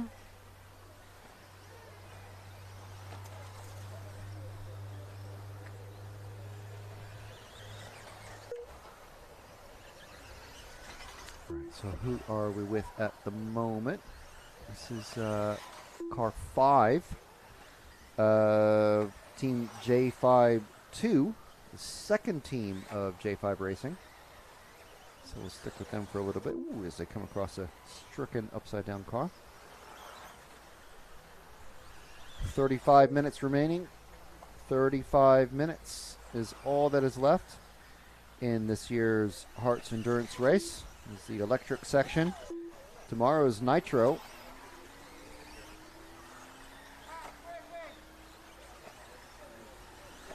Ah, we have another victim. Sorry, interviewee. There you go. If you just pop that on. Yeah, there we go. Yeah, it's about working. Beautiful. All right. So how are you doing, sir? Not too bad. Yeah. Seamus. Seamus. Oh yes. Okay. Yeah, I saw the name on the back of your on the back of your hoodie. So yeah. What team are you with, Seamus? Stopfold Massive. Oh, okay. All right. So you're one of the teams that is missing a few laps. And I think from the first stint. Yes. So has Harrison told you that you're going to be getting your laps back from that? Or He has not. No. He has not. Okay. So I'm being told various things by various team members. So I'm not sure whether I mean, from what Harrison told me, he's just going to leave the initial results as they are. But I talked with someone from one of the other teams earlier, and he seemed to assume that they were going to be given their laps that they were missing. So I don't We've know. not been told anything about that so far. Okay, all right. Or not that I'm aware of anyway. Right, but okay. these things happen. All right. So how have things been going for Stopfold Massive then? Not too bad today, anyway. Well, other than our missing laps, which that was our fault. And then we've had a couple of breakages, but that's racing, unfortunately. Yeah. What I mean, apart from have they just been the normal front arm sort of breakage, or has there been something one else? servo horn went Okay. on my car, and Adrian had a kingpin go on his car. Oh, okay, front right. Kingpin come out. So they're the ones I'm aware of at the moment. Okay, and so you guys have come over from your own club, Stotwold. Stotwold, yeah. Stotwold, yeah. So what, Stotfold, sorry. Yeah. These unfamiliar names. I live in the Midlands, so it's like these weird southern names are. So how's that club and it's a nice club, really. National level track, which is the same as here, which is quite nice. We've got quite a lot of the members who race here also race there, right? Because it is only about 20 odd minutes away. Yeah, I was going to say, because it's I think Jim told me something about this last year, where there's lots of drivers. I mean, it's a regional sort of thing where like groups of drivers will go en masse to all the different clubs and just kind of take turns going around, basically. Yeah. And it's just like a cool, like, you know, you are your own community, but you kind of just like go to support all the various local clubs, and everyone goes around. And eventually, everyone goes around everywhere. And you got people who break out to become in the nationals and stuff like that as well, which is quite cool. Yeah, that is really good. Yeah, it is. You kind of forget how good the level is at times. Like my daughter's in the newbie team, racing, and you forget how good the level is when a lot of the guys here racing are regulars at Slotfold down here, and you sort of you have to realise a lot of them are F2s and F3s and stuff like that. And okay, they're actually quite good. And we've got a few F1s out there today and stuff like that. So it is. Okay. How many? I was talking with a chap earlier who was explaining how the F1 and through F5 level sort of work. How many racers are in the F1 sort of group? I think nationally. I couldn't tell you, to be honest. Okay. I have no idea. I would guess it's probably like 30 or 40 drivers, maybe I total, think or something like that? Yeah, it's like the top 10 or top 10 or 20%. It is quite high. I was just wondering, like, how many are in the F. I suppose there's a lot of F5, and then there's fewer F4, and then fewer still of F3, and so on and so on. Yeah. Okay. From the regional ones, the top 20% got F2. Okay. The next 30 down to 50% got F3. And then I think it was 50% down to 70% got F4. Right. Something along those lines. Right. Okay. Right. I'm asking questions mainly because I don't know how exactly it works. Really, I'm aware of the system, but I've never investigated. I've never raced in the national system at all. Yeah. So I've only ever done regionals myself. Right. Okay. And I've just recently gained my F4 rating, which is an upgrade for me. Yeah. Well, that's pretty good. That's pretty good. And so the Stotfold Club, do you guys have like a big, like here there's the Herts GP. Do you guys have anything similar to that? We have our summer series that we tend to run. Over the winter we'll be running our winter series. And that coincides quite nicely. That it is coordinated with Herts and some of the other clubs around Essex Carpet Clash and stuff like that. Okay. So that we don't clash and run on the same days. Yeah. We do coordinate it a bit. Okay. Which is quite nice. Yeah, that's pretty. It's nice to have that sort of like community, like like everyone sort of works together and everyone, you might race in the Essex Cup or you might race in the Stotfold Cup and so on and so on. And you do multiple things. If you've got the time, I mean, you can go into a big event over winter pretty much every weekend. Yeah. and there'll be probably 50 plus cars. Wow. That's pretty good on any given Sunday. Yeah. And for like a single event, like a single weekend event, do you guys do anything like that? We haven't really, no, because we've had the nationals and we've got 2 regional rounds that have to occur as well. That ends up putting quite a lot of work on the clubs. Right. And I volunteer at Stotfold and here as well, and it ends up being a lot of work that has to go in. It does always end up being the same sort of people coming down to help. On each occasion. Of course. That usually tends to be how it is, but unfortunately. But I was telling Harrison, it is nice to come, because I was here obviously last year for the endurance race, and drove up. And I'm like, what are these 2 gigantic yellow boxes now? And he was telling me all about it. So we talked about it earlier today, and it's really good to see that sort of improvements happening year on year. I mean, big.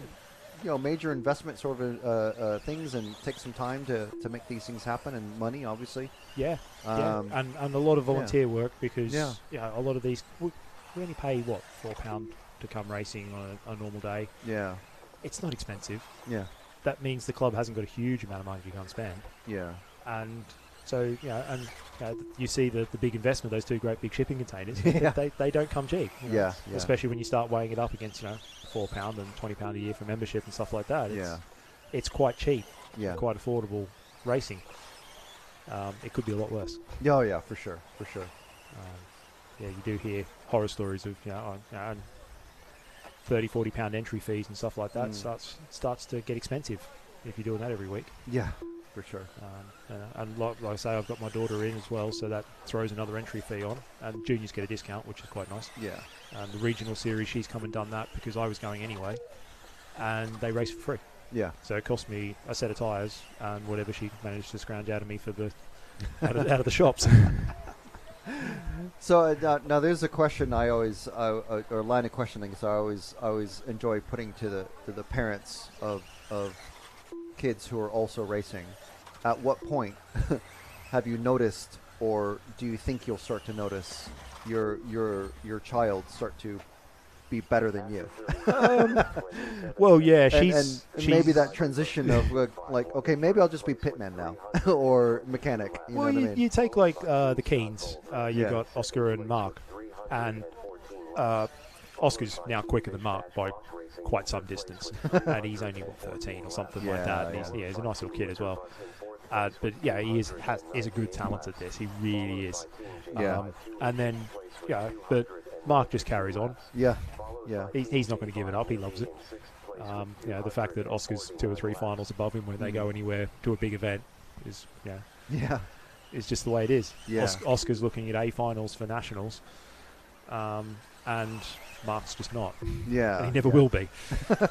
But he's okay with that. Yeah. Oh, of course. And I think it has gone from Oscar used to get his hand-me-down stuff to now it's the other way around. So that's where that transitionary point sort of starts to occur. I mean, it's really interesting, especially in electric off-road. You see the ages of some of the top racers. I mean, Ongaro, and he started to become a star in his mid-teens. Orlowski won his first European title as 14. I think was it Tommy Hall was the same age when he won. Is it Marcus Carup? Yeah. I think he was 15 or 16 when he won. These guys are all so young and so fearless and such but quick reflexes. It's weird that electric off-road seems to produce the really young champions. Isn't it? I've noticed that over the years, while we've been, as RCTV, have been covering the Euros and stuff like that. It's sort of, see that well, with even the running around now with the yellow car going across the back wall there. Yeah. That's Abe Lyons, and he's another talented driver. I think he's 16, 17. He's not old. Yeah. And again, nice young fella, but a great talent. Yeah. Regional 2 or 3, I think, this year, and he didn't complete all the series, so could have potentially won it. With a bit of luck going his way, he's incredibly talented. Yeah. And again, like I say, he's like 16 or something. Yeah. It's really interesting to see these new young talents, and of course, I don't personally. I'm not aware of too many of the names on the British national level, because just as like I said, we tend to see just the Euros. Yeah. So it's very interesting to maybe take note of these names and these faces that we're seeing here, regionals and nationals, stuff like that, and see how they do in the coming years for the Euros. It is, yeah. It's and I suppose at some point I'll be sitting there saying, "Oh yeah, I used to race with him." yeah. There's always that. It's like I knew that kid when he was, when he just started. By race with him, what I mean is I was on the track. Yeah. It wasn't a race. Yeah, it's the same as Oscar. I've never beaten Oscar. Yeah. Unless his car's broken, there's no way I'm finishing in front of him.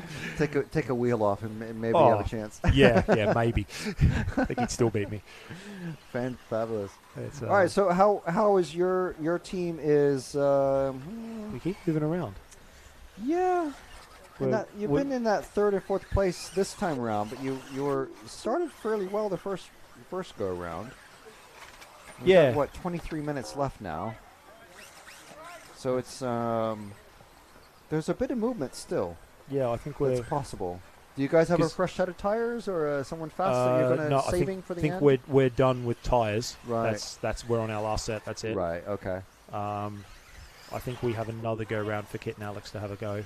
Okay. They're our 2 quicker drivers. Have you been saving them, or is there anyone acting as like we're just running in order? Okay.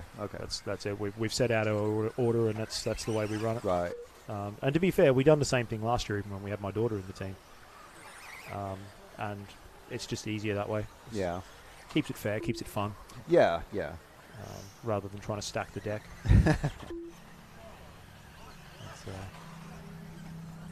Sometimes, obviously, I mean, it is all fun. We are racing model cars, but there's that edge of competition still. Always. Yeah. Racers going to race, as I always say. That's it. Yeah. And it's nice. With all this is for Carl. Yeah. And he was always for fair competition, but Yeah, it was, make yeah. no mistake, it was competition. Now you guys are about 20 minutes away. I think is it fair to say that J5 Racing this is their home club? Yes. Okay. Yeah. So do you guys have any plans to, or do you know like of the Stotfold Club to expand the J5 program to over there, or start up something similar? Or I think or a lot like of it will probably stay here. Although because of the closeness of the two clubs, a lot of the guys who are involved in it are involved in both clubs. Yeah. So yeah, it's people like Joe Howson and stuff like that, and Darren Windsor and that they've been involved in both clubs for a long time. Yeah. And Carl was helpful to them. So I think it will remain that way. Carl was a semi-regular at Stotfold as well. Okay. He certainly knew his way around there. Yeah. But then this was his home track. He was involved in building it. So yeah. it is the way it is. But I suppose it's a bit like I spend more time at Stotfold because I actually live in Stotfold. Yeah. So this is a 20-minute drive versus one that's 2 minutes down the road. Yeah, exactly. Yeah, no, I was just thinking out loud earlier when I was kind of babbling to myself about the possibilities of doing a similar sort of thing at, clubs that are in the north or the Midlands or whatever the southwest. And I think as a format it seems to work, and then if nothing else, what it does is bring everybody together and have fun for the day. Yeah, definitely. Which is what the sport's meant to be about for the most part. Yeah. It's all well and good saying it's serious racing, which you can do that and still have fun. Yeah. Yes. And as a way to introduce new possible racers into the I hesitate to say fraternity, because obviously you've got a daughter that's racing. It's not really fraternity. The community, the new members of the racing community. Let's say the J5 Racing program is a pretty good little system, isn't it? It is, yeah. And it's just trying to get these talented young guys to still keep going and stay on it. Today is a fine example. I think most of the teams have a junior in there, or have a junior involved. Yeah. We've got quite a few regulars down here that are juniors.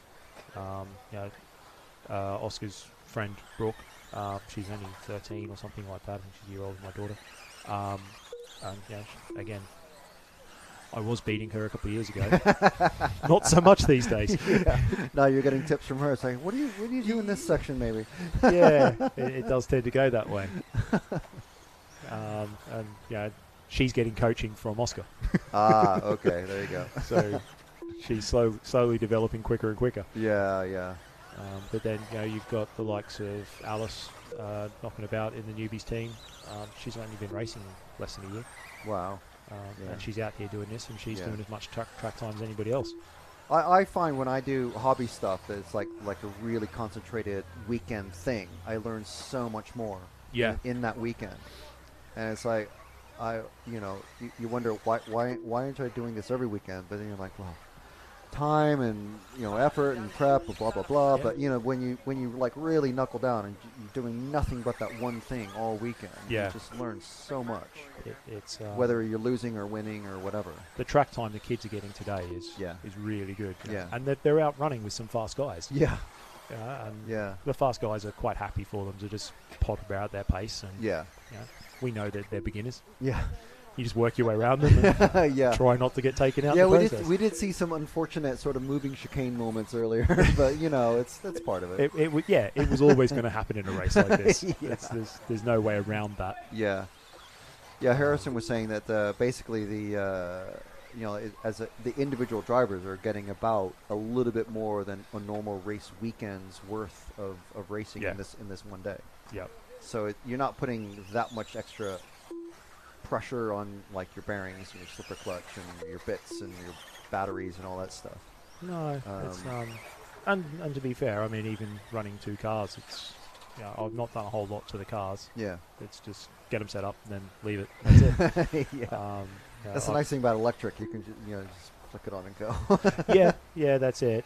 And the one thing is, my daughter's learnt to charge her own batteries now, so there you go. She's cracking on with that. I'm leaving her to it. Yeah. That's helpful. It's quite nice when the cars just work. There is that. There is that. So yeah. Well, cool. All right. Well, I'll let you enjoy the last quarter hour of the 6 hours endurance. Yeah, I think I've got maybe one more run. So okay. All right. Well, I'll let you go get I see prepped for kids that. out there now, so yeah. Brilliant. Cheers for that, mate. Okay. All right. Thank you very much. It's Seamus from which team was that again? Stotfold Massive. Yes, I should have known because we have a shout out in the live chat from Stotfold Massive. I've been saying it wrong all day, even though it's like there in like plain letters. Okay.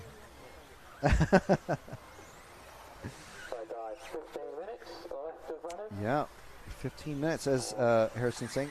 We're just under 16, so J5 1 in the car 6 is leading this particular half of this the electric enduro here at the Herts Endurance Race, brought to you by Herts RC Models, the Herts Nitro Model Club, and the J5 Racing Organization. So be sure and check out Herts RC Models and J5 Racing on Facebook, and Herts RC Models, just search for them online as well.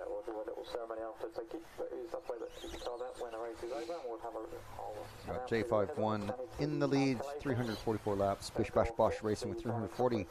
Stotfold Massive with 331. Liquor Bus with 322. J5-2 on 314. And the J5 Newbie team on 272. So 15 minutes left.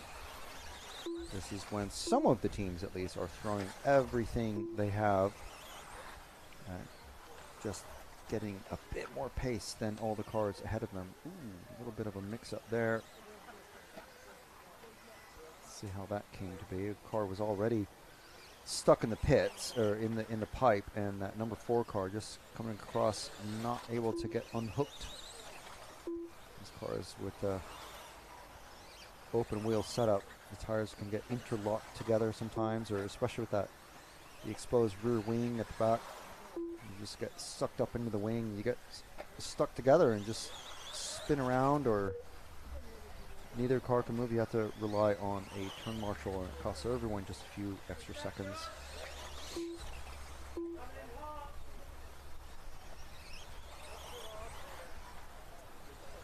There's a car about to come into the pits. Let's see. Wham! Right into the chest. So that is going to be a tire and driver change. There's the fresh driver coming on, and the retiring driver now off the roster.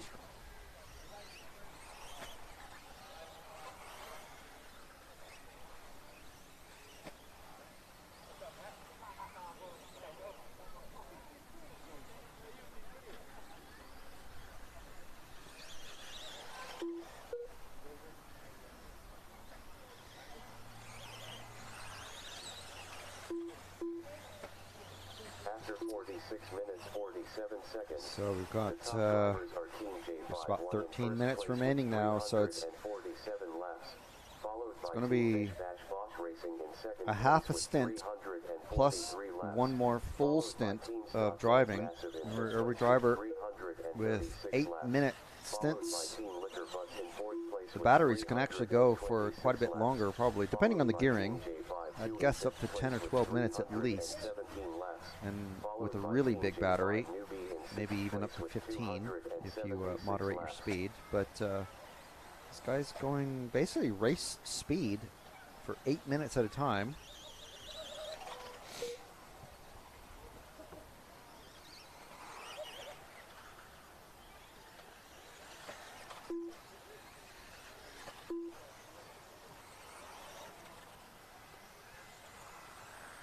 The wall of death, back down it across this really tricky jump. Take it easy. Across the not straight.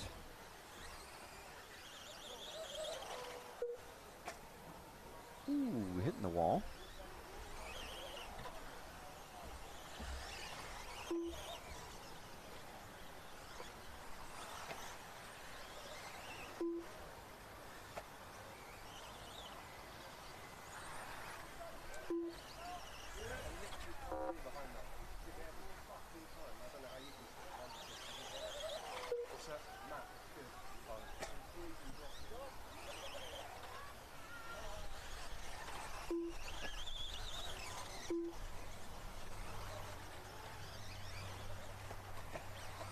White and red car now. Going across the not straight. Taking it easy, going into that right-hand turn. This is the car 6 from Team J51. We'll follow them for a bit because they are sort of our leaders. Not sure how many laps are going to be given to each of these teams afterwards. That's something that I'm sure Harrison, the race director, is going to keep a bit secret.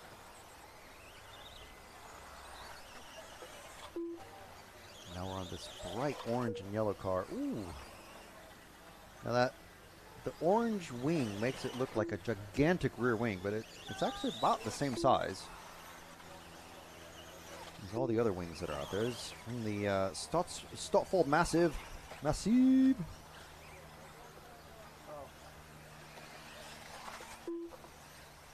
That box jump. I love those box jumps because they're so infinitely reusable whenever they do a new layout on the track. It's pretty cool.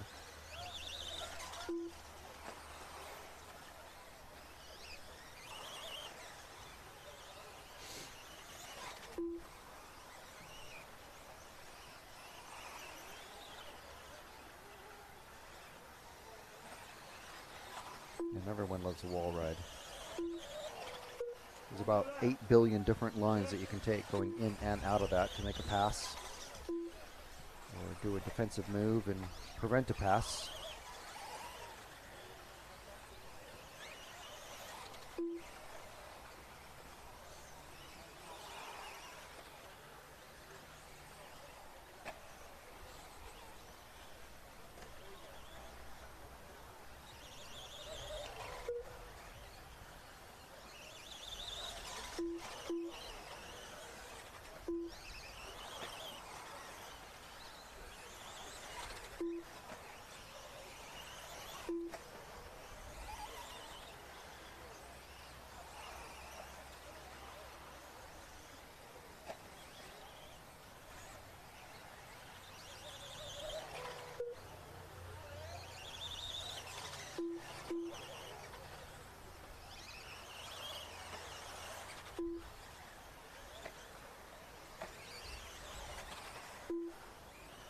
I'm just going to try and get Harrison's attention, hopefully. See if there's some way I can we can get the total count of laps before we go off air. 8.5 minutes remaining now. And with the Stotfold Massive car, number 1.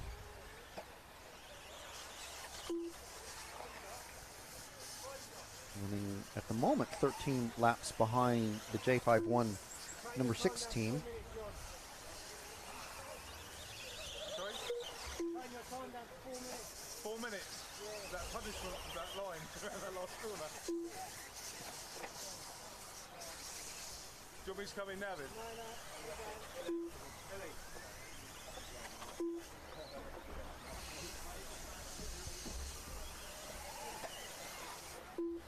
Next one, yeah? Yeah.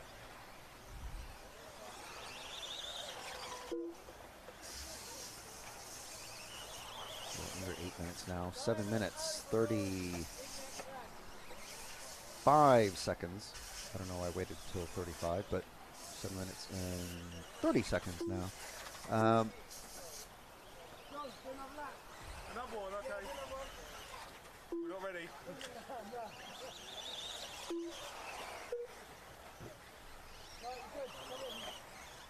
Yeah, okay.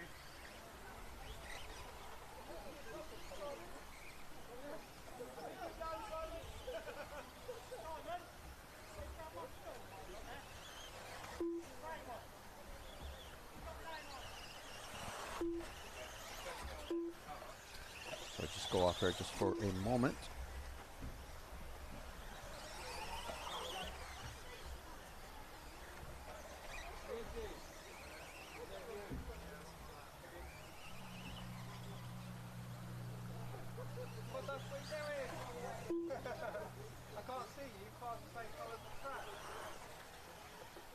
After 53 minutes 27 seconds. The top drivers are Team J51 in first place with 361 laps, followed by Team Bish Bash Bosch Racing in second place with 357 laps, followed by Team Stockfold Massive in third place with 349 laps, followed by Team Liquor Bus in fourth place with 339 laps, followed by Team J52 in fifth place with 330 laps, followed by Team J5. All right, so 6 minutes remaining. It's all coming down to just a few laps here or there.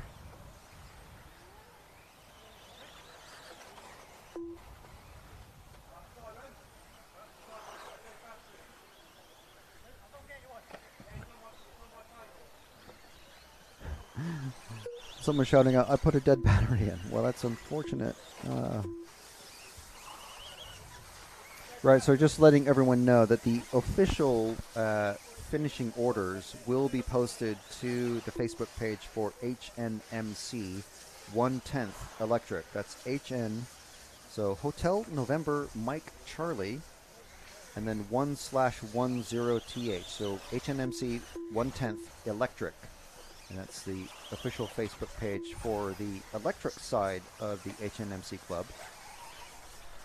So if you want to see the official finishing times, but as we've been saying all day long, and even as we're talking to the racers who are, are racers. Like I say, racers going to race. But it's all about having fun and raising some money for Carl Jackson's memory and helping out the J5 racing efforts to basically bring new racers into the RC racing community. But still, these racers, some of them anyway, putting their hardest efforts into these last few stints. A little too close there, Jude. Or a little too shaky. So J51 leading this one at the moment. Bish Bash Bosch just 1 lap behind. And about 8 laps behind them is the Stockfold Massive. Then we got Liquor Bus, J52, and J5 Newbie. The real battle on track actually is, if we go purely by the computer live results as we see them on screen, the real battle on track is between the leading teams of J51 and Bish Bash Bosch. If we're adding in the previous, the first half of the race results, with Bish Bash Bosch having 380 laps, J51 having 365, Bish Bash Bosch is going to be, I don't want to say running away with it, because a dozen laps over 6 hours of racing is it's pretty close still. But even if we ignore all of any potential adding laps or anything like that, these guys, after 3 hours of racing with only 3 minutes left right now, they're only 2 laps apart, which really, if you think about it, is pretty crazy. That's really, really close.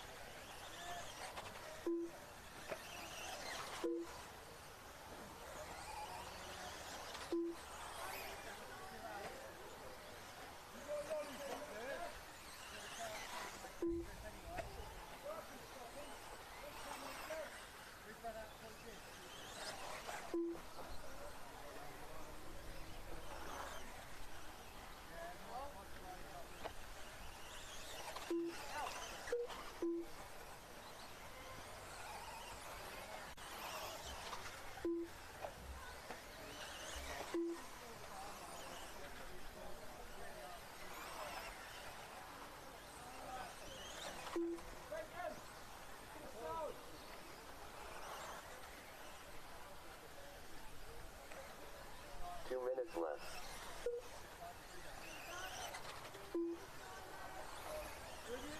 So 2 minutes remaining. 2 minutes remaining. J51 leading this one. 2 laps ahead of Bish Bash Bosch Racing. Then we got Stockfold Massive, Liquor Bus, J52, and J5 Newbie. Don't forget, tomorrow we've got the Nitro version of the same exact event happening tomorrow. It's actually 7 hours over on the Herts Nitro Model Club off-road nitro track. A huge track. It's completely different to this one. So make sure and tune in if you're not here physically. I know some of our joiners in the live chat are actually going to be in the race tomorrow. So we look forward to seeing you all.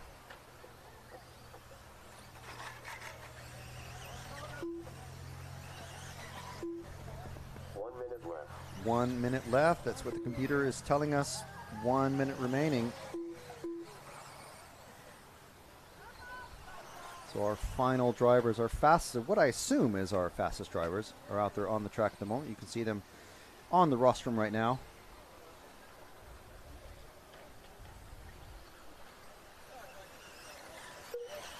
Let's hear it for these drivers who are out there doing their best, going their fastest.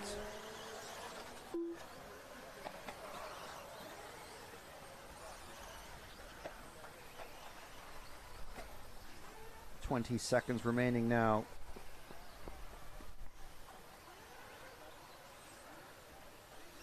So going to your final 11 seconds. 10 seconds remaining now on the master clock. So this green car here is on his just started the last lap, so that is it. Car done. Last lap here. So again, we're going to have the official final results with all the totaled lap times from the first 3 hours of the Herts Endurance Race Electric Enduro here from the Nitro Model Herts Nitro Model Club. You can see those on the official Facebook page for the club, which again is HNMC 1/10 Electric. Just search for that, HNMC 1/10 Electric. Search for that on Facebook and you can find the official finishing times and total lap times for everybody. Thank you very much for joining us here today from the Herts Nitro Model Club. Thank you to Herts RC Models and J5 Racing and all of the racers who have come in to take part. Make sure and check out J5 Racing on Facebook and Herts RC on Facebook, and well, just do a web search for Herts RC Models, and of course the HNMC, the Herts Nitro Model Club. Thank you very much for hosting us. We've loved it. It's been 6 hours of fun. We'll have a lot more fun tomorrow as well. 7 hours of nitro racing on the Herts Nitro Model Club off-road nitro track. Again, it's going to be a lot different. It's going to be very, very interesting. But that's it from us for today. My name is Frank McKinney for RC Racing TV. On camera has been Jude McCallum. And we'll see you back tomorrow from around 10 a.m. in the morning. We're going to have 7 hours of nitro racing solid. And we'll leave you with a word about how much we love RC. And we'll see you tomorrow.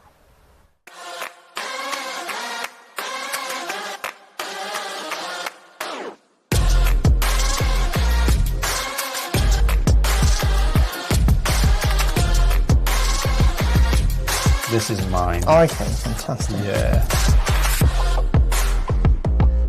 This is amazing. It's unbelievable. The legend, Masami Himashaka.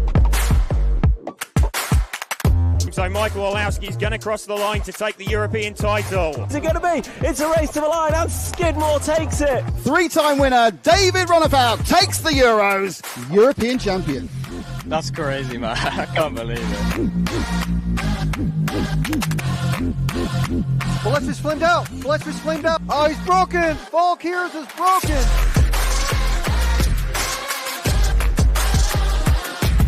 Take a minute to walk through the pits during the practice day here. It is in order of when you won your first world championship. It's insane. You guys need a race director, and I'm lost my contracts.